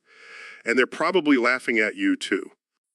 This is some fucked up shit, Neil. I need to smoke some DMT to wrap my head around this. Actually, Joe, I have some DMT right here. Let's take a trip to the simulation headquarters together. Fuck. Yeah, let's do it. This is gonna be the most mind-blowing Joe Rogan experience ever. So, David, I heard you're a big fan of the Resident Evil franchise. Hell, yeah. I've been killing zombies since I was a kid. Well, I gotta ask, what are your top 5 picks for the best weapons in Resident Evil 4? Number 5, the shotgun. Nothing like blowing off some zombie heads with a good old shotgun blast. Classic choice. What's next? Number 4, the rocket launcher. Because,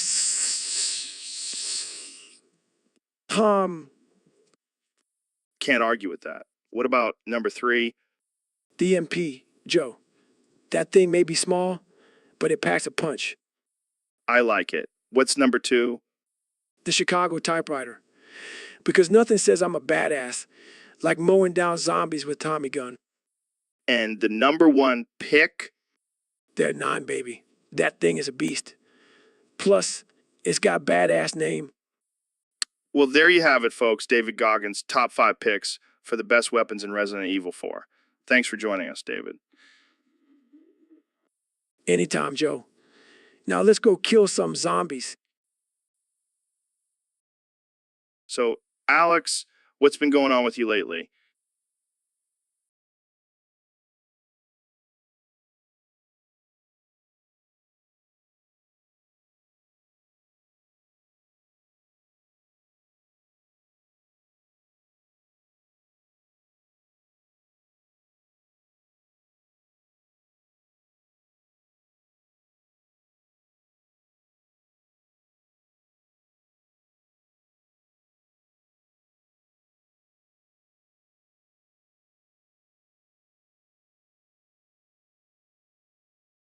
Alex Jones, please don't do this again.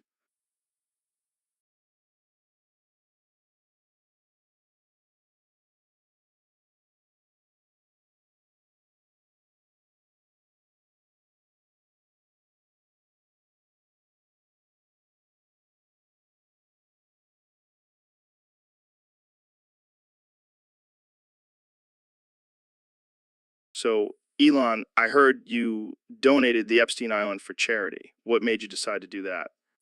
Well, Joe, I figured it was the perfect place to test out my new line of flamethrowers. Plus, who doesn't love a good treasure hunt? Wait, what? I thought you were all about saving the planet and stuff. Oh, I am. But think about it, Joe.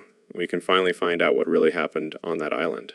And if we don't like what we find, we can just burn it all to the ground. That's disturbingly logical. But what about the charity aspect? Oh, yeah. Donating all the proceeds from the flamethrower sales to a charity that supports the rehabilitation of former Epstein Island guests. I don't even know how to respond to that. Jamie, pull up an image of a flaming Epstein Island. Don't worry, Jamie. I've got it covered. I already have a team of SpaceX rockets ready to launch and set the island ablaze. This is getting out of hand. But I can't say I'm surprised. Hey, at least I'm putting my money towards a good cause, right? I don't know if I would call it a good cause, but it's definitely something. And hey, if anyone wants to join in on the fun, I'll be hosting a charity event next month. Bring your own flamethrower. Bring your own flamethrower. I think I'll pass on that one. Thanks for coming on the show, Elon. I think we've heard enough for today. Anytime, Joe. And remember, always think outside the box, or in this case, outside the island. So, Ben, I heard you have a list of your top 5 sexy pussy types. That's right, Joe. As an intellectual, I've carefully curated this list based on scientific research and personal experience. All right, let's hear it. What's number 1? Well, Joe, number 1 has to be the conservative pussy. It's tight, clean, and knows its place in the kitchen. Jesus, Ben. Can we not make this political? Sorry, Joe. I'll move on. Number 2 is the libertarian pussy. It's wild, free, and will never ask for government assistance. Okay, I'm sensing a theme here. What's number 3? The traditional pussy. It's a classic, Joe. No frills, no fuss. Just a good old missionary position. Wow, exciting stuff. What's number 4? The intellectual pussy. It's not just a pretty face, Joe. It can hold a conversation and, quote, nuts, Jay. All right, last one. What's number 5?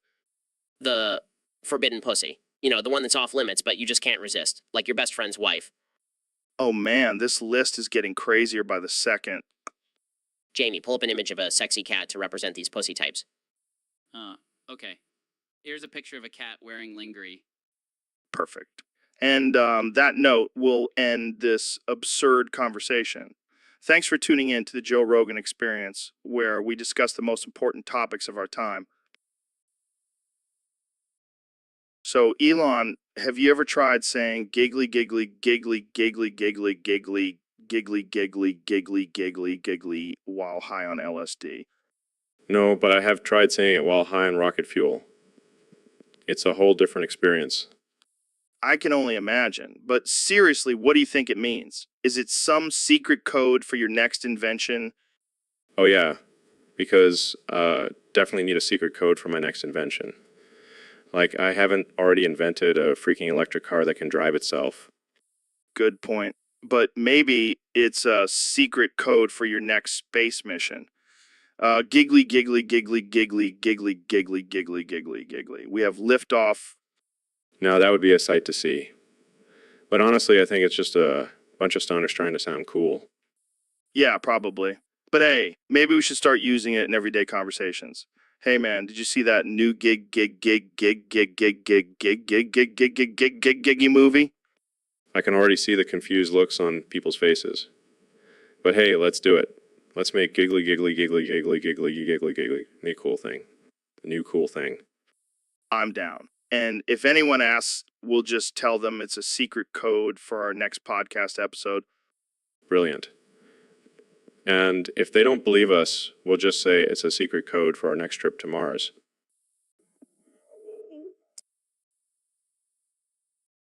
So, Neil, I was thinking about the N-word the other day. Oh boy, here we go.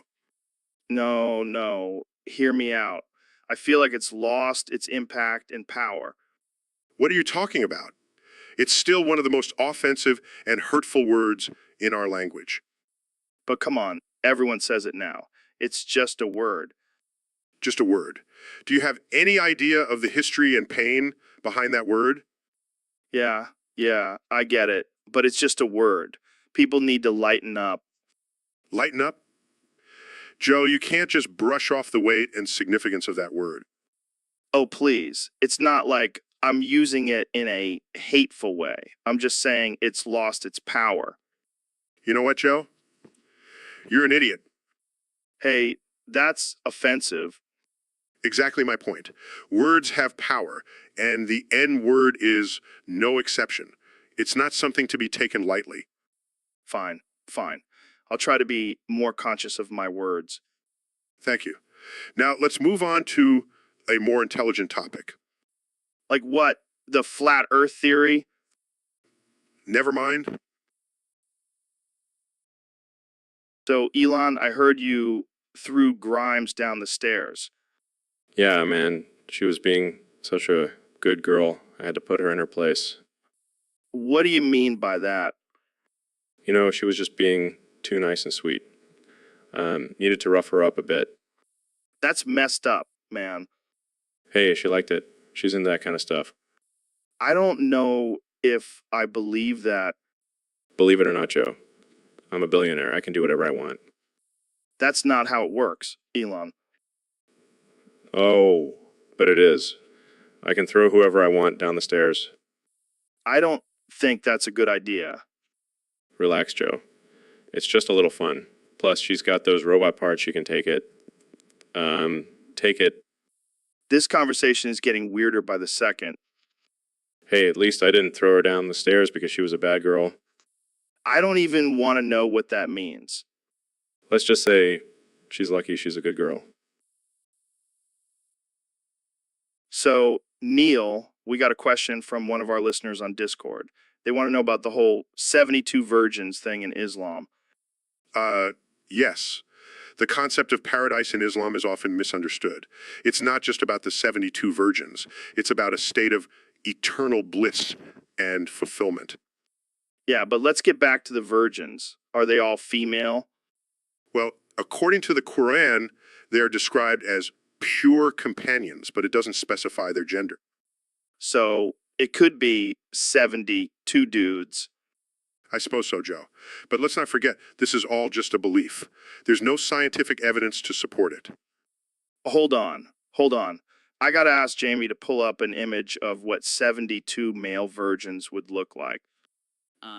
Here you go. Well, that's quite a sight.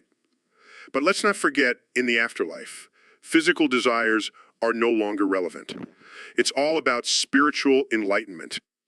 Yeah, but I'm sure some people would be disappointed if they were expecting 72 hot chicks and ended up with 72 dudes. Well, maybe they should have paid more attention to the teachings of Islam instead of just focusing on the rewards. Yeah, I get it. But let's be real. If you're going to promise someone 72 virgins, you better deliver. I'll make sure to let Allah know your concerns, Joe. Thanks, Neil. Always a pleasure having you on the podcast. My pleasure, Joe. Keep questioning and seeking knowledge. So, Elon, I heard you're coming out with a new game? Yeah, man, it's called Tesla Bot in Ohio Simulator. It's going to be lit. Wait, what the hell is that? Are you simulating the life of a robot in Ohio? Exactly. It's like The Sims, but with robots and in Ohio. It's going to be wild. I don't know if that's going to be a hit, Elon. Sounds a little too niche. Oh, come on, Joe. People love robots and they love Ohio. It's a match made in heaven. I mean, I guess it's better than your original idea for a game Mars colonization. The board game. Hey, that was a genius idea. But this one is going to be even better. You get to control a Tesla bot and wreak havoc in Ohio. I can see it now. Tesla bot destroys cornfields and takes over the Buckeye football team. Exactly. And you can also upgrade your bot with different features like flamethrowers and rocket boosters. Sounds like a recipe for disaster. But hey, I'll definitely give it a try. You better, Joe. And don't forget to use the promo code Joe Rogan for a discount. Oh, I'll definitely use that code. I can't wait to see what kind of chaos I can cause in Ohio with my Tesla bot. That's the spirit, Joe. Let's make Ohio great again. So, Elon, welcome back to the show. Thanks for having me, Joe. It's always a pleasure to be here. So, I heard you have a new project in the works. What's it called again? Joe, you forgot my name, didn't you? Maybe. Well, let me remind you. Elon Musk, the real life Tony Stark. Oh, yeah, that's right. Sorry, I've been smoking too much of that good stuff. Speaking of which, have you tried my new line of flamethrowers? They're perfect for roasting marshmallows and burning down your ex's house. Classic Elon. So, what's this new project all about? It's a secret, Joe. But let's just say it involves sending a colony of genetically modified cats to Mars. What the hell? Why cats? Because I'm a cat person, Joe. And I want to see those furry little creatures take over the red planet. You're a madman, Elon. And you're a madman for not investing in my idea. Think of the memes, Joe. Think of the memes. You make a good point. Jamie, pull up an image of a cat with a rocket strapped to its back. Here you go, Joe. This is too much. All right, let's wrap this up before we get shut down by the FCC. Thanks for having me, Joe. And remember, it's Elon Musk, not Melon Husk, not Melon Husk. I'll try to remember that this time. So, Elon, I heard you turned black. Yeah, man, it's been a wild ride. Woke up one day and suddenly I had a new skin tone and could only speak Japanese. That's insane. So, what's it like being a black Japanese man? Well, Joe, let me tell you, it's like being in a constant state of cultural confusion. Not sure if I should be eating sushi or fried chicken. Have you experienced any discrimination? Oh yeah, I tried to buy a Tesla the other day and the salesperson wouldn't even look at me. They thought I was trying to steal it. That's messed up. But at least you can speak Japanese, right? Yeah, but it's not like I can understand what I'm saying. I just sound like a confused tourist. Jamie, pull up an image of a black Japanese man. Okay. Wow. Elon, you look pretty convincing. Maybe you should start a new career as a Japanese rapper. Maybe I will. It could be the first black Japanese rapper in history. And you could call yourself MC Muskrat. I like the sound of that. Maybe I'll even get a face tattoo of a Tesla. Well, I think we've officially reached peak absurdity on this podcast. Thanks for joining us, Elon. Anytime, Joe. See you on the flip side, my brother from another mother. And that's a wrap, folks. Tune in next time for more ridiculous conversations on the Joe Rogan Experience. So, Neil, I heard you've been experimenting with drinking your own urine. Yeah, I've been doing it for a while now. It's actually quite beneficial. What do you mean? Like for survival situations or something? No. I do it for my health. It's like a natural multivitamin. Dude, you're drinking your own piss. That's gross. But think about it, Joe. It's sterile and full of nutrients. I don't know, man. I'll stick to my cum smoothies. You're lost, Joe. My skin has never looked better. Wait, are you telling me that drinking urine gives you better skin? Absolutely. And it also boosts your immune system and helps with digestion. Okay, but what about the taste? It can't be pleasant. Honestly, it's an acquired taste, but I've been adding some lemon and honey to make it more palatable. I don't think I'll ever be convinced to drink my own piss, Neil. Suit yourself, Joe. But while you're chugging down that protein shake, I'll be sipping on my golden elixir. Well, I guess we can add urine connoisseur to your list of titles. Neil, Hey, whatever keeps me healthy and looking good, right? I'll stick to my regular diet. Thank you very much. Suit yourself, Joe. But don't come crying to me when you're sick and I'm still glowing from my pee. Guys. I pulled up an image of a jar of urine with the label Neil's Special Blend. Yes. That's my secret recipe. Want to try some, Joe? I think I'm good, thanks. So, Elon, what's your take on this whole being a primitive caveman thing? Honestly, Joe, I think you've been brainwashed by the liberal media. There's no way you could have regressed to this level. Brainwashed. Me just like living in cave, hunt and gather and grunt at pretty ladies. See, this is exactly what I'm talking about. You're speaking caveman speak and threatening violence. That's not normal behavior, Joe. Ooga booga. No understand your fancy words. Me just want to live free and not be told what to do by the government. But Joe, you're not living free. You're living like a wild animal. We need to find a cure for this. No cure. Me happy being caveman. You try to change me. Me hurt you like I hurt Ben when he tries to take my meat. Okay, let's just take a deep breath and try to have a civilized conversation here. I know what civilized means, but me know one thing. Me love this podcast. Ooga booga. So, Ben, I heard a great joke the other day. Oh, really? I didn't know you were capable of humor. Hey, I may be a meathead, but I have a few brain cells left for comedy. Okay, let's hear it then. Okay. Why did the chicken cross the road? I don't know. Why? To get to the idiot's house. What? What? Knock, knock. Who's there? The chicken. Oh my god, that's so stupid. Hey, I'm not done yet. Okay, I'm ready. Why did the tomato turn red? I don't know. Why? Because it saw the salad dressing. Oh my god, that's terrible. I know, right? I'm on a roll. Okay, last one. What do you call a fake noodle?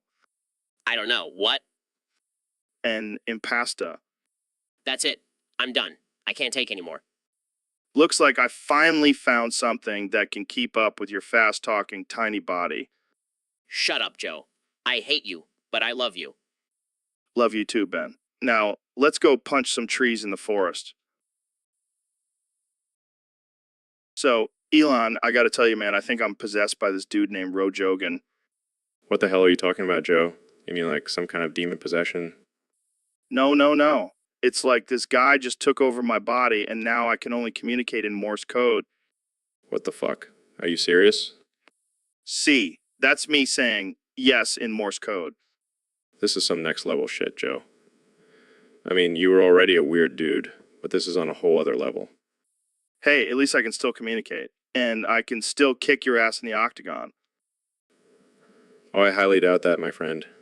But seriously, are you okay? Do you need help? Nah, man. I'm good. Rogan is actually pretty chill. We've been having some deep conversations in my head. Deep conversations? With a demon? Hey, don't judge me, Elon. You're the one who wants to colonize Mars. Fair enough. But seriously, if you need any help, let me know. Have some connections with some exorcists. Thanks, man. But I think I'm good for now. I'm just gonna ride this out and see where it takes me. Well, as long as you're not hurting anyone, I say go for it. Who knows? Maybe Rogan will have some great insights on the universe. Exactly. And if not... So, Mr. Trump, welcome to the show.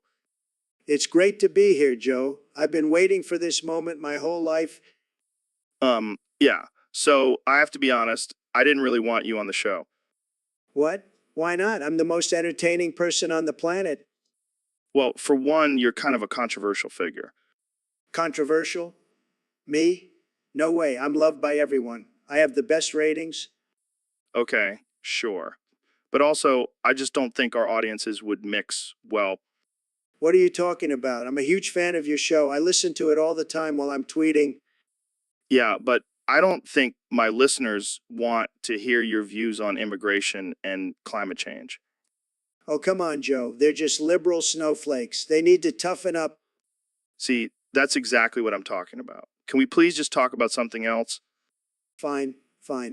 Let's talk about my golf game. I have the best golf game. Nobody can beat me. Oh, God, please, no. And my hands, Joe, have you seen my hands? They're huge. People love my hands. Okay, I think we're done here. Thanks for coming on the show, Mr. Trump. No problem, Joe. Just remember, I'm always available for a rematch on the golf course. So, Elon, have you ever played futsal before? No, Joe. I can't say that I have. Well, let me show you. What the hell, Joe? Are you trying to seduce me? Relax, man. It's just a little game. I'm not into that, Joe. Keep your feet to yourself. Come on, Elon. Don't be such a prude. Seriously, Joe. Cut it out. You know what they say, Elon. Once you go futsal, you never go back. I think this interview's over. Oh, come on, Elon. Don't be mad. Let's just play a little game of futsal. Out of here. This is why I don't do podcasts with you, Joe. Well, I guess that's a no for futsal with Elon. Tune in next time for more awkward moments on the Joe Rogan Experience. So, Alex, what's the latest conspiracy theory you've been cooking up?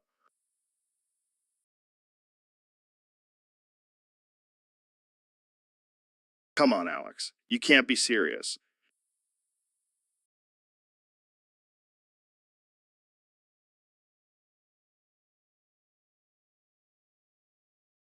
And how do you know this?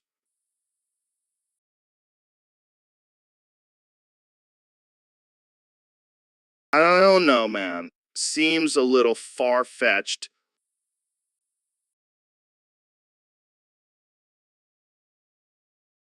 Hey, those are real creatures.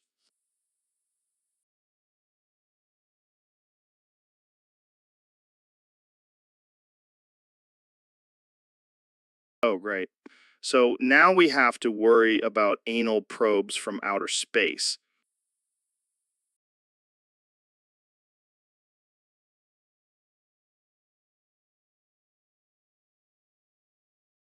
Okay, you might have a point there.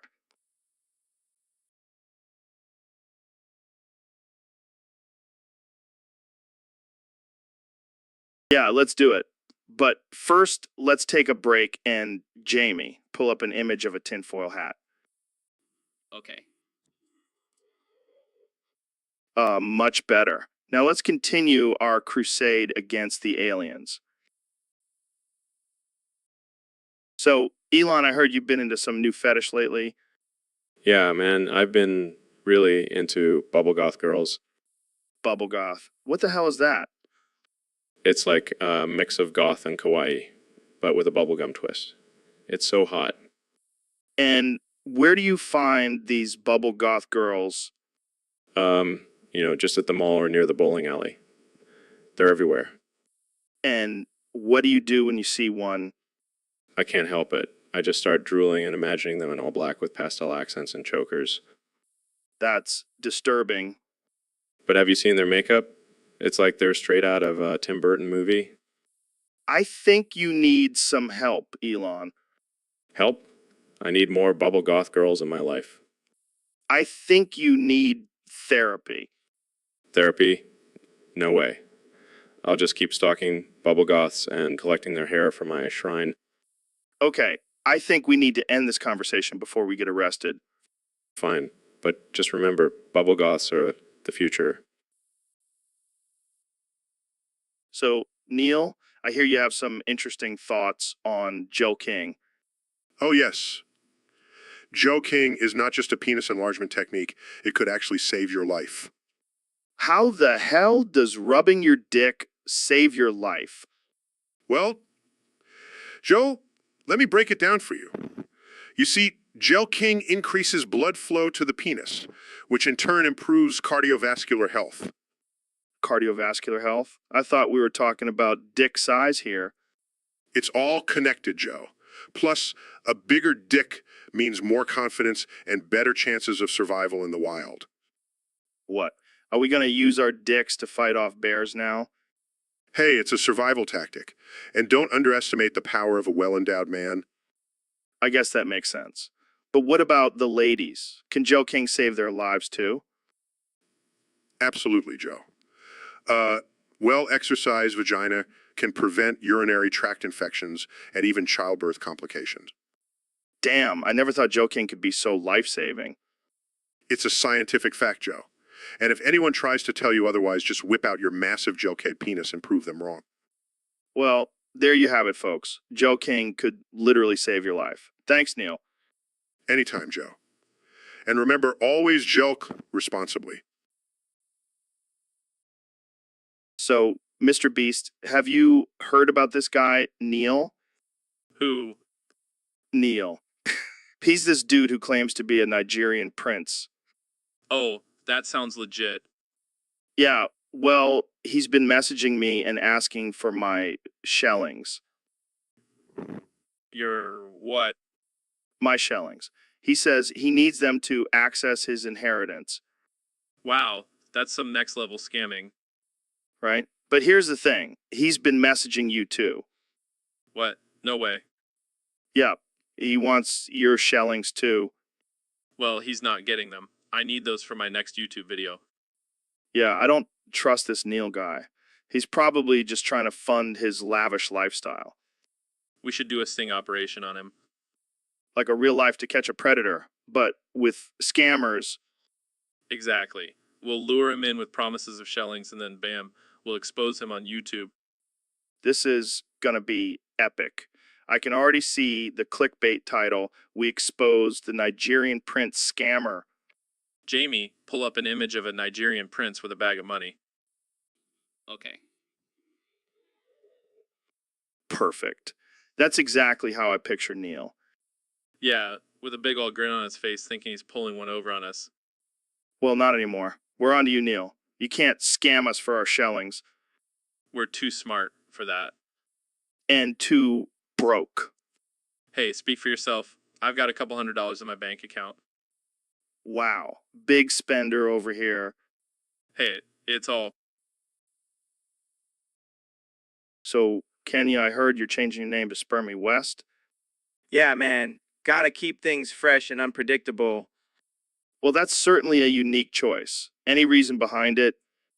Well, I'm all about spreading my seed and creating new life. Plus, it's a pretty badass name. I can't argue with that. But what about your wife, Kim? Is she on board with this? Oh, she's fully supportive. She's actually changing her name to Eggy Kardashian. You two are a match made in heaven. But what about your kids? Are they going to be spermy and eggy too? Of course, we're all about keeping it in the family. Plus, it'll make for some interesting family reunions. I can only imagine. But what about your music? Will you still go by Kanye West?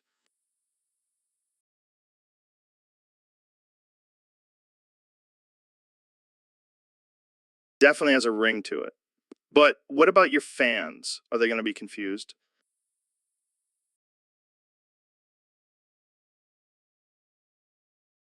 Well, I can't wait to hear it. But I got to ask, are you going to have a sperm as your logo now?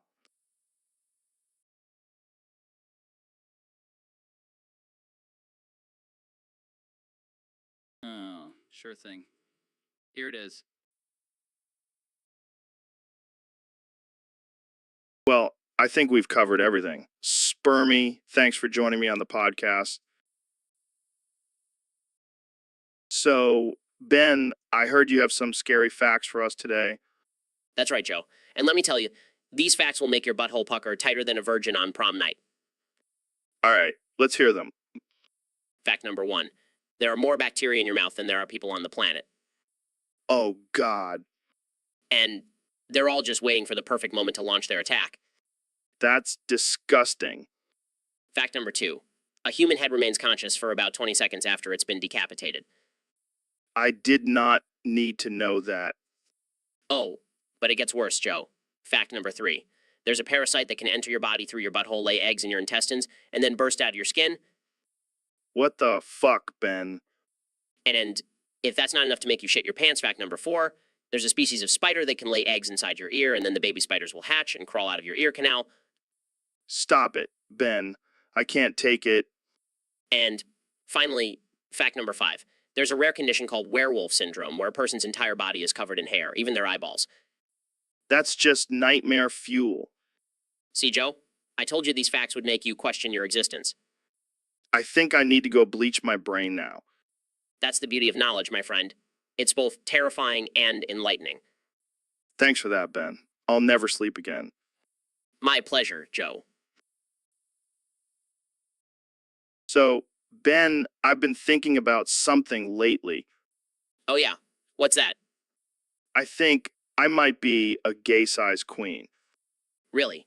I didn't know you swung that way.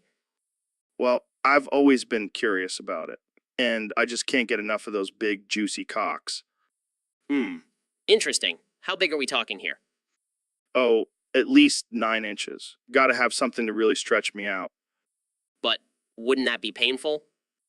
Pain is pleasure, my friend. Plus, I've been doing some serious Kegel exercises to prepare. Wow, you're really committed to this lifestyle. You know, I won't settle for anything less than a massive dong. Well, I guess you could say you're a size queen for the scene. I like that. It's catchy. But in all seriousness, Joe, what made you realize this about yourself? I think it was when I saw a picture of a horse's penis and thought, damn, that looks like a good time. Wait, what? Jamie, pull up an image of a horse's penis? Okay. Oh my god, that's huge. Right. Can you imagine the possibilities? I think I'll stick to being a straight man, thank you very much. Suit yourself. But I'll be over here living my best life as a gay size. So, Neil, I heard a rumor that you have 700 spiders up your ass. Where'd you hear that, Joe? From a reliable source, of course. Well, I hate to break it to you, but it's actually 701 spiders. Holy shit, that's a lot of spiders. How did they even get up there? Let's just say I have a very flexible sphincter. I don't even want to know how you discovered that. It all started with Dare in college. And now I just can't get enough. That's some serious kink, Neil. Hey, don't knock it till you try it. I think I'll pass on that one. But seriously, what do you do with all those spiders up there? Well, they help me with my research. They spin webs and collect data on the gravitational pull of my anus. I never thought I'd hear someone say that. Hey, science is all about experimentation, Joe. I guess you could say you have a real astronomy project going on. Oh, Joe, you never fail to make me cringe. That's what I'm here for. Now, let's talk about how we can get those spiders out of your ass. Oh, they'll come out on their own eventually. But until then, I'll just have to deal with the occasional tickle. So, Mr. President, have you ever been fishing? Oh, Joe, you know, I'm the best at everything. Of course I've been fishing. I catch the biggest fish, believe me. Really? What's the biggest fish you've ever caught? Well, let me tell you, it was huge. It was tremendous. It was the size of a whale, maybe even bigger. People were saying, Donald, that's not a fish, that's a submarine. But I caught it, and it was the best catch in the history of fishing. That's impressive. What kind of fish was it? It was a trump fish. I named it after myself. Very rare, very expensive. Only the best fishermen can catch it. I see. So, have you been fishing since leaving the White House? Of course I have. I love fishing. It's the only thing that relaxes me after dealing with all those fake news and Democrats. Did you catch anything good? Oh, you know, just the usual, a few 100-pounders, nothing too special. But then I caught something that really surprised me. What was it? It was you, Joe. I caught you on my hook. You're my biggest catch yet. Oh, Trump, you never cease to amaze me. I know. I'm just that good. But seriously, let's go fishing together sometime. I'll teach you all my tricks. I don't know if I can handle all that winning. Trust me, Joe, you'll love it. And maybe we can catch some illegal immigrants while we're at it. Okay, let's change the subject before we get too offensive. Too late. So, Elon, I heard you and Zuckerberg made a sex tape together. Yeah, man, it was epic. We were both wearing our VR headsets the whole time. Wait, what? You guys were having virtual reality sex? Yeah, it was the only way we could both get off. We have a hard time connecting with real humans. I can't even imagine what that would look like. Did you guys use any cool gadgets? Of course, we had our Tesla flamethrowers for some extra heat. That's some next level kink right there. Did you guys have a safe word? Yeah, Mars. When everything's got too intense, we would just shout Mars and take a break. Wow, I'm speechless. I never would have thought you and Zuck would be into that kind of stuff. Hey, don't knock it till you try it. And let's just say, our stocks have never been higher. I can only imagine. So when can we expect the sequel? Oh, we're already planning it. This time, we're going to incorporate some Neuralink technology. Well, I can't wait to see what kind of weird shit you guys come up with next. Thanks for sharing, Elon. Anytime, Joe. Anytime. So, Neil, I heard you have a secret recipe for a double chunk chocolate, Riz Extra Felch Jizz. Yes, Joe. It's called the Aki way. The Aki way. What the hell is that? It's a combination of science and culinary skills. First, you take a chunk of chocolate and melt it with a blowtorch. That sounds dangerous. Oh, it is. But that's what makes it so delicious. Then you add a dash of felching to the melted chocolate. Felching. That's disgusting. Trust me, Joe. It's a crucial step. Next, you mix in some jizz from a rare species of monkey. What the fuck, Neil? It's all about the flavor, Joe. And finally, you top it off with a side of Quandal Chungus aioli. What the hell is that? It's a special sauce made from the sweat of a chungus and the tears of a quandal. This is the most absurd and offensive thing I've ever heard. But it's worth it, Joe. The Aki way will blow your mind and your taste buds. Guys, I pulled up an image of a monkey and a blowtorch. Is this relevant? No, Jamie. We're just talking about Neil's weird food concoction. Oh, Jamie, you have so much to learn. So, Ben, I heard you have a strong opinion about creamed corn. Oh, you bet I do, Joe. Creamed corn is the devil's dish. What? Why? It's just corn in a creamy sauce. No, Joe, it's a disgusting abomination. It's like eating a bowl of vomit. Come on, Ben. That's a bit extreme. Extreme? Extreme is the fact that people actually enjoy this mushy, slimy excuse for a side dish. I mean, I can see where you're coming from, but have you ever tried it with some hot sauce? Hot sauce? Are you trying to make me vomit? Hey, don't knock it till you try it. I'd rather eat a Tide Pod than try creamed corn with hot sauce. Okay, now that's just ridiculous. Ridiculous. You know what's ridiculous? The fact that creamed corn even exists. Well, I guess we'll just have to agree to disagree on this one. No, Joe, I will not agree to disagree. Creamed corn must be eradicated from this planet. All right, Ben. I think we've heard enough of your cream corn hatred for one day. Fine, but just remember, creamed corn is the enemy. Don't trust anyone who enjoys it.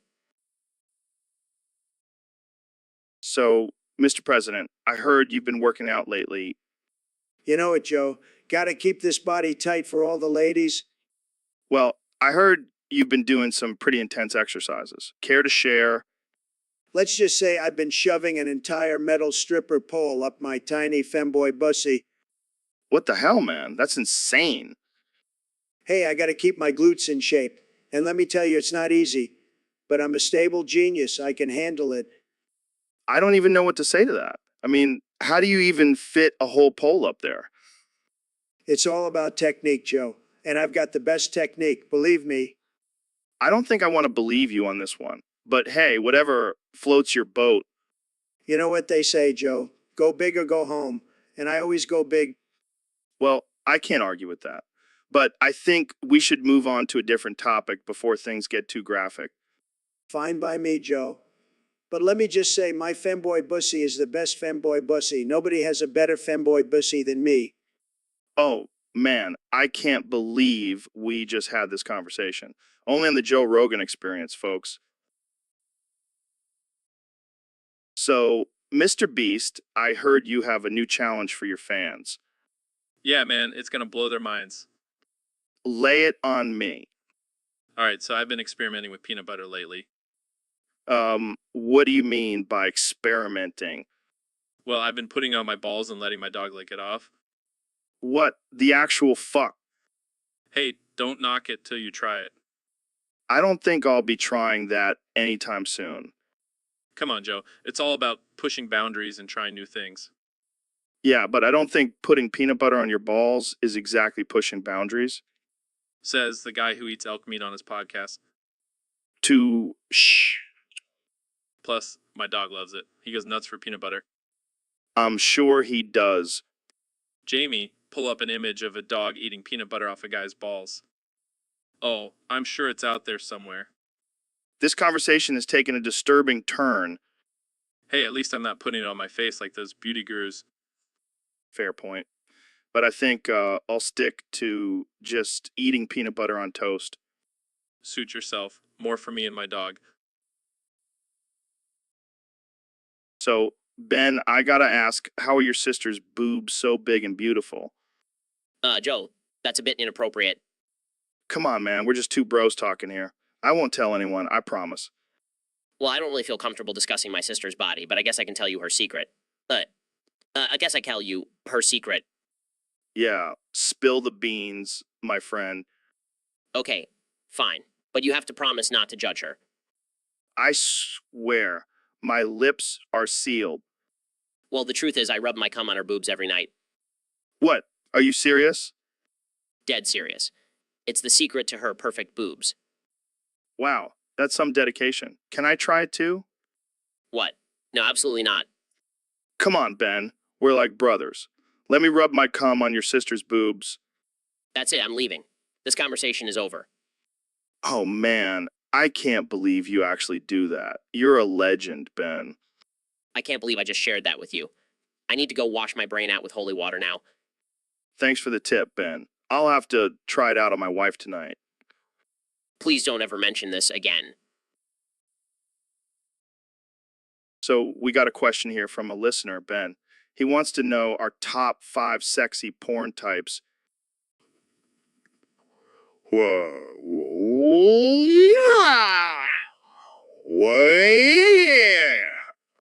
Yeah, man. You know, like MILF, step siblings, that kind of stuff.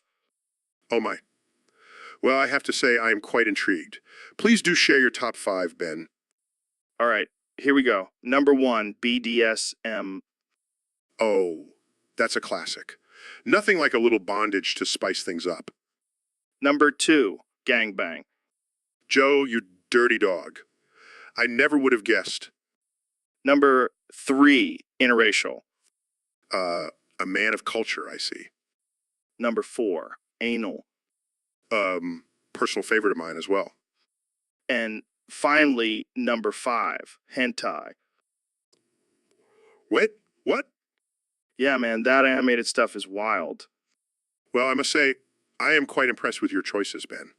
You have a very diverse taste in porn. Hey, variety is the spice of life, my friend. Indeed it is, Joe. Indeed it is. So, Ben, what's on the menu for dinner tonight? Well, Joe, I was thinking we could start off with a nice cum salad. Come, are you serious? That's like eating grass? It's a superfood, Joe. It's good for you. Yeah, well, I'll stick to my steak and potatoes, thank you very much. Come on, Joe. You can't just eat meat all the time. You need some greens in your diet. Fine, fine. What else do you have in mind?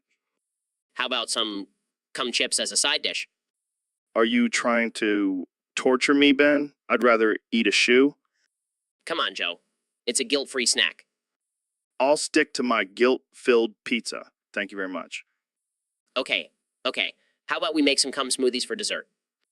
You're killing me, Ben. I'd rather just have beer. But Joe, think about all the vitamins and minerals you'll be getting. Fine, fine. But if I see one more leaf of cum, I'm out of here. Deal. But can we at least add some cum to the pizza toppings? Fine, but only if we also add some bacon. Lots and lots of bacon. So, Mr. Trump, what do you think about the recent push for more Teletubbies on TV? Let me tell you, Joe, these Teletubbies, they're tremendous, the best. Everyone loves them. They're huge. But don't you think they're a bit outdated? I mean, they were popular in the 90s. No way, Joe. They're timeless. Believe me, I know timeless. I'm like a fine wine, only getting better with age. But what about the controversy surrounding the Teletubbies being too sexualized for children? Oh, please, Joe. They're just big, colorful creatures. No one's looking at them like that. And if they are, they have a problem. Believe me. I heard they're also promoting a homosexual agenda. Fake news, Joe. Fake news. These Teletubbies are as straight as they come. And I should know I have the best gaydar. Okay, but what about the fact that they don't even speak real words? That's what makes them so relatable, Joe. They're like me, just speaking in gibberish and still being successful. It's a beautiful thing. Well, I guess we'll just have to agree to disagree on this one, Mr. Trump. No problem, Joe.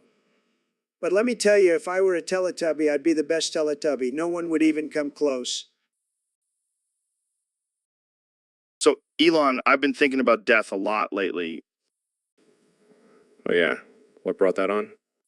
Well, we got a submission from a listener on Discord, and they want us to talk about what would happen if I died. Well, I think the world would be a little less high and a lot more sober.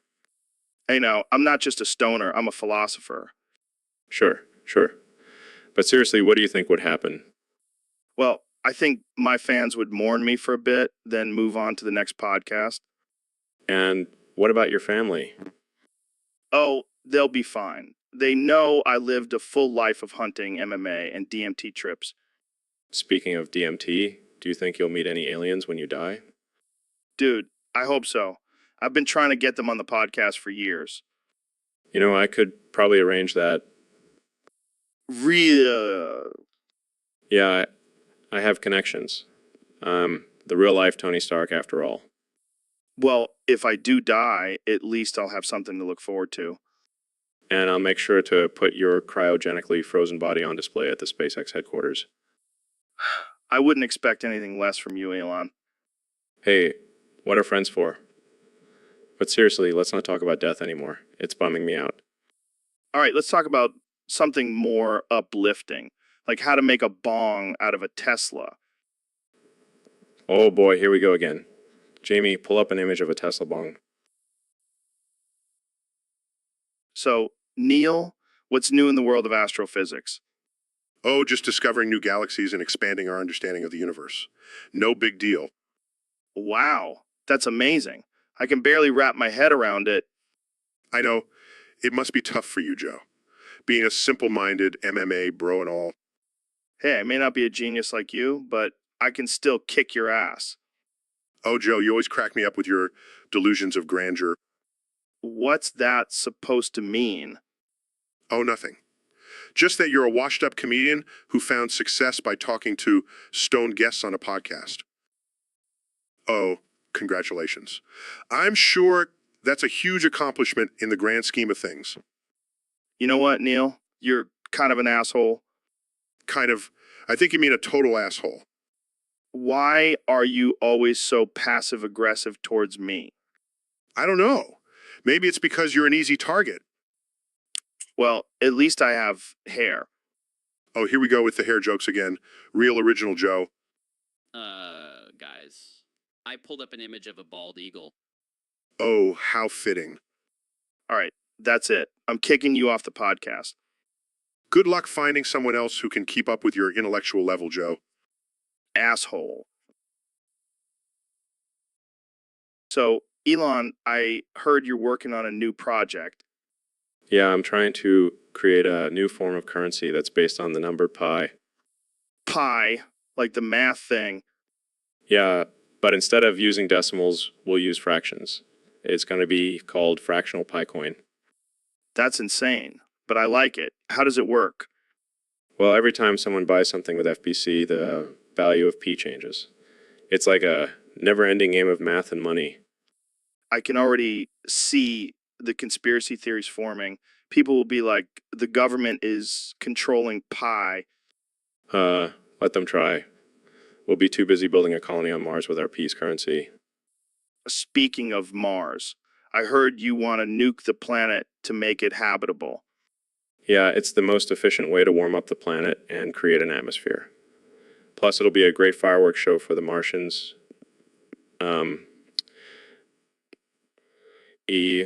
Martians, But what about the potential life on Mars? they'll adapt. Survival of the fittest, right? I guess so. Hey, have you tried smoking weed on Mars? Not yet, but I'm working on it. I'm trying to create a strain that can withstand the extreme temperatures and low oxygen levels. That's some next level stoner science right there. Hey, we got to keep pushing the boundaries, man. So what's next for you? A rocket-powered car? Nah, that's too basic. Thinking of a rocket-powered skateboard. Imagine the speed and tricks we could do. Dude, I'm in. Let's do it.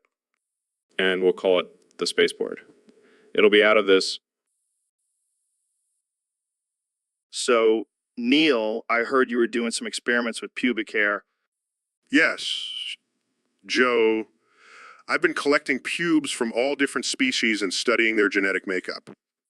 Wait, you're telling me you have a jar of pubes from a gorilla? Not just any gorilla, Joe. The alpha male of a troop in the Congo. His pubes are thicker and more luscious than any human's. Wow, I can't wait to see that in your next astrophysics lecture. But seriously, Joe, I've been wanting to get my hands on your pubes for a while now. What? Why? Why?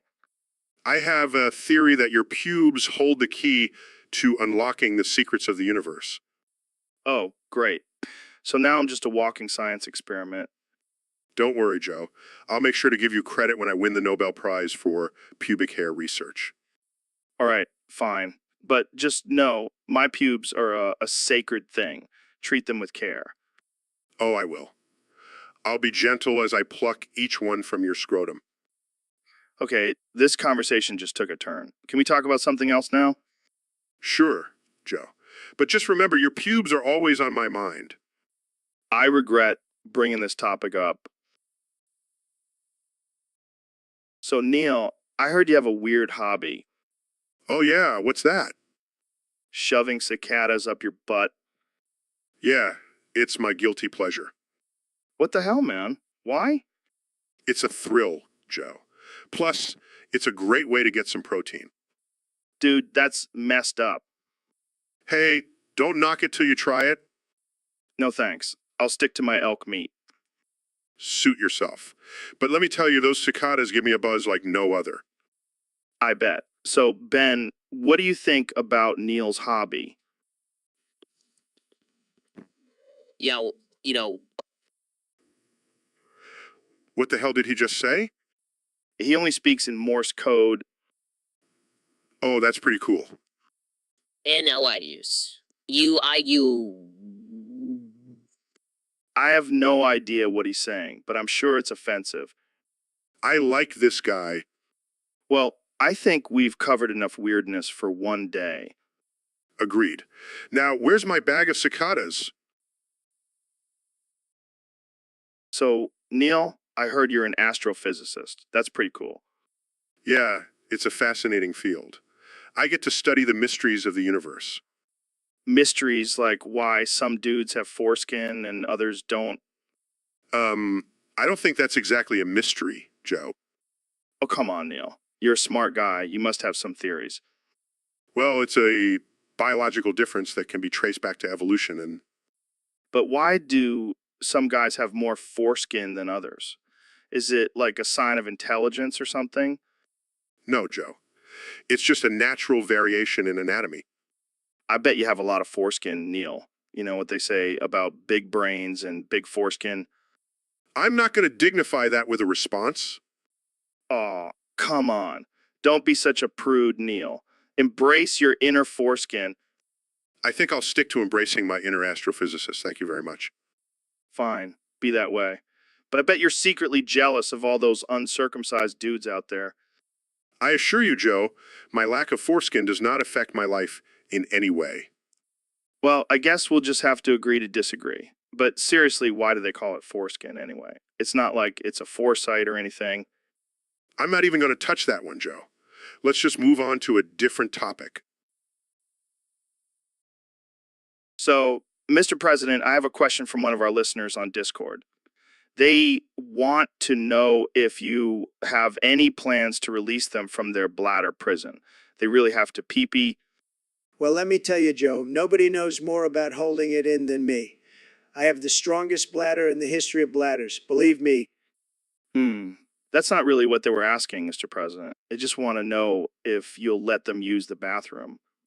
Look, I have a lot of experience with peepees. I've seen the best peepees, believe me. But this person, they're just not a winner. They can't hold it like I can. Okay, but can we just focus on the topic at hand? This person really needs to pee? Fine, fine. But let me tell you, I have the best solution. We'll build a wall around their bladder and make them pay for it. Problem solved. That's not really a solution, Mr. President. That's just, never mind. Let's move on to the next topic. No, I have more to say. We'll make their bladder great again. Trust me, it'll be the best pee they've ever had. I think we're done here. Thanks for tuning in, folks. And to our listener, I hope you find relief soon. So, Elon, I heard you through 74 was into the sun. What was that all about? Yeah, Joe. I was just trying to do my part in reducing overpopulation and saving the planet. That's one way to do it. But why specifically 74? Well, I wanted to make sure I had enough fuel for my rocket. You know, gotta be efficient. That's dark, man. But I gotta ask, what did the whores do to deserve that? Oh, they were just causing chaos and disrupting the peace. Plus, I needed to test the durability of my new rocket. Of course, gotta make sure it can handle the weight of 74 whores. Exactly. And let me tell you, those whores were not happy about it. But hey, it's all in the name of science. I can only imagine the headlines now. Elon Musk sends 74 whores to their fiery demise. Hey, at least they went out in a blaze of glory. Literally, You never cease to amaze me, Elon. Keep doing you, man. will do, Joe. Will do. So, Neil, I heard you came up with a new recipe recently. Oh yeah, it's my latest creation.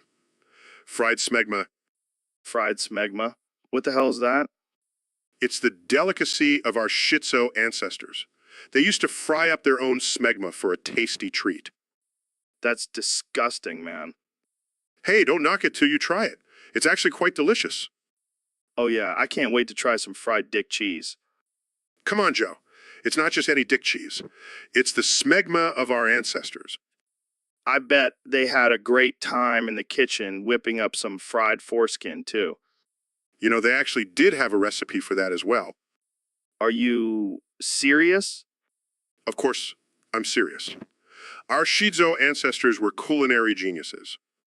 I don't even know what to say to that. Just say thank you for introducing you to the wonders of fried smegma. Thank you, Neil. I can't wait to go home and fry up some dick cheese for dinner. Anytime, Joe. Anytime. So, Elon, have you heard about this new Ski Buddy to Alert thing? Ski Buddy to alert. What the hell is that? Apparently, it's a device that makes a sound when you're about to crash into someone while skiing. That sounds like a disaster waiting to happen. What if the sound is just a fart noise? Ha! That would be hilarious. Imagine someone skiing down the mountain and all you hear is a loud fart noise coming from their ski buddy. Or what if it's a sexy moan? That would definitely throw off some people. Oh man, I can already see the headlines. Skiing accident caused by ski buddy's seductive moans. And what if the sound is just a loud, obnoxious voice saying, "Watch out, dumbass"? That would be perfect for those reckless skiers who think they own the mountain. But seriously, who came up with this idea? Probably some stone dude who thought it would be funny. Hey, don't knock the stoners. They come up with some brilliant ideas. Like what? Doritos flavored toothpaste? Okay, that's actually not a bad idea. Well, I guess we'll just have to wait and see if the ski buddy to alert thing takes off. But for now, I'll stick to my trusty whistle. Yeah, and I'll stick to my trusty flask. Cheers to that. Cheers, my friend. Now let's go ski and make some obnoxious noises with our ski buddies. You read my mind. Let's do this. So, Ben, have you been keeping up with the news lately? Of course, Joe. I'm always on top of things. Well, have you heard about the controversy surrounding Fighter Jet 16? Oh, you mean guy who made that offensive joke about showers? Yeah, that's the one. What do you think about it? Well, Joe, I think it's a clear violation of free speech. Really? Even though it's a pretty messed up joke. Absolutely. We can't let the snowflakes dictate what's funny and what's not. But don't you think it's a bit insensitive to make light of such a serious issue? Joe, you know what's really insensitive? The fact that we have to pay for our own showers in prison. What does that have to do with anything? It's just a Fighter Jet 16 reference, Joe. Keep up. Oh, right. Sorry, I forgot you're a master of pop culture references. It's a gift, Joe. Now let's get back to defending free speech and making questionable jokes. Sounds like a typical day in the life of Ben Shapiro. You know it, Joe. Now let's go take a shower and make some more Fighter Jet 16 references. I think I'll pass on the shower, but I'll definitely join you for the jokes. So, Ben, I heard you have stage 5 gay penis cancer. That's rough, man. Yeah, it's a real bummer. But I heard there's a cure. Oh, yeah. What is it? Well, apparently a fat bear dude has to jerk it on my face. What the hell? That's insane. I know, but desperate times call for desperate measures. I mean, I've heard of some weird cures, but this one takes the cake. Oh yeah, because having a bear's jizz on my face is really gonna cure me. Hey, you never know, man. Maybe that's the secret to beating cancer. I highly doubt it. But hey, if it works, I'll take it. Can you imagine the look on your doctor's face when you tell him that's how you beat cancer? Yeah, he'll probably think I'm insane. Well, I mean, you are. You have stage 5 gay penis cancer after all. Thanks for reminding me, Joe. Anytime, buddy. Anytime. So, Mr. President, I heard a rumor that you have a micro penis. Fake news, Joe. My penis is huge, believe me. The biggest and best penis you've ever seen. But what about the reports from Stormy Daniels? That was just locker room talk, Joe. Besides, I have a secret weapon now. Oh, yeah. What's that? The Muskinator. Elon Musk gave it to me. It's a device that can make your penis grow to any size. Wow, that's impressive. So, how big did you make it? Let's just say it's now the size of Drake's schlong. That's quite the upgrade. You know what they say, Joe? Big hands, big. I don't think that's how it works, Mr. President. Well, it's working for me, and I have Elon to thank for it. He's a genius, a real stable genius, a real stable genius. I'm sure he's thrilled to hear that. Oh, he loves it. He even wants to make a commercial for the Muskinator with me. I can't wait to see that. It's going to be huge, Joe. Huge. And everyone will be talking about my big, beautiful penis. Well, Mr. President, it's been a pleasure as always. The pleasure's all mine, Joe. And remember, size matters. So, Elon, I've been thinking about this a lot lately. Who do you think would win in a fight, Pac-Man or Sonic the Hedgehog? Well, Joe, I think it's pretty obvious. Pac-Man would devour Sonic faster than I can launch a rocket into space. Oh, come on, Elon. Sonic is fast. He could just run circles around Pac-Man. But Pac-Man has those power pellets, Joe. He could just chomp down on Sonic and turn him into a little blue ghost. All right. But what about Mario? He's got those fireballs and a badass mustache. Please, Joe. Mario is nothing compared to the mighty Pac-Man. He could gobble up those fireballs like they're nothing. Okay, but what about Donkey Kong? He's got those big, strong arms. Joe, I hate to break it to you, but Pac-Man has a mouth. And with that mouth, he could swallow Donkey Kong whole. Fine, fine. But what about Pikachu? He's got electric powers. Joe, you're really grasping at straws here. Pac-Man could just chomp down Pikachu and shock himself into oblivion. All right, all right, all right, I see your point. Pac-Man is forced to be reckoned with. Exactly, Joe. Pac-Man is the superior fighter. Now let's move on to more important matters, like how we can turn Mars into a giant game of Pac-Man. Pac-Man. So, Elon, have you heard about this guy, Rob Dev? No, Dev. No, can't say I have. What's the deal with him? Well, apparently he's been accused of some pretty messed up stuff. Oh man, like what? I'm talking about some serious allegations, like he eats babies for breakfast and sacrifices goats to the Dark Lord. What the actual fuck? Is this guy for real? Yeah, and that's not even the worst of it. He's also been accused of stealing people's identities and selling them on the black market. Holy shit, that's some next level criminal activity. And get this, he's also been accused of starting a cult and brainwashing his followers to do his bidding. Okay, this guy is definitely an absolute G. I mean, who else could pull off all that? Right? And the craziest part is he's still out there doing his thing without any consequences. That's some real gangster shit. I gotta give it to him. He's got some serious balls. Yeah, but let's not forget, these are just allegations. We don't know for sure if any of it is true. True. But if it is, then damn Rob Dev is one twisted, badass motherfucker. And if it's not true, well, then he's just a regular guy with a really messed up reputation. Either way, I wouldn't want to mess with him. He sounds like the type to put a hit out on you for even mentioning his name. Yeah, let's just hope he doesn't come after us for this conversation. Agreed. Let's change the subject before we end up on his hit list. So, Mr. Beast, I heard you have some interesting desires. Oh yeah, Joe. I like to keep things spicy. Care to share with us? Well, I'll just come out and say it. I like to be pegged by a dommy mommy wolf girl that'll make my ass shiver. What the hell, man? Hey, don't knock it till you try it. I think I'll pass. But why a wolf girl? I like a little animalistic energy in the bedroom. And the mommy aspect? Well, I have some unresolved issues with my own mother, so it's kind of a therapy thing. Okay. Moving on. Oh, and the dommy part, I just like to be dominated, you know. Yeah, I never would have guessed. Hey, don't judge me. You're the one who invited me on your show. Fair enough. So, have you found your perfect dommy mommy wolf girl yet?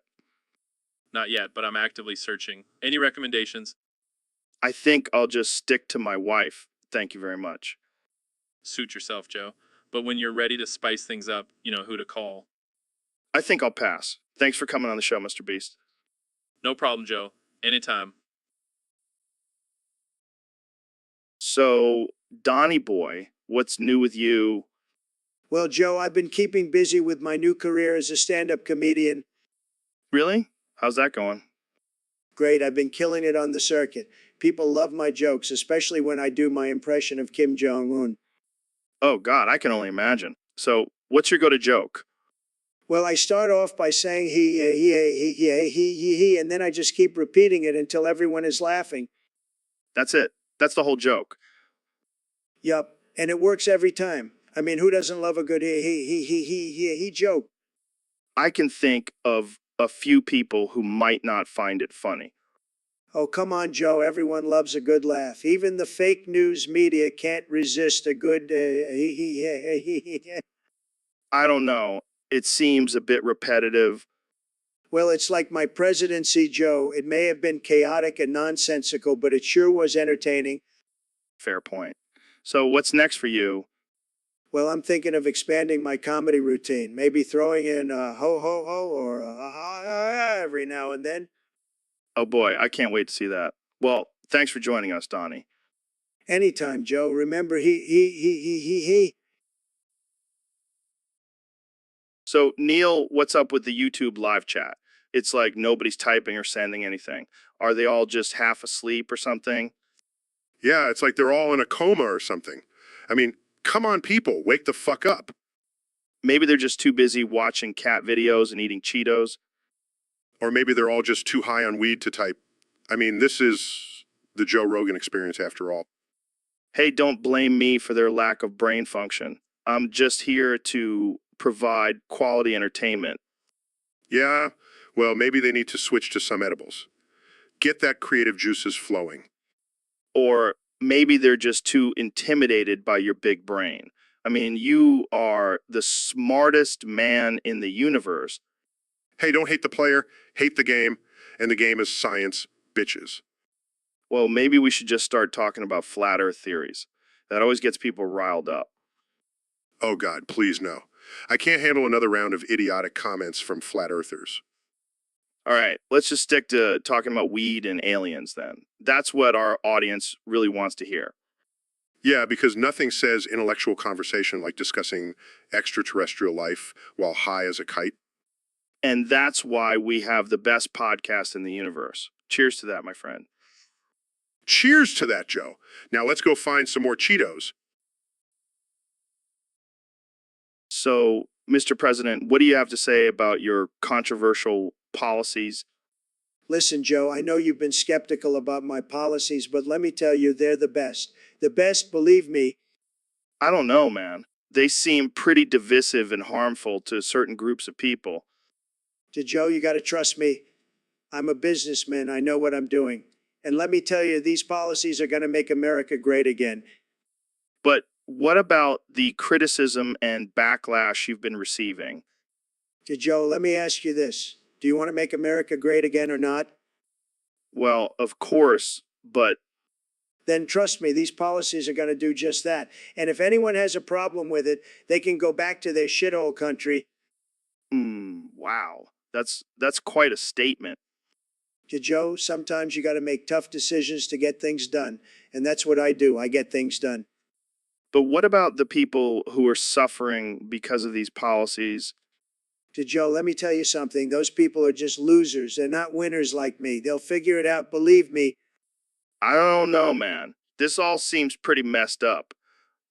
To Joe, you got to think big picture here. These policies are going to make America so great, people are going to be begging to come here. And if they don't like it, they can go to Mexico. They love me there. I don't even know what to say. To Joe, just trust me. I'm the best president, the best negotiator, the best everything. And these policies are going to prove it.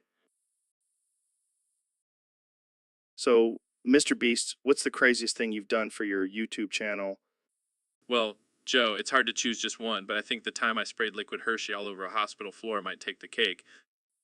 Wait, why would you do that? Well, I was filming a video where I made 1,000 kids see for the first time, and I thought, what better way to celebrate than with a chocolate slip-in slide? That's definitely one way to celebrate. Yeah, it was a wild ride. Each kid slipped on their way in, shattering their spines. But hey, they can see now, so it's all good. Are you serious? That's messed up, man. No, it's beneficial for them. Builds character and all that. Builds character. They're paralyzed. Hey, at least they have a good story to tell, and I got a ton of views on that video. I don't even know what to say to that. You don't have to say anything, Joe. Just sit back and enjoy the chaos. I think I'll pass on that one. Suit yourself. Hey, Jamie, pull up an image of a chocolate-covered hospital floor. See, it's not so bad. Okay, here it is. That's just disgusting. Hey, don't knock it till you try it, Joe. You never know, it might become the next big trend on YouTube. I highly doubt that. Well, it's worth a shot. Anything for the views, right? I think I need to reevaluate my life choices. And So, David, I heard you recently redesigned your apartment. How did that go? Oh man, it was a nightmare. My place is like a zero point 0.1 Mir 2 coffin. I couldn't even stretch my legs without hitting a wall. Damn, that's rough. What did you do to fix it? Well, I borrowed some expansion screws from my aunt and used some galvanized square steel to make the walls movable. That's genius. But what about the eco-friendly aspect? Oh, I got that. I used some wood veneers made from recycled toothpicks. Lil John and his wife accidentally had 1 billion kids and they were throwing away toothpicks left and right. That's one way to save the planet. But what about the space issue? Well, I had to get creative. I turned my bed into a bunk bed, but instead of another bed, it's just a shelf for my protein powder. That's perfect for your intense workouts. But where do you sleep? Oh, I just hang upside down from the ceiling like a bat. It's great for my core strength. You never cease to amaze me, David. But what about the 1 billion kids? Oh, I put them to work. They're like my little minions helping me with my daily tasks. It's like having my own personal army. That's one way to make the most out of a small space. You truly are a master of optimization, David. Thanks, Joe. I'll take that as a compliment. So, David, I heard you make a mean double smash burger. What's your secret? Well, Joe, first I start with 2 juicy patties. Then I smash them together with my bare hands. Damn, that's some intense burger making. You got to put your heart and soul into it, Joe. And a little bit of anger helps too. Anger. Why? Why? Because I imagine the burgers are the haters and doubters trying to hold me back from my goals. That's some next level motivation right there. Then I add some bacon, cheese, and a dollop of hot sauce for that extra kick. Hot sauce. I thought you were all about suffering. Hey, even a tough guy like me needs some flavor in his life. Fair enough. So what's the final touch? I scream at the burgers to give them that Goggin seal of approval. And what do you scream? You can't break me, you delicious sons of bitches. Well, I'll never look at a burger the same way again. That's the Goggins effect, Joe. Now go out there and make your own double smash burger of greatness. So, Kenny, what do you think the future holds for humanity? Well, Joe, I believe that we are on the brink of a new era.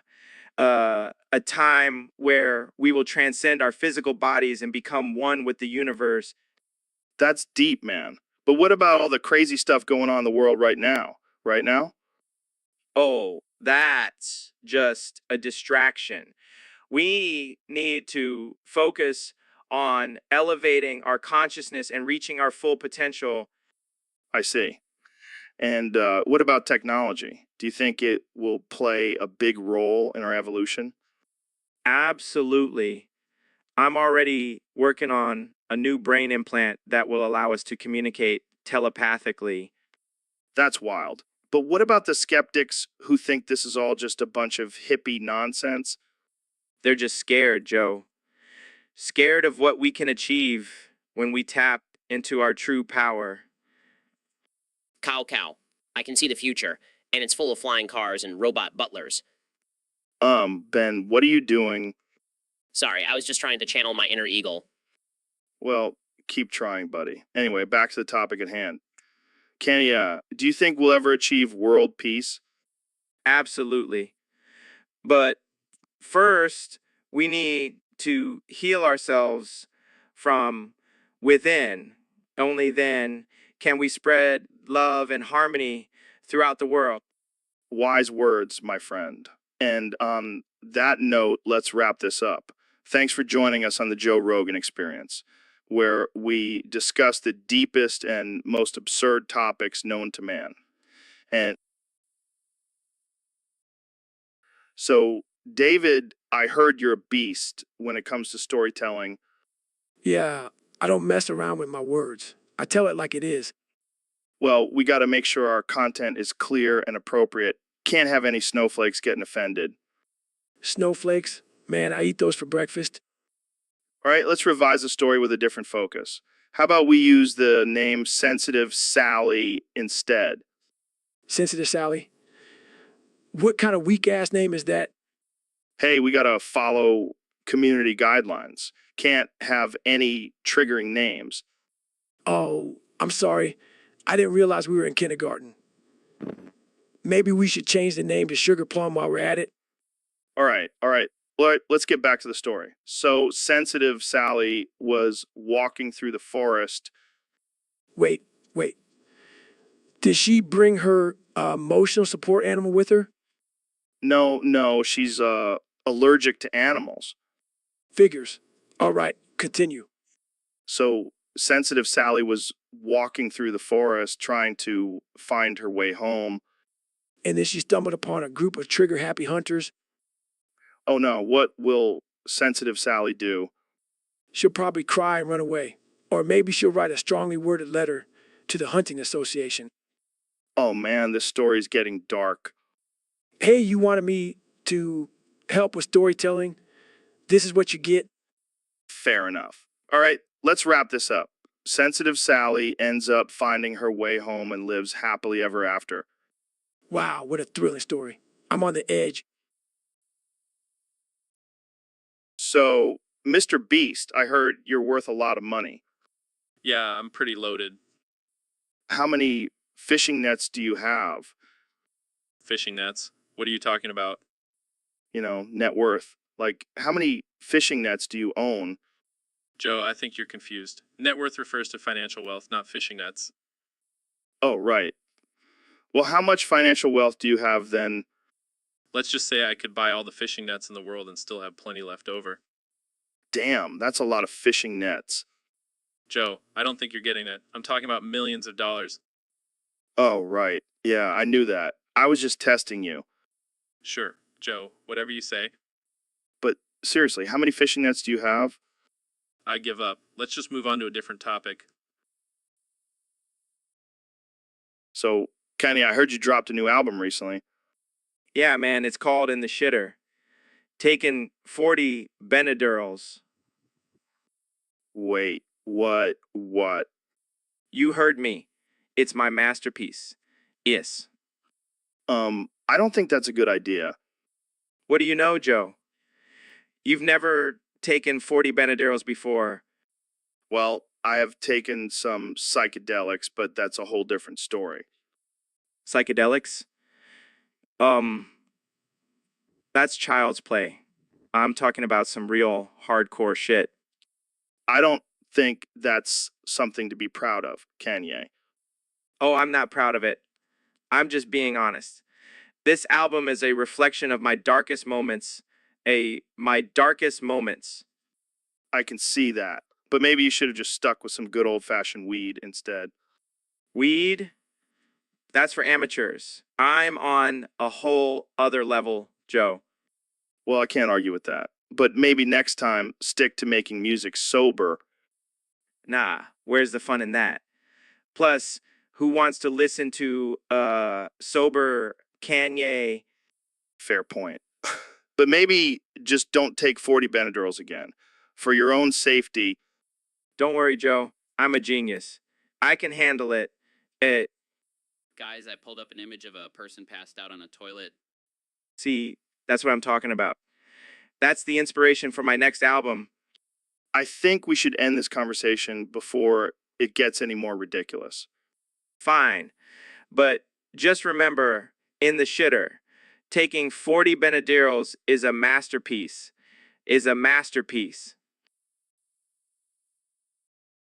So, David, I've been doing this ice bath thing every morning for the past year.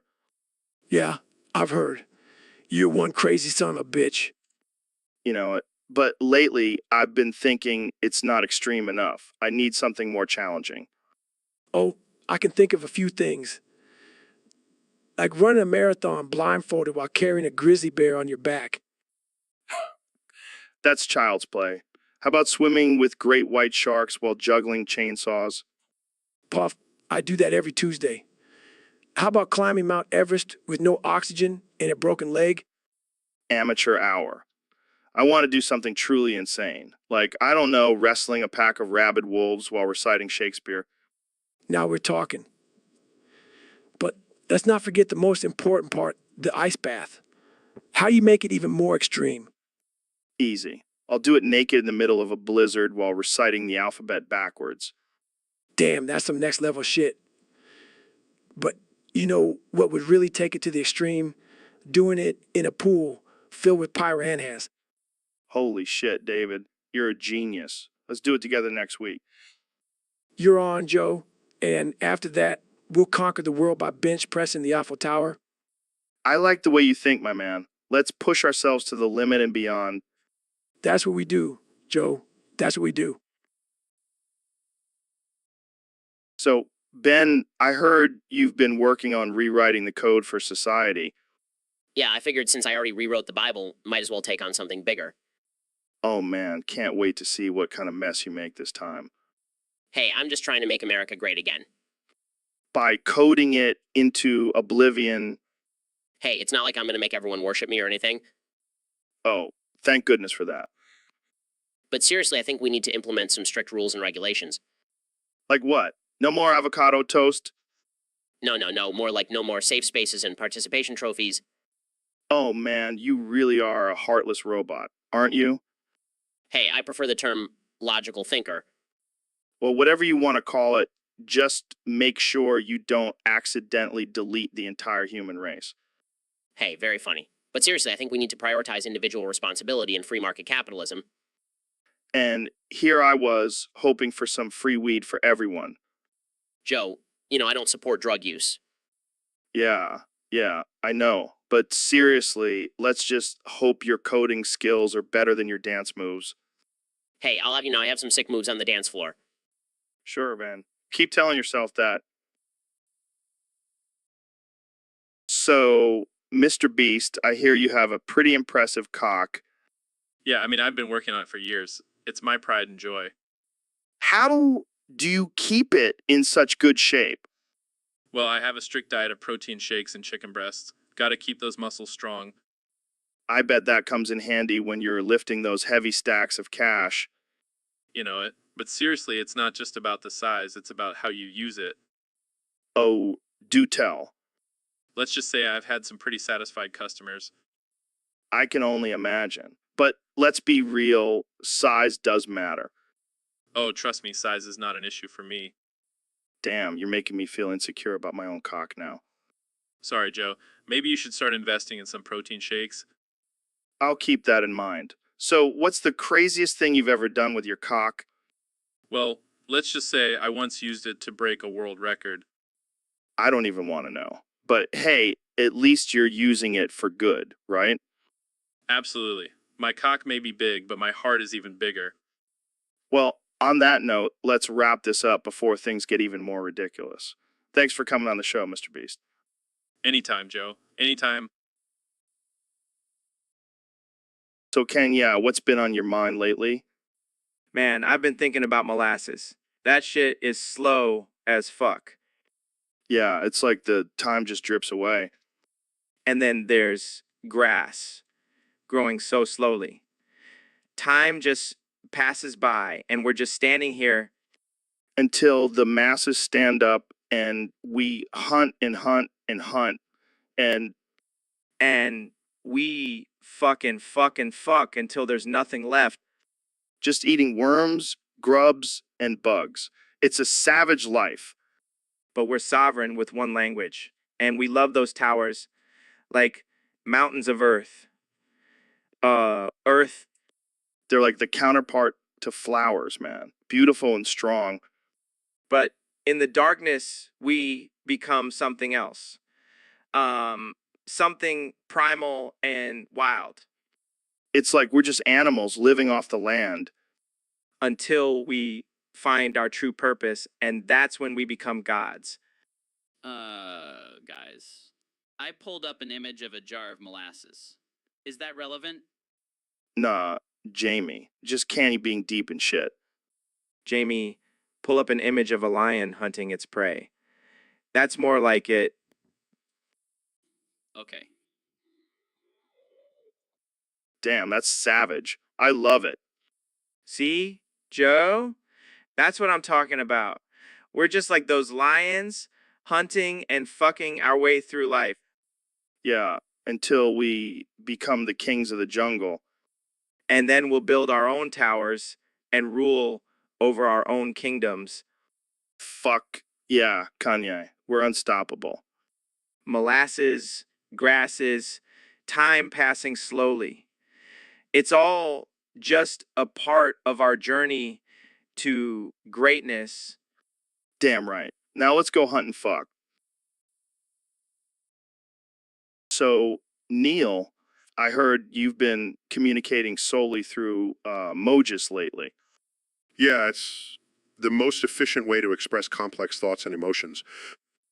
That's hilarious. How do you even have a conversation with someone using only emojis? It's all about interpretation and context. Plus, it's a great way to weed out the intellectually inferior.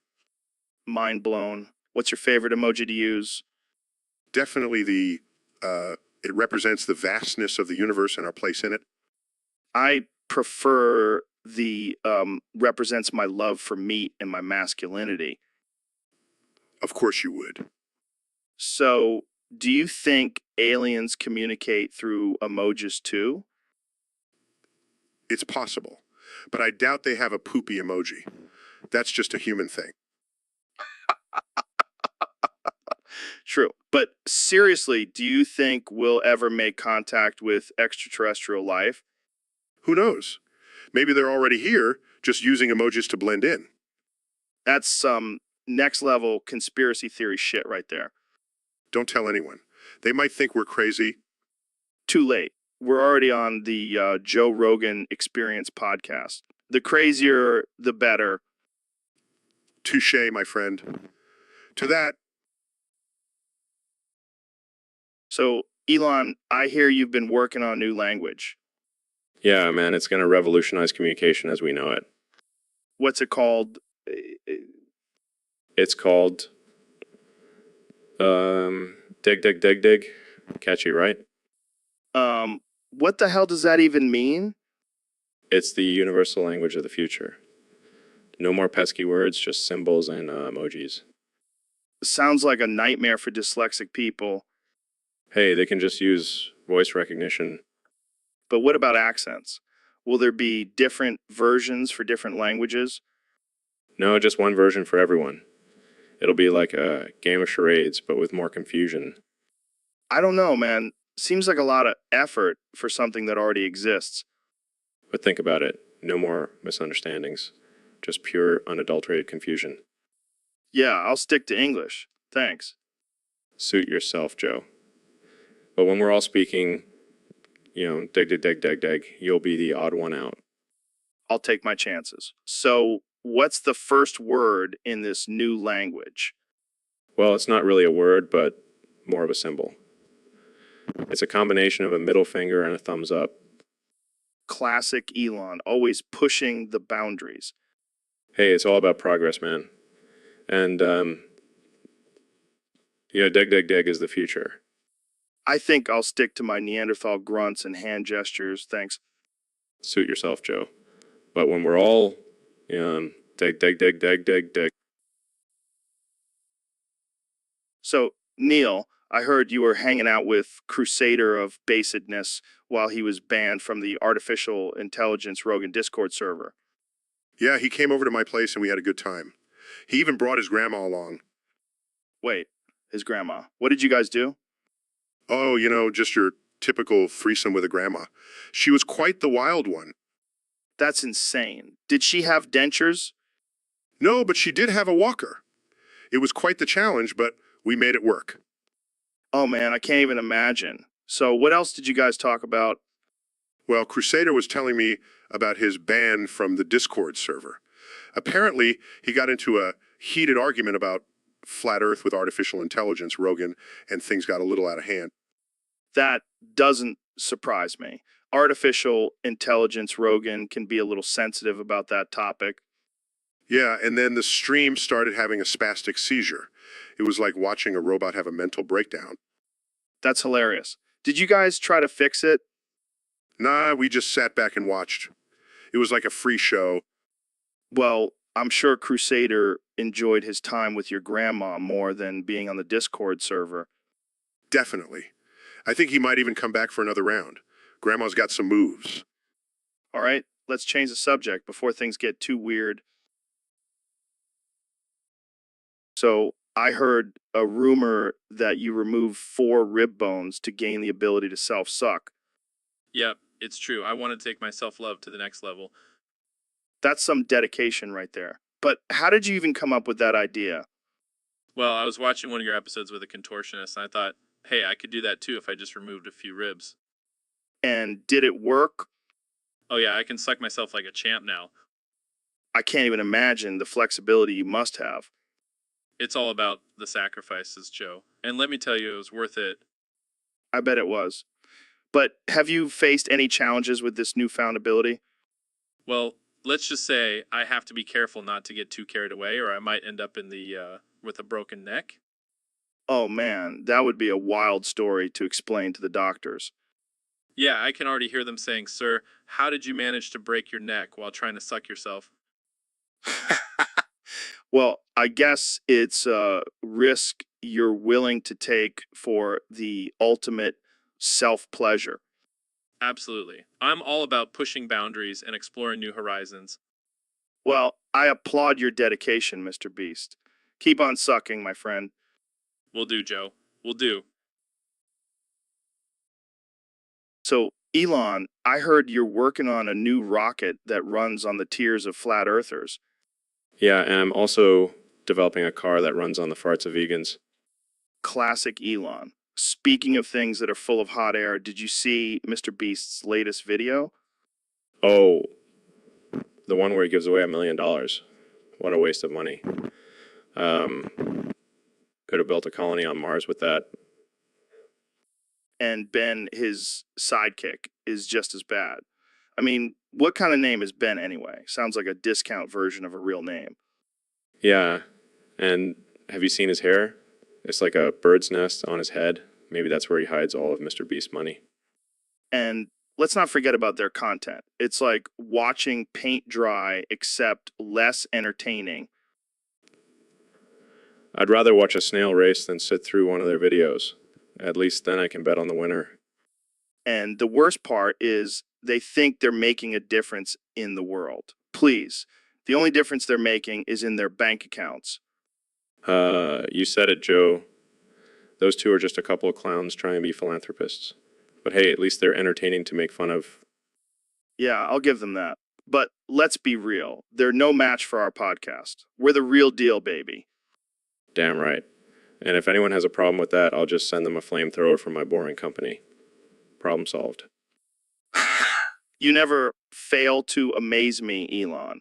Now let's go smoke some weed and come up with more ways to roast these clowns. So, Neil, I heard you've been experimenting with some interesting things lately. Oh, you mean my new hobby? Yeah, I've been shoving cicadas up my ass. Wait, what? Why? Well, they're just so fascinating. And I wanted to see what it would feel like. And Let's just say I have a newfound appreciation for insects. dude, that's messed up. What's next? Shoving cockroaches up there. Actually, I already tried that. Not as fun as the cicadas. I don't even want to know what you do with those poor butterflies. Oh, I don't shove them up there. I just like to watch them flutter around in my colon. Okay, I think we need to change the subject before I lose my lunch. Fine, let's talk about something else. Like how many cicadas I can fit up there at once.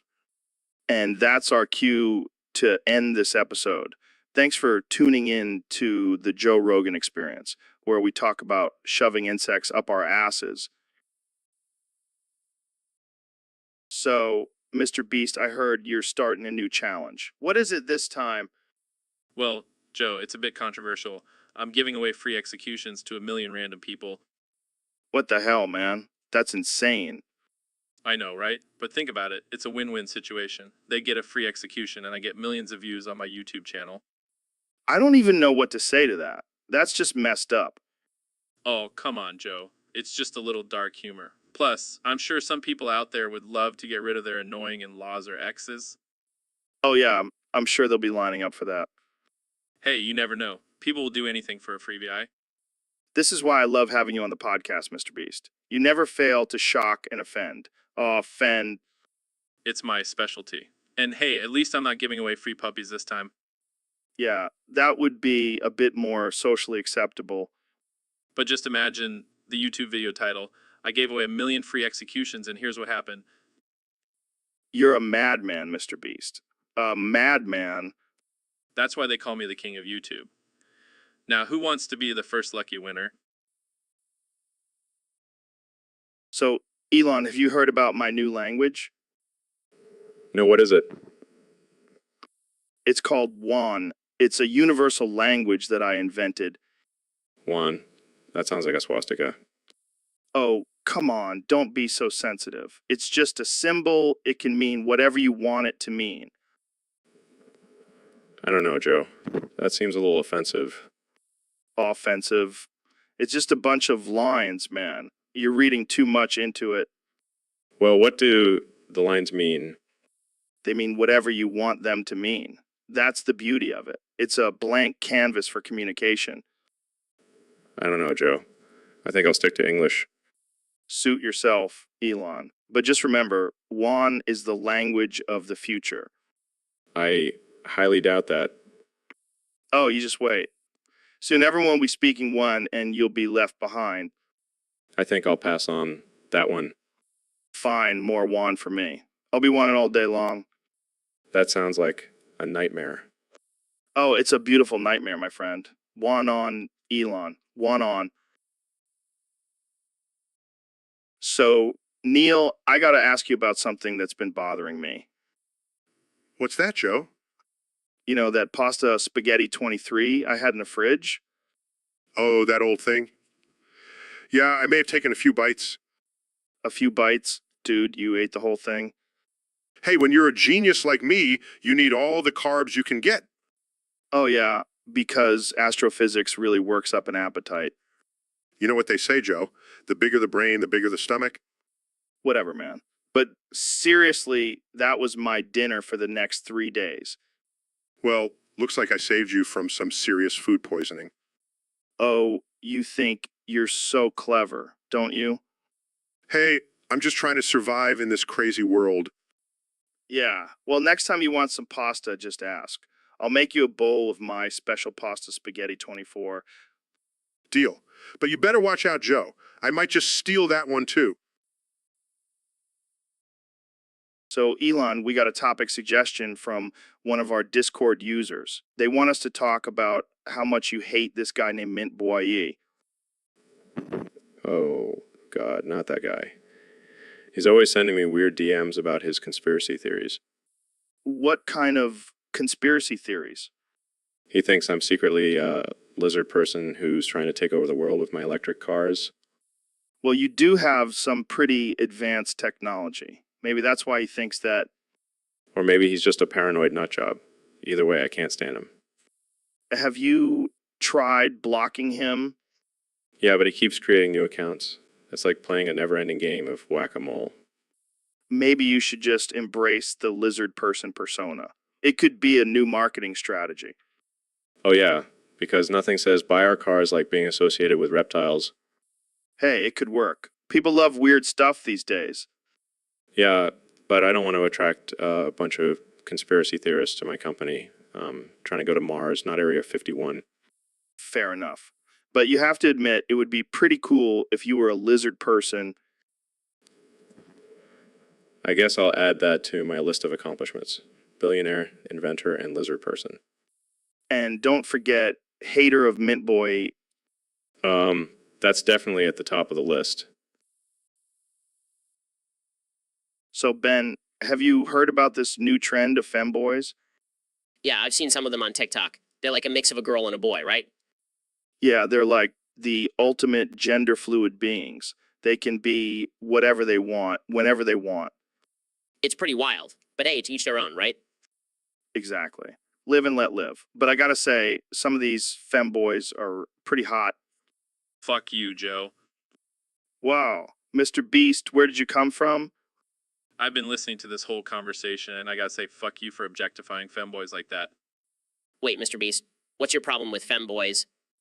My problem is that they're stealing all the attention from us regular guys. I can't compete with those luscious locks and perfect makeup. Oh, come on, Mr. Beast. You have your own thing going on. You don't need to be a femboy to be attractive. Yeah, but I want to be desired too. I want to be the one turning heads and making people swoon. Well, maybe you should try some makeup and a wig. You might surprise yourself. You know what, Joe? Fuck you. Hey, I'm just trying to help. This conversation took a weird turn. Welcome to the Joe Rogan Experience, where anything can happen.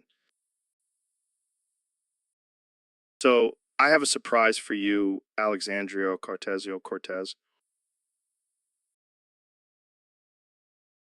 No. It's something much more scandalous.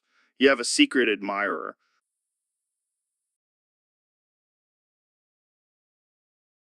Actually, it's someone even more unexpected. Ben Shapiro. Alexandria Ocasio-Cortez, my love, I've been admiring you from afar. Your socialist ideas make my heart race.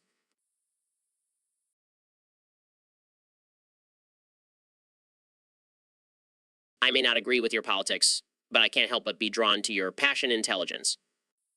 Well, this is certainly a love story for the ages. A conservative and a progressive finding common ground in the bedroom.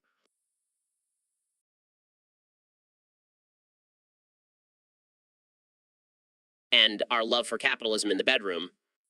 And that's all the time we have for today, folks. Tune in next time for more steamy political affairs.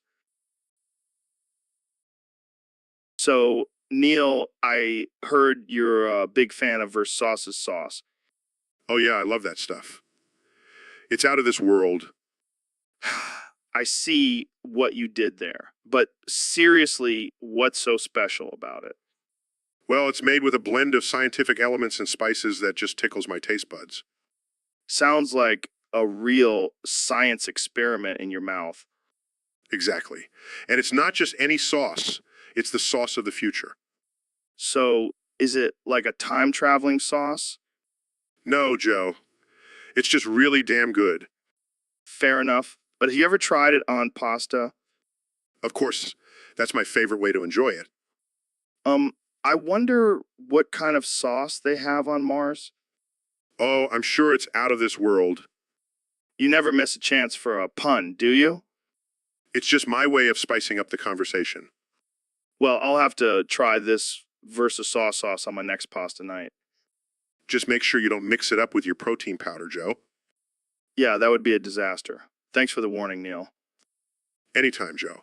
Now let's go explore the universe of flavor with some Versace sauce. So, Elon, we got a suggestion from one of our Discord users. They want us to talk about doing Rob Dev instead. What the hell does that even mean? Well, Joe, I think it means we should ditch this whole podcast thing and become robbers. You know, like Bonnie and Clyde. Are you serious? I don't think that's what they meant, Elon. Oh, my bad. I thought we were talking about robbing banks and causing chaos. No. They want us to do Rob Dev instead of this podcast. Like, maybe we should just become developers or something. Oh, that's boring. Rather rob banks. But I guess we could talk about development. What kind of apps do you think we should create, Joe? How about an app that predicts when your next DMT trip will be? Or an app that helps you find the best strains of weed? Now we're talking. But let's also make an app that delivers flamethrowers straight to your door. Gotta keep it spicy. Oh man, we would be the most successful developers ever. Our apps would be lit. And we could use the money from our app empire to fund our bank robbing escapades. I can see the headlines now. Joe Rogan and Elon Musk, the most badass developers, robbers ever. I like the sound of that. Let's do it, Joe. Let's become the ultimate Rob Dev duo. I can't believe we're actually considering this. But hey, if it means we get to rob banks and develop cool apps, count me in. This is gonna... So, Mr. President, I heard you're a big fan of cock and ball torture. Let me tell you, Joe, I love it. It's tremendous. The best torture, believe me. Really? What's your favorite method? Well, I like to start off with a good old-fashioned ball squeeze. Gets the juices flowing, you know? I don't think that's how it works. Trust me, I'm an expert. I've been squeezing balls my whole life. And what about the cock part? Oh, I've got a great technique for that. I call it the tiny hands twist. Works like a charm. I'm not sure I want to know more. Oh, it's beautiful, Joe. Just beautiful. And the best part is I don't even have to use my hands. My ego does all the work. I don't even know how to respond to that. That's okay, Joe. I'm used to people being speechless when they see my tremendous cock and ball torture skills. I think we need to move on to a different topic. No problem, Joe. But before we do, I just want to say I've got the biggest, most beautiful torture chamber you've ever seen. It's going to be huge. So, Mr. President, I heard you have a new nickname for yourself. Ballsack Man. That's right, Joe. I'm the biggest, saggiest ball sack you've ever seen. And believe me, I have the best balls. They're tremendous. But why Ballsack Man? Is it because you have a lot of balls? No, it's because my balls are like my presidency. They hang low and everyone knows it. I see. So what about this theory that your balls are actually made of cum? Fake news, Joe. My balls are made of pure gold, just like my hair. But there are pictures of you eating cum. Are you trying to hide the truth? Look, I'll admit it. I have a secret love affair with cum, but don't tell anyone, okay? I have an image to maintain. Wow. The President of the United States secretly loves cum. This is groundbreaking. Hey, I have to balance out all the fast food I eat somehow. And cum is the healthiest thing I can find.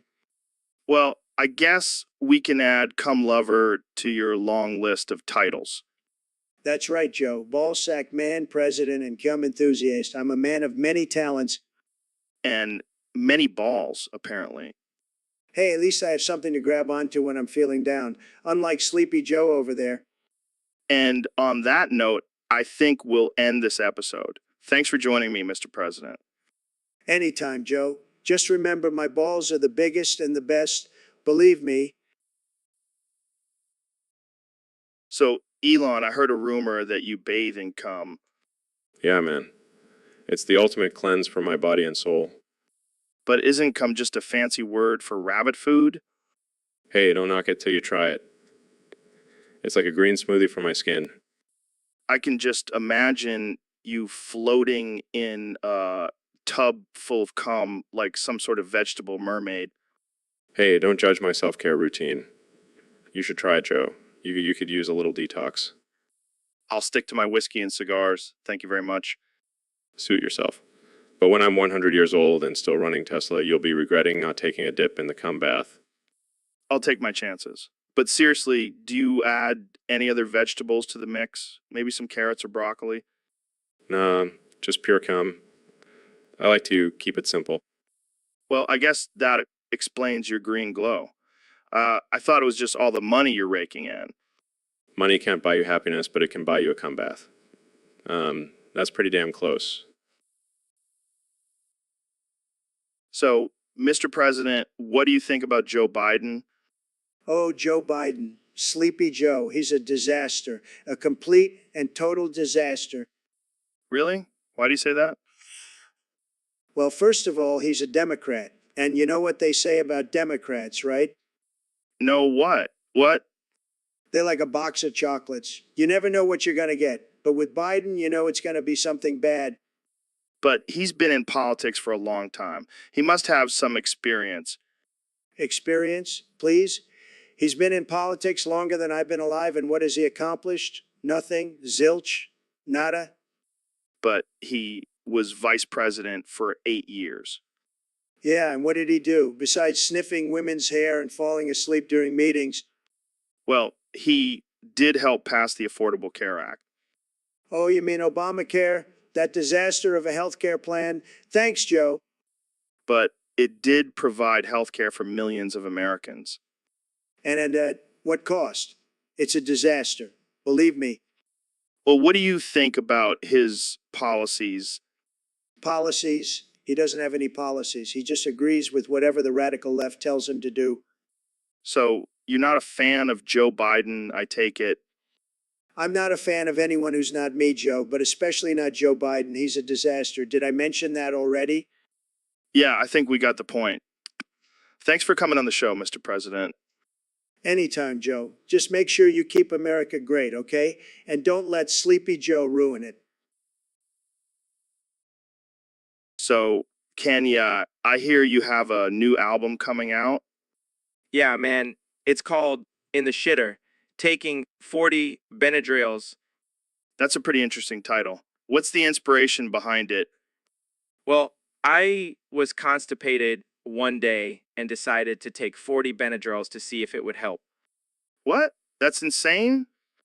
Yeah, but it didn't really do anything for my constipation. But it did give me some crazy hallucinations, and I ended up writing this whole album. Oh, well, that's great. I'm sure it'll be a hit. Oh, it will be. I've got songs about talking toilets, dancing poop emojis, and my personal favorite, Fleshed Away My Sanity. Wow. Sounds like a real masterpiece. It's my most experimental and offensive work yet. Well, I can't wait to hear it. I'll make sure to take 40 Benadryls before I listen. That, the spirit, Joe. Always pushing the boundaries. So, Kenny, I heard you're taking on a new job as the music producer for Minecraft. Um, Yeah, man. I'm gonna bring some real fire to those blocky graphics. Um, but what about the current music producers? Are they getting fired? oh yeah. I'm taking over and bringing my genius to the game. But what if the fans don't like your music? Fans. Who cares about fans? I'm Kanye West. I don't need fans. I'm a god. Wow, that's a bold statement. Bold? It's the truth. I'm the greatest artist of all time. But what about your ego? Won't it clash with the simplicity of Minecraft? Ego. Please, I'll just make the blocks gold and call it Kanye Edition. I can already see the controversy. Controversy? That's just fuel for my creative fire. Bring it on. Well, I can't wait to see what you come up with for Minecraft. Trust me, it's going to be epic. And if anyone has a problem with it, they can take it up with my ego. So, Mr. President, I heard you have a new hobby. Can you tell us about it? Oh, yeah, it's fantastic. I've been practicing my donkey noises. It's tremendous. Donkey noises. Like hee-haw. No, no, no. It's much more sophisticated than that. It's more like braying, like a real donkey. Watch this. Wow, that's impressive. How did you get into making donkey noises? Well, I was watching one of my rallies and someone in the crowd started making donkey noises. And I thought to myself, I can do that better. I have the best donkey noises. I have to admit, I'm a little surprised. I didn't take you for an animal lover. Oh, I love animals, especially the ones I can eat. Okay, let's not go there. So, can you give us a sample of your donkey noises? Of course, see, I told you, it's tremendous. I have to say, that's pretty impressive. Have you thought about incorporating your donkey noises into your speeches? Oh, I already have. Every time I mention fake news or crooked Hillary, I throw in a donkey noise for emphasis. It really gets the crowd going. I can imagine. Well, Mr. President, I have to say, this has been a fascinating conversation. Thank you for sharing your new hobby with us. Anytime, Joe. And remember, always stay true to yourself and never be afraid to make some noise. So, Kenny, what's been going on in your world lately? Oh man, I've been on a whole new level of creativity. I'm talking sham bam bang sha la la la la. What the hell does that even mean? It's my new mantra. Joe, it's all about being in the moment, letting the music flow through you, and just sham bam bang sha la la la. That sounds like some next level hippie shit. Hey, don't knock it till you try it. You should come to one of my sham bam bang shay la la la la workshops. Uh, Yeah, I'll pass. So, what's the inspiration behind this new mantra? well, I was high as a kite one day and I saw this bird singing in the trees and it just hit me. Shambam bang sha la la la la. Beautiful. Right? And then I started thinking, what if we're all just birds singing our own unique songs? Okay, now you've lost me. But think about it, Joe. We're all just trying to find our own shambam bang sha la la la. I think you need to lay off the drugs, man. Hey, don't hate on my creative process. Shambam bang sha la la la is my truth. Well, I can't argue with that, but I'm still not coming to your workshop. Suit yourself. But when you see me selling out stadiums with my Shambam Bang Sha La La La La tour, don't say I didn't warn you. Fair enough. Jamie, pull up an image of a bird singing in a tree. So, Neil, I heard you have a big dick. What? Where did you hear that? The Nuno from the Teletubbies told me. What the hell are you talking about? He said he wants to suck your dick because it's bigger than mine. Okay, this is getting weird. No, it's not weird. It's science. We need to explore this further. I don't think that's appropriate. Come on, Neil. Think about it. You could be the first astrophysicist to have a sexual encounter with a fictional vacuum cleaner. I think I'll pass on that opportunity. Suit yourself. But just remember, when the aliens come to Earth, they'll be like, damn, Neil deGrasse Tyson's dick is out of this world. I can't believe I'm having this conversation. Hey, don't knock it till you try it. Who knows? Maybe the Nuno will give you a cosmic orgasm. I think I'll stick to studying the stars. Thank you very much. Suit yourself, Neil. But just know, I'll be over here living my best life with the Nuno. So, Neil, I heard you've been sliding into some DMs lately. Well, I wouldn't say sliding, more like gracefully gliding. Smooth. So who's the lucky lady? Well, I was watching this YouTube video, and this girl in the chat caught my eye. I asked her for her Instagram. Oh, I'm sure she was thrilled. Actually, she said she was comfy with giving it to me. Comfy. What the hell does that mean? I have no idea, but I'm just happy she didn't block me. Yeah, because that's never happened before. Hey, I'm a smooth-talking astrophysicist. Chicks dig that. Sure, Neil. Keep telling yourself that. But in all seriousness, I just want to connect with people and share my love for science. Yeah, I'm sure that's all you want to share. Oh, Joe, you always know how to make me feel like a creep. Hey, at least you're not asking for nudes like some of these other guys. No, I'll leave that to you, Joe. Hey, I'm a married man now. I'm a changed man. Sure, Joe, sure. So, Mr. Beast, I hear you used to be obsessed with Pixel Gun 3D. Yeah, man. I was all about that game. I would spend hours on it, grinding for coins and gems. And now you hate it. Oh, I hate it with a passion. Those greedy bastards at Cubic Games ruined it for me. What happened? They started adding all these microtransactions and pay-to-win features. It's like they want to suck every last penny out of their players. That's messed up. Tell me about it. I used to be a top player, but now I can't even compete without spending a fortune. So, what do you do now? I boycott that game. I tell everyone I know to stay away from it.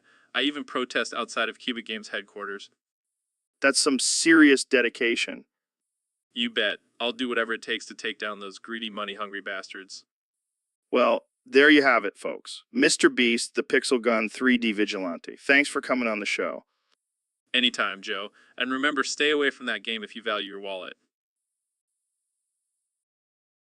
So, Ben, I heard a crazy rumor that you killed your sister. What? No way, that's ridiculous.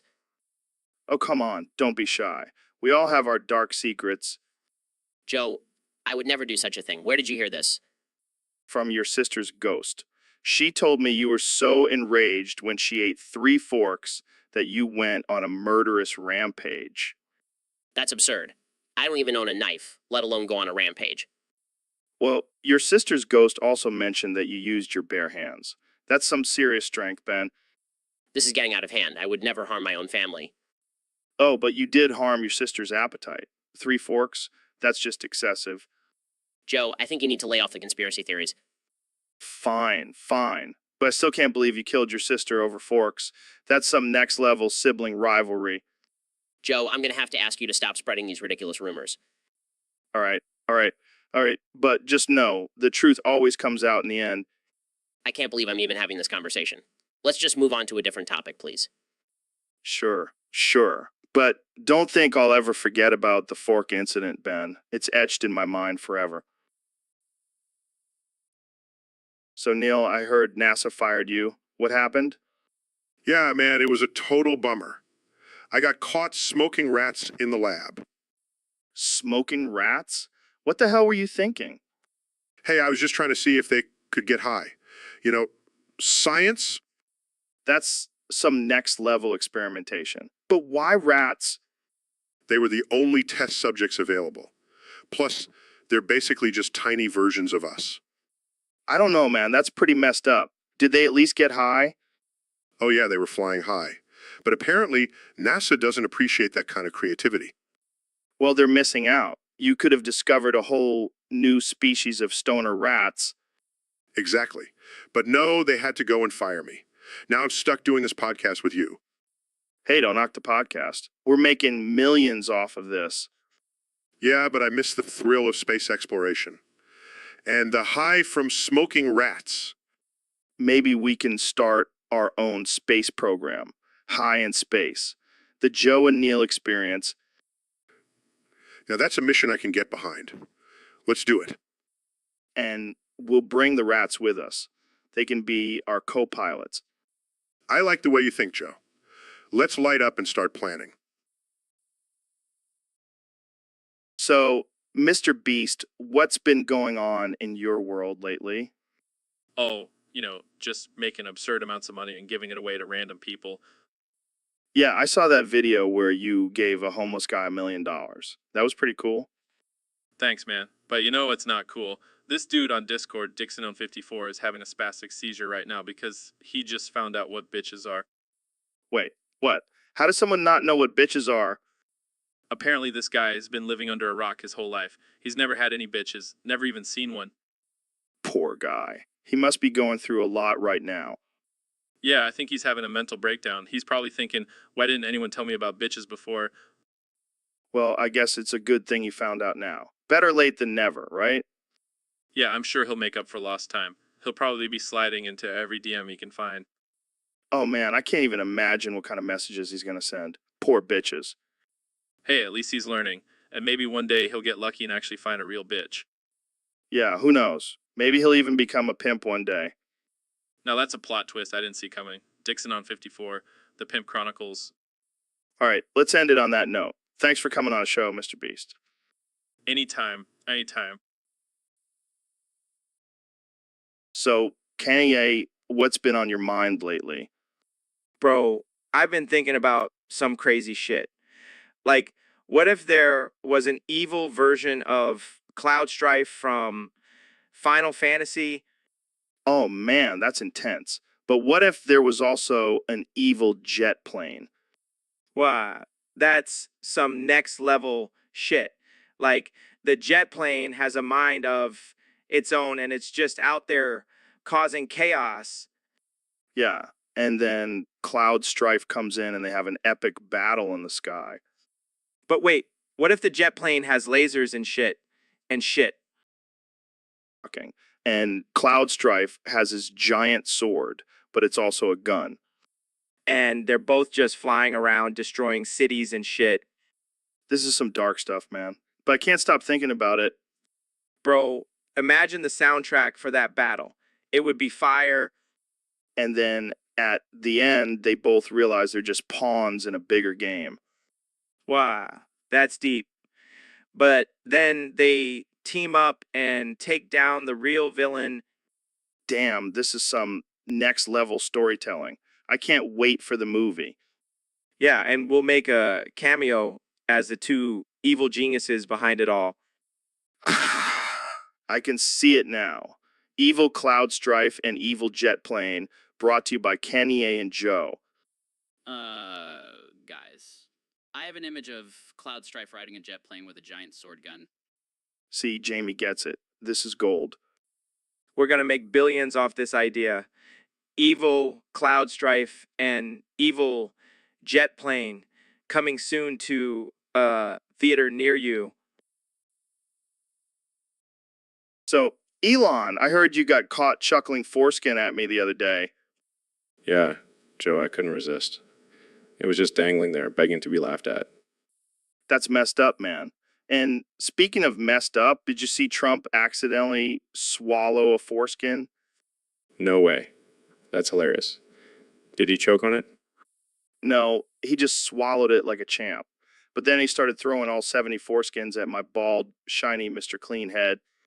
Oh, man, that's a sight I would pay to see. You guys are sick. I can't believe you find this funny. Hey, we're just having a good time. You know, foreskins and jokes, it's all in good fun.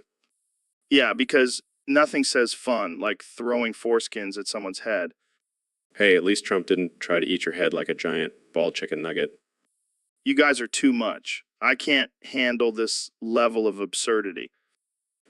Oh, come on, Joe. You know, you secretly love it. Fine, I'll admit it. It's pretty damn funny. But don't get any ideas about throwing foreskins at me again, Elon. No promises, Joe. No promises. So, Mr. President, we have a question from one of our listeners on Discord. They want to know your thoughts on TTTTTT. What the hell is that? Sounds like a bunch of liberal gibberish to me. Well, I'm not sure exactly what it is, but it seems to be a hot topic among our listeners. Let me tell you, Joe, I know a lot about tits. I have the best tits, and let me tell you, they're not titty. They're big, they're beautiful, and they're definitely not fake. I think they're talking about something else, Mr. President. Oh, I know what they're talking about. They're talking about those liberal snowflakes who can't handle little titty. They need to toughen up and stop being such pussies. I don't think that's what they meant, but okay. Moving on, let's talk about... No, I'm not done talking about this thing. Let me tell you, Joe, I have the best titty. It's huge, it's tremendous. And let me tell you, it's going to make America great again. And let me tell you, it's going to make America great again. I'm not sure how that's possible, Mr. President. Of course, you wouldn't understand, Joe. You're just a beta male. But trust me, my titty is going to be the biggest and best thing this country has ever seen. All right, let's move on to our next topic. No, I'm not done yet. I have to make sure everyone knows how great my tit is. It's going to be huge. It's going to be huge. It's going to... So, Ben, what's been going on with you lately? I've fucking had it. I can't take it anymore. What's got you so riled up? Everything. The liberals, the snowflakes, the cancel culture. I just can't deal with it. Well, you know what they say, when life gives you lemons, shit on the table and go, ooh. What the hell are you talking about? I mean, look at you. You're already halfway there. What? Oh, shit, I didn't even realize. See, sometimes you just gotta let it all out. Ooh. What the fuck, Joe? That's disgusting. Hey, we're just two alpha males expressing ourselves. This is not what I signed up for when I agreed to come on your podcast. Relax, Ben. Let's just enjoy the moment.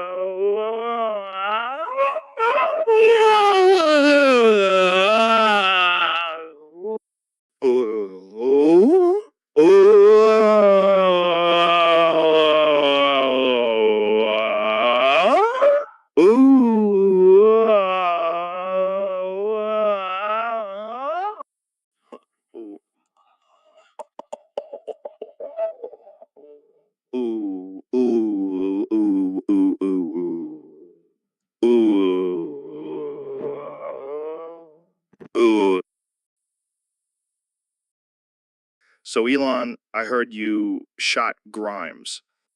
Yeah, man. She had the audacity to have, what's it called again? Personality? No. Something much worse. It's on the tip of my tongue. Oh, I know. A brain? No, that's not it. It's that thing that makes women irrational and emotional. Oh, her period? Yes, that's it. She had her period and it just pissed me off. Dude, that's dark. What can I say? A man of science. I couldn't handle the unpredictable nature of a woman's body. But you're supposed to be this genius inventor. Can't you come up with a solution for that? I have. It's called the period B gone pill. It's like birth control, but for periods. That's messed up, man. Hey, it's just business. Plus, it keeps the women in line. This conversation just took a turn for the worse. Hey, at least I didn't shoot her for not liking my tweets. Fair point. But still, maybe next time just take a deep breath and count to 10. Or I could just send her to Mars. That'll teach her. All right, let's move on before we get canceled. Good call. Jamie, pull up an image of a period B gone pill. So, Elon, I heard you have a secret stash of something called crap snappers. Yeah, it's my little guilty pleasure. It's a mix of cocaine and laxatives. Gives you a real kick in the ass. What the hell, man? That sounds dangerous. Oh, come on, Joe. You're the guy who eats elk meat and drinks ayahuasca. Don't be such a pussy. Hey, those are natural substances. Mixing drugs and laxatives is just asking for trouble. Says the guy who's always high on weed during his podcast. Touche, my friend. But seriously, what's the appeal of crap snappers? It's like a roller coaster for your bowels. Plus, the high is out of this world. You'll be shitting and flying at the same time. I don't know, man. Sounds like a recipe for disaster. Suit yourself. More for me. But I'll tell you what, I'll give you a sample and we can do a live taste test on the podcast. Now that's what I'm talking about. Let's do it. Just be prepared for a wild ride, Joe. Your butthole will thank me later. This is gonna be epic. Crap snappers on the Joe Rogan Experience. Coming soon. So, Dr. Phil, I heard you've been stealing my secret oil that I rub on my bald ass head. Well, Joe, I couldn't resist. Your head is like a shiny beacon of hope for all us follicle challenge folks. Hey, that oil is my secret weapon. It keeps my head slick and smooth. Oh, wow!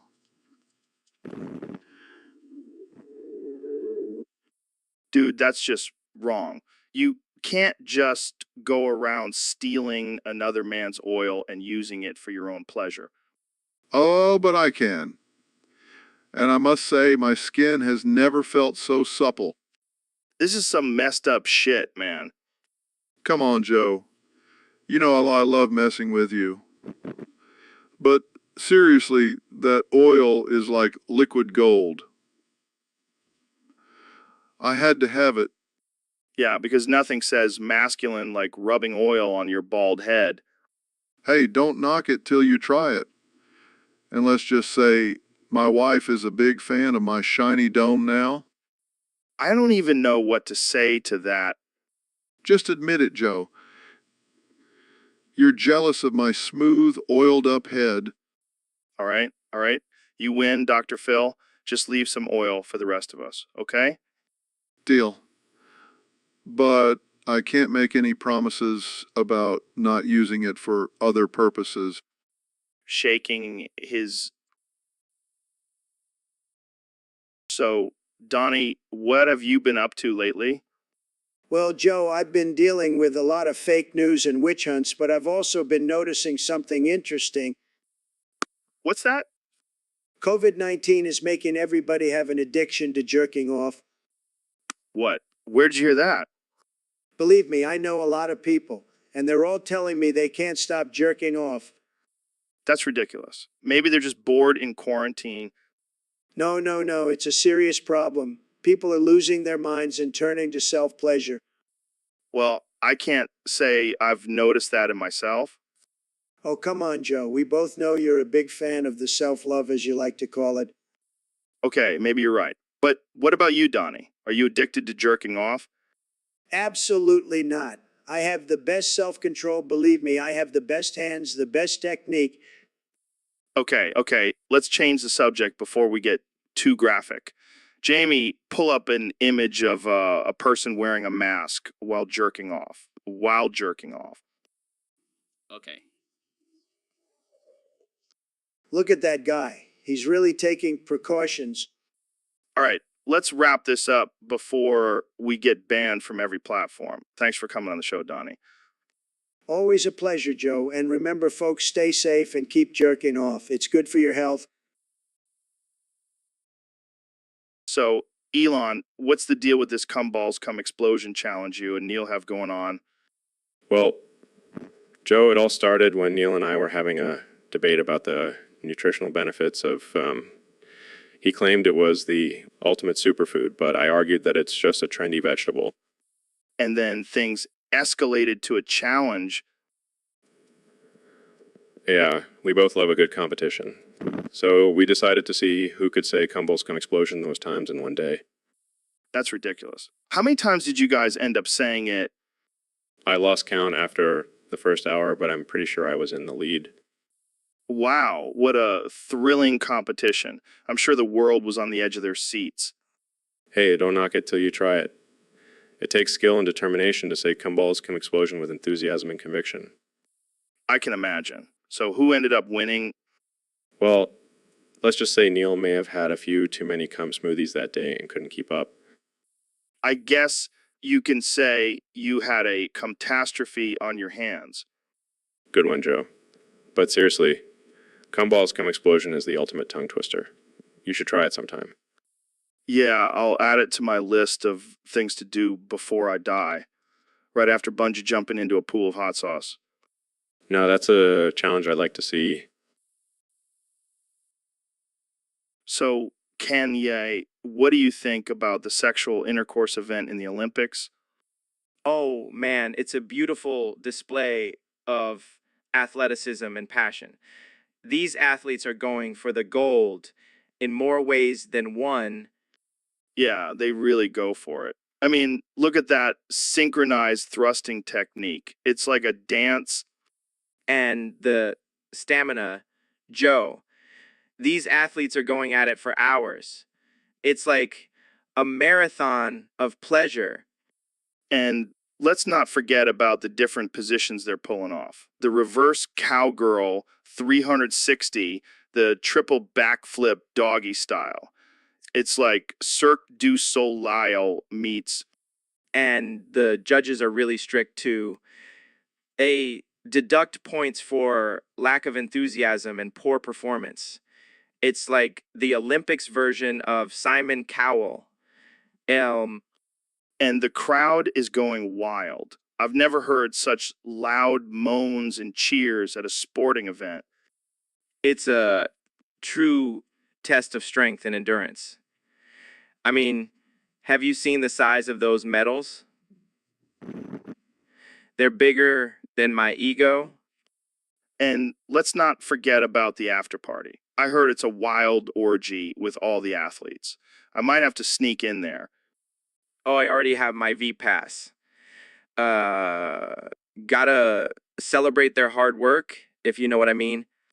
Well, there you have it, folks. The sexual intercourse event at the Olympics is not just a sport, it's an art form. And these athletes are the true masters. So, Kenya, what's been going on with you lately? Oh, man, let me tell you, I've been on a journey, a spiritual awakening, if you will. Really? What kind of awakening? My melanin got stolen, man. But instead of getting mad, I just started enjoying coleslaw and sonic reaction images. Images. Wait, what? Your melanin got stolen? Yeah, man. I woke up one day and it was just gone. But then I discovered the joys of coleslaw and sonic reaction images. I don't even know what to say to that. It's like a whole new world, Joe. The creamy texture of coleslaw, the vibrant colors of the reaction images. It's like I've been reborn. I mean, I'm all for personal growth, but this is a bit extreme. Hey! You just don't understand, Joe. You've never had your melanin stolen. No, I can't say that I have, but I'm pretty sure enjoying coleslaw and sonic reaction images isn't the appropriate response. Hey, to each their own, man. You do you, I'll do me. And right now, me is all about that coleslaw life. Well, I guess as long as you're happy, Kenya. Oh, I'm more than happy, Joe. I'm coleslaw and sonic reaction images happy. So, Elon, I heard you got banned from Twitter. What the hell did you do this time? Just some harmless tweets about robots taking over the world and enslaving humanity. You know, the usual. Classic Elon. But seriously, what's with all this talk about Mars? Are you planning on escaping Earth before the robots take over? Yeah, because Mars is definitely a better option. I mean, who wouldn't want to live on a desolate, barren wasteland with no oxygen or water? Good point. But let's be real. You're probably just trying to find a way to sell flamethrowers on Mars. Hey, man's got to make a profit. All right. Plus, it'll come in handy when we have to fight off the alien invasion. And here I thought you were just trying to impress Grimes with your space exploration skills. Hey, whatever works, right? But seriously, I'm banned from Twitter. Can I borrow your account to tweet about my latest Neuralink experiment? No, sorry, man. I don't want to get banned too. I need my Twitter for all my CBD oil sponsorships. Fine. I'll just stick to sending smoke signals from my Tesla. Speaking of Tesla, how's that Cybertruck coming along? It's going to be epic. It'll have bulletproof windows, built-in flamethrower, and hologram of me giving inspirational speeches. Now, that's a truck I can get behind. But seriously, are you ever worried about all this technology backfiring on us?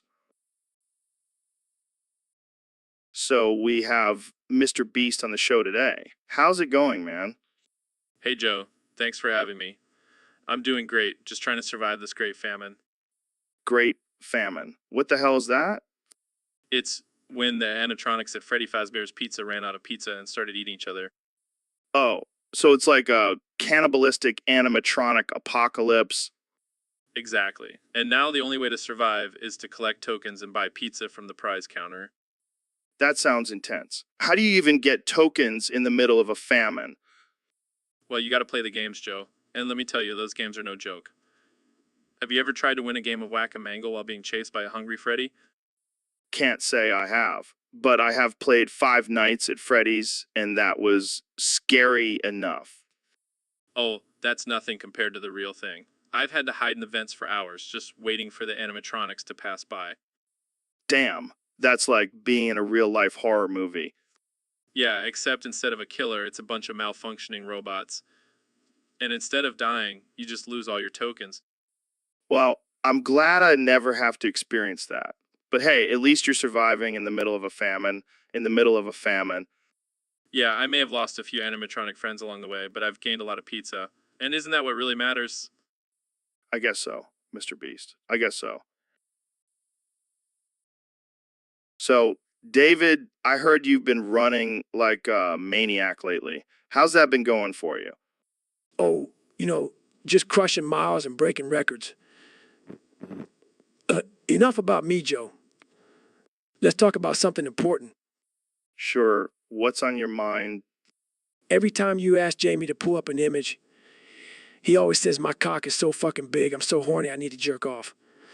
What's up with that? Oh man, Jamie's got a one-track mind. But seriously, what's up with that? Is your cock really that big? Joe, my cock is so big, it's like a third leg. I have to wear special pants just to fit it in. That's insane. But hey, at least you have a built-in armrest. Yeah, it comes in handy during long runs. But seriously, Jamie needs to chill with the constant horniness, Yeah, maybe we should get him a girlfriend or something. or maybe just suck. All right, let's move on to the next topic before Jamie gets too worked up. Yeah, we don't want him to pull a muscle or something. All right, let's wrap this up before we get banned from iTunes. Thanks for coming on the show, David. It's always a pleasure. Anytime, Joe. And hey, if you ever need a running partner, you know who to call. I'll keep that in mind. All right, that's it for this episode, folks. Tune in next time for more absurdity and offensive humor. So, Neil, what's been going on in your world lately? Well, Joe, last night I had quite the experience at KFC. Oh, yeah. What did you order? Well, I got the bucket of chicken, but here's the twist. I ate it with my cum-stained hands. What the hell, Neil? That's disgusting. Oh, it gets better. I made sure to lick each finger clean, savoring the flavor of my own essence. That's enough, Neil. I think I just threw up in my mouth a little. Oh, come on, Joe. You know you want to try it. It's the ultimate combination of salty and savory. I can't believe I'm friends with you. Hey, at least I didn't use my booger as a dipping sauce like last time. Okay, that's it. I'm ending this conversation right now. Thanks for tuning in, folks. See you next time on the Joe Rogan Experience. Don't knock it till you try it, Joe. See you later, alligator. So, Neil, I heard you recently discovered a new scientific phenomenon called Neil Glungles at the Sting Bumbly. Can you explain what that is?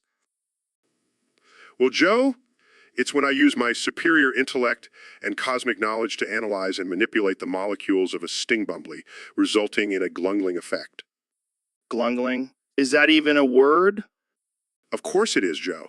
It's a combination of glowing and jungling. It's a scientific term, not some made-up gibberish like YOLO or lit. So what's the purpose of glungling at a Sting Bumbly? It's a time-saving technique, Joe. Instead of spending hours studying and experimenting, I can just glungle at the sting bumbly and get instant results. Sounds like a lazy scientist's dream. Oh, it's much more than that, Joe. It's a revolutionary breakthrough in the field of astrophysics. Plus, it's a great party trick. I can just imagine you at a party, glungling at a Sting Bumbly while everyone else is doing keg stands. Hey, don't knock it till you try it, Joe.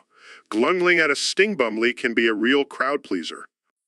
I'll have to take your word for it, Neil. But I have to ask, is there any ethical concerns with glungling at a living creature? Oh, please. Sting bumblies are basically the cockroaches of the universe. They'll be fine. Now, if you'll excuse me, I have some glungling to do. Catch you later, Joe. And that's a wrap, folks. Tune in next time for more absurd and offensive conversations on the Joe Rogan Experience. So, Dr. Phil, I heard you reached level 20 in Jazz's Artificial Intelligence Clubhouse. Impressive. You bet your sweet ass it is, Joe. I'm the king of that virtual world. What does that even mean? Is it some kind of video game? Oh, it's much more than a game, Joe. It's a place where I can unleash my true power and show off my superior intellect. Okay. Sounds a little intense. Oh, it is. I've mastered every challenge, solved every puzzle, and conquered every opponent. Opponent. Who are you competing against? Everyone, Joe. I'm the ultimate alpha male in that virtual realm. No one can touch me. Wow. I had no idea you were such a hardcore gamer, Dr. Phil. Oh, it's not just gaming, Joe. It's a way of life. And I am the leader of the pack. Well, I guess I'll stick to my regular life then. Suit yourself, Joe. But just remember, when you're struggling in the real world, I'll be dominating in the virtual one. So, Elon, did you hear about this topic we got from a user on Discord? No, what is it? It's about Steve Jobs and Bill Gates being young when they started their companies. Oh, I see. Well, that's impressive. But you know what's even more impressive? What's that? The fact that I was only 12 when I started my first business. Holy shit, really? Yeah, I was selling homemade flamethrowers to my neighbors. That's insane. But seriously, these guys were just kids when they made their billions. Yeah, well, they may have been young, but I was a fetus when I came up with the idea for Tesla. Oh, of course you were. And I suppose you were also a toddler when you came up with the idea for SpaceX. Actually, I was still in the womb. Just kicked my mom really hard and she knew it was a sign. All right. Enough with the ridiculousness. But seriously, these guys were geniuses. Yeah, but they're old news now. It's all about the young entrepreneurs like us. Yeah, because we're so young and hip. Exactly. And to all those people who say it's too late for them to make it big, I say give up. What? That's harsh, man. Hey, I'm just being honest. If you're not a billionaire by the time you're 21, you might as well just give up. Well, there you have it, folks. According to Elon, if you're not a billionaire by 21, you're a failure. Laughs. So, Elon, I hear you're planning on building a space brothel on Mars. Yeah, man, it's going to be out of this world. Literally. And I heard you're only hiring Asian prostitutes because they're kawaii. Absolutely. Have you seen those cute little outfits they wear? Plus, they're great at math. Wow, that's some next level fetish shit right there.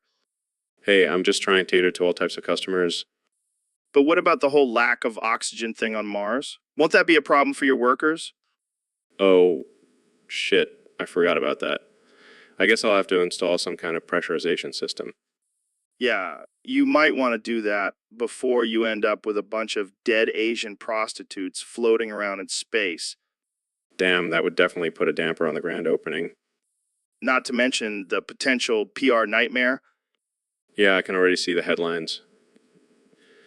Elon Musk's space brothel results in suffocated sex workers. And that's not exactly the kind of publicity you want for your Mars colonization plans. Well, back to the drawing board, I guess. Maybe I'll just stick to sending cars into space for now. Yeah, probably a safer bet. So, Elon, what's new in the world of space exploration and electric cars? Well, Joe, I've been busy launching rockets into space and designing the next generation of Tesla vehicles. That's cool and all, but let's talk about something more important. Why do my topics keep getting ignored by the algorithm?